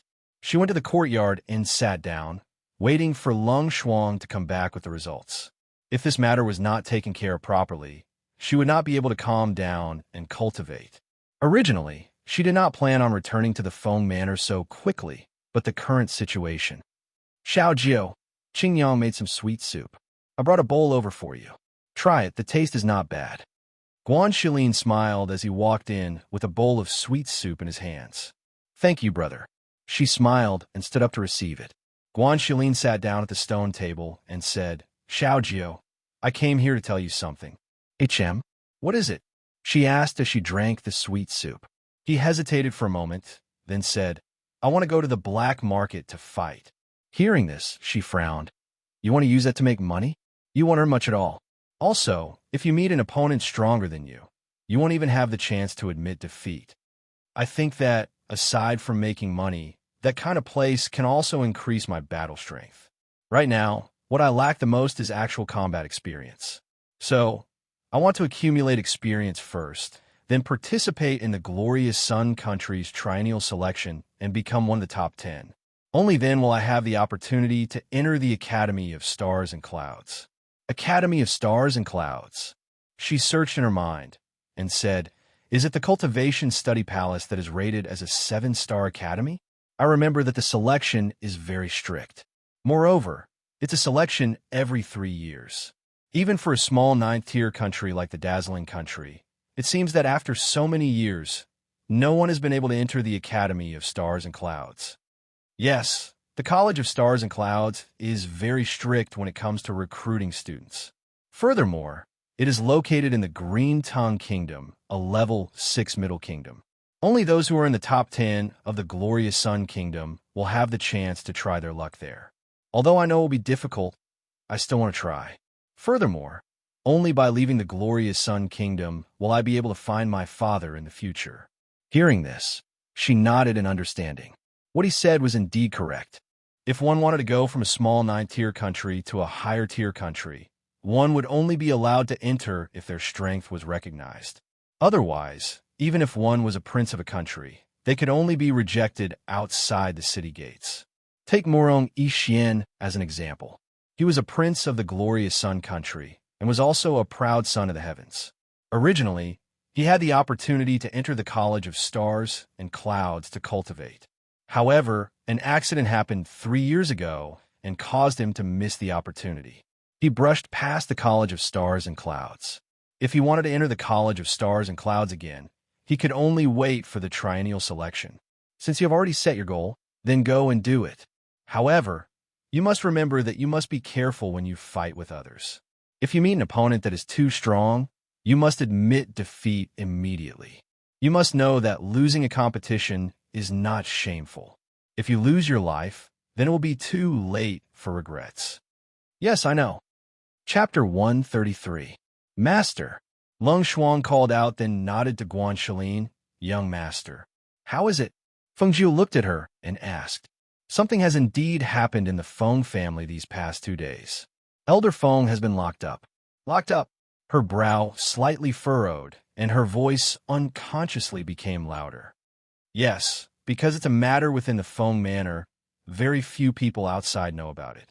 They only know that in the past 2 days, General Feng has invited quite a few famous doctors into the manor. They all diagnosed Elder Feng as having a demonic illness and said that he is in danger of attacking people, so he has been locked up. After hearing this, Feng Jiu's face sank, and he did not speak for a while. This made Guan Shilin feel very strange. He looked at Lung Shuang and then looked at Feng Jiu. In the end, he could not help but ask, Xiao Jiu, why are you asking about the Feng family? Hearing this, she looked at him and saw that he had a curious expression. Even Lung Shuang looked at her. After pausing for a moment, she said, Perhaps I should tell you about this matter. The two's hearts jumped as their gazes fell on her body. They always knew that she had a secret, but she did not say it, so they did not ask. I also have another identity, and that is Feng Zhao's daughter, Feng Qinga. What? Hearing her say this, it was like a sudden clap of thunder that set off waves in their hearts. You're Feng Qinga? Then what about the Feng Qinga we met that day? Who is she? Guan Shilin's eyes widened in astonishment, and his face was filled with shock. But when he thought about it, Xiao Jiu would not lie to him. Thinking back to that day, he felt that Feng Qinga was similar to Xiao Jiu, and hearing her say it now, he felt that it was too inconceivable. Even Lung Shuang, who had always been cold, had an expression of shock. If Master was Feng Qinga, then it would explain why she was so concerned about the Feng family's matters. However, if Master was the Feng manor's young miss, Feng Qinga, then was the fake Feng Qinga the one who ruined Master's appearance? Her name is Su Ruoyan. I picked her up from the roadside when she was just a few years old, and she has always been by my side. However, it's hard to fathom a person's heart. She replaced my identity, scratched my face, and had someone sell me to a brothel. She was even afraid that I wouldn't die, so she fed me poison. Her voice was calm, as if she was talking about someone else. However, Guan Shilin and Lung Shuang clenched their fists tightly when they heard what she said. Their hearts ached for Su Riyun, and at the same time, they wished they could kill that vicious woman with their own hands. Fengjiu drank a mouthful of the sweet soup that had already cooled down. She revealed a bright smile and said, "However, no matter how much she calculated, she would never have guessed that I would still be alive, much less that I have already returned." "Xiaojiu, you didn't return to the Feng family. Was it because you were afraid that your face would be ruined and your father and grandfather wouldn't be able to recognize you?" Guan Shilin looked at her with heartache. His heart twisted into a ball. When they first met in Jufu Forest, she had fought against a pack of wolves by herself. He still remembered that ruthlessness and killing intent. He had never been able to figure out what kind of family could raise a child like her, but at this moment, he understood everything. It wasn't that she wanted to grow, but that she was forced to grow. If she wasn't ruthless, then she wouldn't have been able to survive. "My face is ruined, but when I met my grandfather on the streets a few days ago, he immediately recognized me." Thinking of that drunken old master Feng, she couldn't help but reveal a smile. Chapter 134. Could it be that the rumor that the Feng master has gone mad this time was caused by Su Ruyan? Guan Shilin's eyes widened. He felt that woman was too scary. Since she stole Xiao Jio's identity, she did not treat her family as family and even schemed to harm them. That kind of woman should be hacked to pieces. She pondered for a bit and nodded. Grandfather couldn't have suddenly become like that after returning home. "I think it must be her doing. I'll go take a look tonight." "You want to sneak into the Feng Manor? But a place like the Feng Manor must be heavily guarded. I'm afraid it won't be easy to get in," he said with some worry, then continued. "Besides, if you're caught, what if they think you're an assassin and kill you? You don't need to worry about that. With my current strength, sneaking into the Feng Manor is no problem." Her voice was filled with confidence. Looking at him, she said, "I'll take care of this myself. You don't need to worry. We'll talk about it after I visit the Feng Manor tonight." Then you must be careful," Guan Shilin worriedly said. "Master, do you want me to go with you? Or provide support outside?" Lung Shuang asked. "No need." She stood up and said to the two, "You two wait at home. I'm going back to my room to cultivate. You don't need to call me for dinner." After saying this, she turned around to go back to her room. Then she stopped and looked at Lung Shuang. "My brother is going to the black market arena. Go tell him to take care of him later." "Yes," Lung Shuang replied. After watching her enter her room, he looked at Guan Shilin. "Young master, you're going to the arena?" "That's right. I want to go there and test my skills." His voice was filled with eagerness. His eyes lit up as he said, "Also, I want to enter the Academy of Stars and Clouds. That's why I want to enter the top 10 in the glorious Sun Country in the competition held every 3 years. The Academy of Stars and Clouds accepts students every 3 years. Right now, you have 1 year to prepare." As she said this, she looked at him and said, "However, it's very strict. Elites from all over the country are gathered in one place. Are you sure you can enter the Academy of Stars and Clouds in 1 year?" "I will definitely enter." His voice was filled with determination. His eyebrows were filled with confidence. After returning to her room, Fengjiu entered the space. When night. The Feng. They only saw Feng Xiao, who was sitting on the main seat. After hearing Murong Yixian's intentions, his face turned ashen. He angrily slammed his palm on the table and roared loudly. "Say that again." Murong Yixian's handsome face was filled with guilt and apology. He stood up and said seriously, "Uncle Xiao, I know it's hard for you to accept, but this is something I've decided after careful consideration. I've also told Qinggu about this." Chapter 135. Lessen the harm to her. Don't you know that you're already harming her by bringing up breaking off the engagement? Feng Xiao glared at him angrily and stood up to criticize. "You two can be considered childhood sweethearts and loved each other since you were young. I originally thought that you two would get married this year, but now you actually want to break off the engagement. Tell me, are you worthy of Qingge?" Fengjiu, who was on the roof, looked at the furious Feng Xiao. This was her father, a father who loved his daughter as much as his own life. However, because of this excessive pampering, he never suspected that his daughter had changed.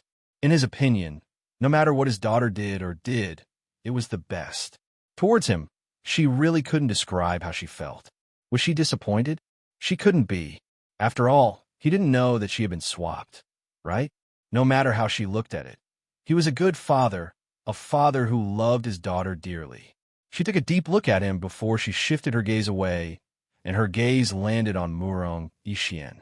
She didn't think that he would actually come to break off the engagement. However, this had nothing to do with her right now. She should first find out where her grandfather was locked up.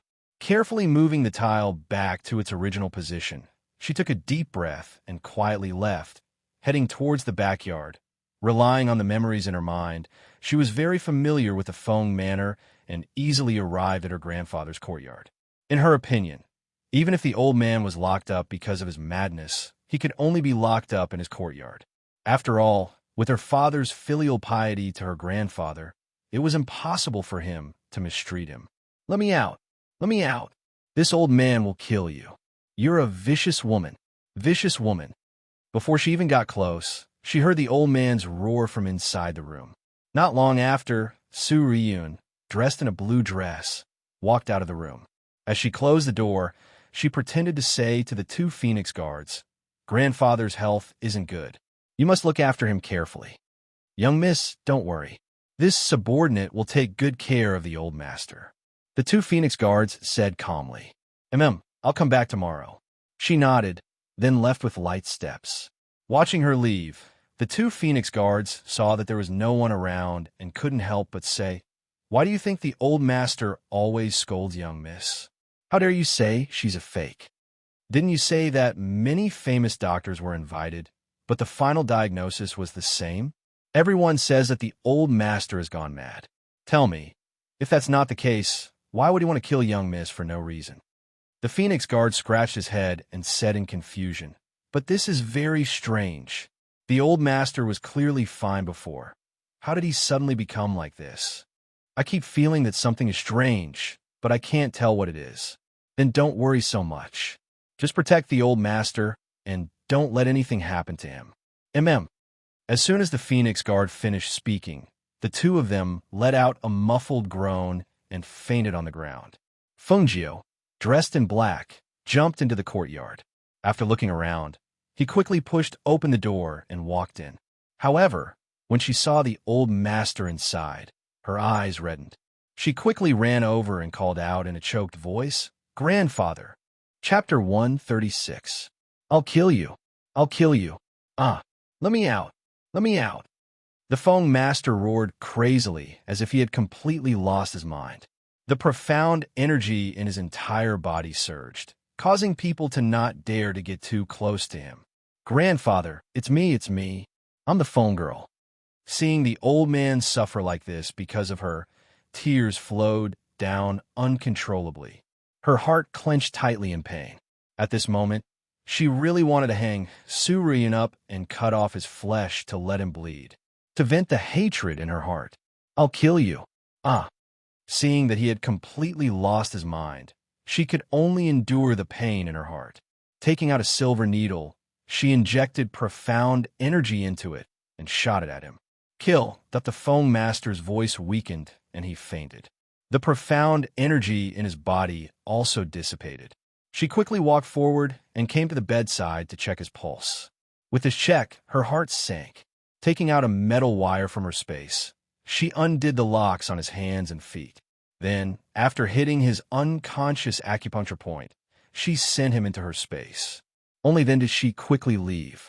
Unexpectedly, as soon as she left the room, she met the housekeeper who was walking into the courtyard.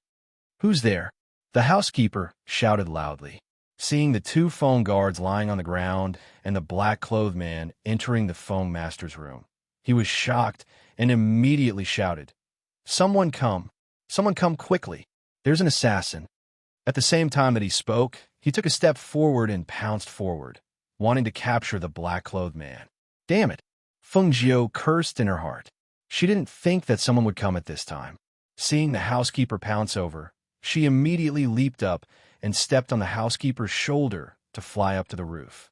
Just as she was about to quickly leave the Feng manor, she didn't think that the housekeeper's shout would alert everyone in the manor, especially Feng Xiao and Murong Yixian in the front hall. Thief, where are you running to? A deep voice filled with profound energy came over like a tiger's roar. The powerful, profound energy caused the air to tremble slightly. Feng Jiu turned her head to look and saw her father raising his chi and flying over. His tiger fist carried a powerful hidden force as it struck out. The force of his fist brought along a wind blade that streaked through the air, making a whooshing sound. She naturally couldn't fight with him. Not to mention whether or not she could beat him, it wouldn't be good if she accidentally hurt him. At that moment, she turned her body and quickly dodged his heavy fist attack. She didn't want to fight him head-on. Instead, she chose to quickly retreat and leaped out of the residence. Catch that thief, Feng Xiao shouted. When he saw Murong Yixian standing in front of the man in black, he hurriedly turned around and walked into the room. When he didn't see his father's figure in the room, his heart sank. Where's the old master? The housekeeper hurriedly followed, but when he saw that there was no one in the room, he couldn't help but be startled. He hurriedly said, "Just now when this old servant entered the courtyard, I only saw the man in black come out of the old master's room, but I didn't see the old master. Search! Find them for me right now," he shouted loudly and looked at the two people fighting on the roof. "You must catch that thief." It wasn't good for her to fight with her father, but she wouldn't be polite with Murong Yixian. Moreover, she had long wanted to compete with Murong Yixian, who was known as the #1 genius of Glorious Sun Country. Thus, every move she made was ruthless and filled with killing intent. Xiao! Bang bang! Seeing that the man in black skills were not inferior to Murong Yixian's, Feng Xiao was secretly shocked. Chapter 137. His heart was filled with doubt. While he was deep in thought, he was interrupted by a voice. "Father, what happened?" Feng Qinggu quickly arrived at his side. Seeing the two figures fighting on the roof, she couldn't help but widen her eyes. "An assassin actually came into our home? What did he come here for? Where's grandfather? Is grandfather all right?" "Your grandfather is gone." Feng Zhao's brows slightly furrowed. Her eyes were filled with worry that could not be hidden. Father's body was like that, yet now he was gone. Who took him away? What was that person's goal? What? Grandfather is gone? She was shocked, and her heart was filled with doubt. How could the old man be gone? Could it be that he was taken away by someone? But what could they do by taking him away? Also, to be able to take someone away from the Feng Manor, as if there was no one there, wasn't that person's skill too strange? Xiao! Bang bang! As their fists and legs collided, the sound of air currents and heavy sounds could be heard. The two figures, one black and one white, were both suffused with profound energy aura. Both of their attacks were merciless, and every move was ruthless, causing the people below to involuntarily tremble in fear. While he was inwardly shocked by the black-clothed man's skills, he saw the black-clothed man turn his body and kick sideways. The leg that swept past even had a visible swift and fierce airflow condensed as it kicked towards Murong Yixian at a speed that was too fast for the ears to cover. Murong Yixian groaned. His body lost balance and fell from the roof to the ground. He quickly adjusted himself and balanced his body as he landed. However, because of the speed and force of the fall, he still could not help but take a few steps back before he could stand firm. After he steadied himself, he looked up again and saw the black figure on the roof sweep over him. That gaze actually made him feel a bit familiar. For a moment, he was stunned and absent-minded. Quickly chase after him. Feng Xiao saw the black-clothed figure quickly leave. That black-clothed figure quickly disappeared into the night. She immediately ordered the guards to chase after him. With the speed of the Feng Manor's guards, how could they catch up to Feng Jiu? Ever since she left the Feng Manor, she did not stop and quickly left the people behind her far behind. Only when she returned to the vicinity of the courtyard did she bring out the old man from her space. Supporting him, she leapt into the manor and into the inner courtyard. "Xiaojia, what do you think?" Guan Shilin and Lung Shuang were waiting for her in the courtyard. As soon as they saw her return, they hurried to welcome her. "He's all right." She handed him over to him and said, "Help him into the room first. Lung Shuang, you keep watch in the courtyard." "Yes." Lung Shuang answered and stood guard in the courtyard. After entering the room, Guanxilin placed the old Master Feng on the bed. Looking at the unconscious and emaciated old Master Feng, he could not help but turn to Fengjiu. Xiaojiu, what happened to your grandfather? Why are you so haggard? Fengjiu walked out from behind the screen. She had already changed into her casual clothes. After washing her hands, she walked over and said, "Brother, get me a basin of water first." As she spoke, she sat down on the side of the bed and once again examined her grandfather's body. She then took out her silver needles and placed them to the side. Guanxilin fetched the water and placed it to the side. He then stood guard by the bed and did not disturb her. He watched as she took out her silver needles and pierced all 10 of her grandfather's fingers. She then placed them in the water and squeezed out the blood. Seeing that the water in the basin had been dyed black by the blood, he could not help but suck in a cold breath. That evil woman actually dared to use poison on your grandfather. Chapter 138. Change the basin of water again. All right. Guanxilin once again brought over a basin of clear water.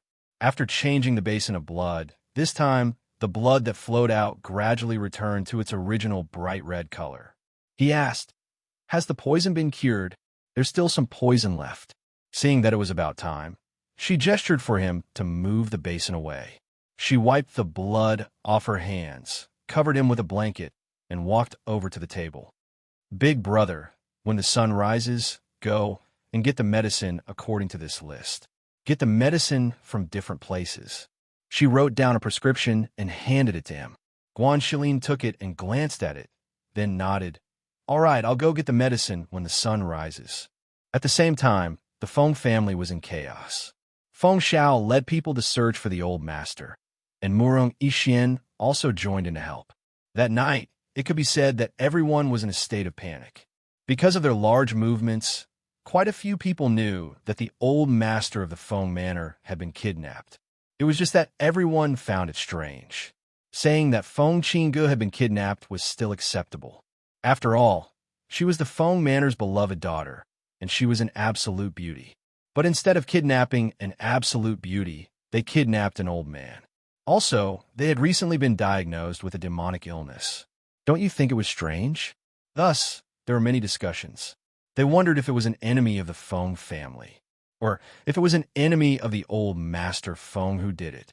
As for the Feng Manor, in Feng Qingji's courtyard, a middle-aged man once again came to her room. "Master, the identity of that brother and sister has been investigated." "Speak." "That man is called Guanxilin. He is a member of the second branch of the Guan family in Yunyu City. However, a few days ago, he had a falling out with the Guan family and asked to leave the family to set up his own residence. He is currently living in a residence in the southern part of the city. As for the woman, we couldn't find out where she came from. We only know that she is Guanxilin's sworn sister. No one has seen her face because she has always used a veil to cover it." Hearing this, a murderous look flashed through Su Ruoyun's eyes. A foxy woman of unknown origin could make Murong Yixian lose his soul. She was really capable. Get a few people from the poison sect to kill that Guan guy. As for that woman, capture her and bring her back to me. I want to see what kind of face she has under that veil. Her voice was filled with viciousness, and it was especially horrifying in this quiet night. "Yes," the middle-aged man replied respectfully. "Also, find out which force kidnapped the old man. If you find them, deal with them directly outside. If he was sensible, she wouldn't have killed him.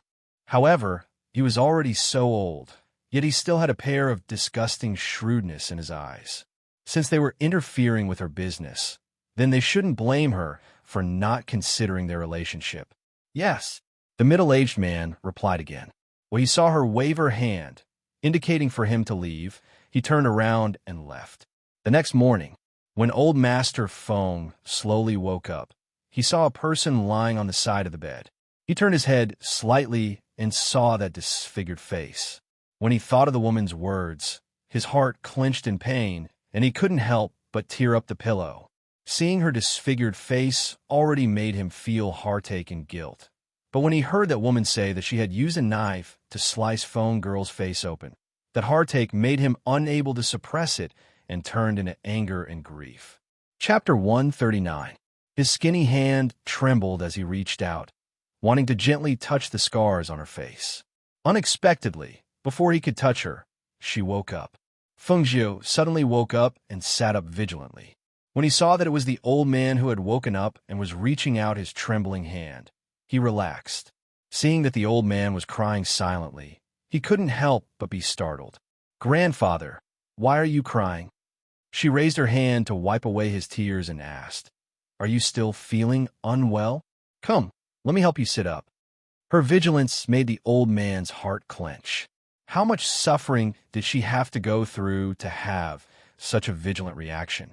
Was she afraid of danger and didn't dare to sleep?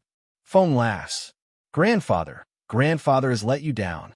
Tears flowed down his old face, filled with regret and pain. If he had known that such a thing would happen after a few months of closed-door cultivation, he would never have gone into closed-door cultivation. Hearing this, she revealed a smile and helped him sit up on the bed. She softly said, "Grandfather, don't be like this. I'm fine now, really fine." In order to divert his attention and not let him continue to blame himself, she asked, "Grandfather, what happened after you went back? You inhaled a stimulant drug and your body was poisoned." "Stimulant?" The old man wiped away his tears and thought for a moment. His voice was filled with resentment as he said, "It was that woman. At that time, I went to the courtyard to catch her, but she sprinkled some powder on me when I wasn't paying attention. I accidentally inhaled it," and she said that at this point, his voice paused and he hesitated for a moment. "She said that my face was cut by her. Grandfather was angered by her torture." That was probably the only thing she could think of. Otherwise, the old man wouldn't have fallen in her trap so easily. Old Master Feng nodded. "That's right. I was very angry when I heard it. I only felt a fire rush to my head, and I lost control of my rationality." As he spoke, he seemed to have thought of something and asked in surprise, "That's right, how did I get here? Wasn't I locked up?" Although he lost control of his rationality at that time, his consciousness was still somewhat clear. However, he didn't know how he got here. Hearing this, she smiled and her bright eyes flashed with a sly look. "Of course it was me who brought Grandfather out." But seeing that he still wanted to ask, she interrupted him and said with a smile, "All right, Grandfather, since we're already out, you don't have to think too much. You still have some poison left in your body, so you should recuperate first. I'll go get a bowl of porridge for Grandfather to eat." Old Master Feng was slightly startled when he saw her turn around and walk out. Bring him out of the Feng Manor? That was impossible, right? No one was clearer than him on what sort of precautions the Feng Manor had taken. The Long Shuang in the courtyard saw her coming out and went to greet her. "Master, Long Shuang, go to the kitchen and see if Qing Yang has finished cooking the porridge. Bring some over." "Yes," she answered and went to the kitchen. After Long Shuang left, Guan Shilin walked in and said, "Xiao Jiao, I bought the medicine and told Qing Yang to boil it." "That's right. When I went out to buy the medicine this morning, I saw the Feng Manor's people looking all over for someone. Do you think they'll find us here?" "Don't worry. Even if they find us here, it'll be fine. Just pay more attention to their movements during this period of time."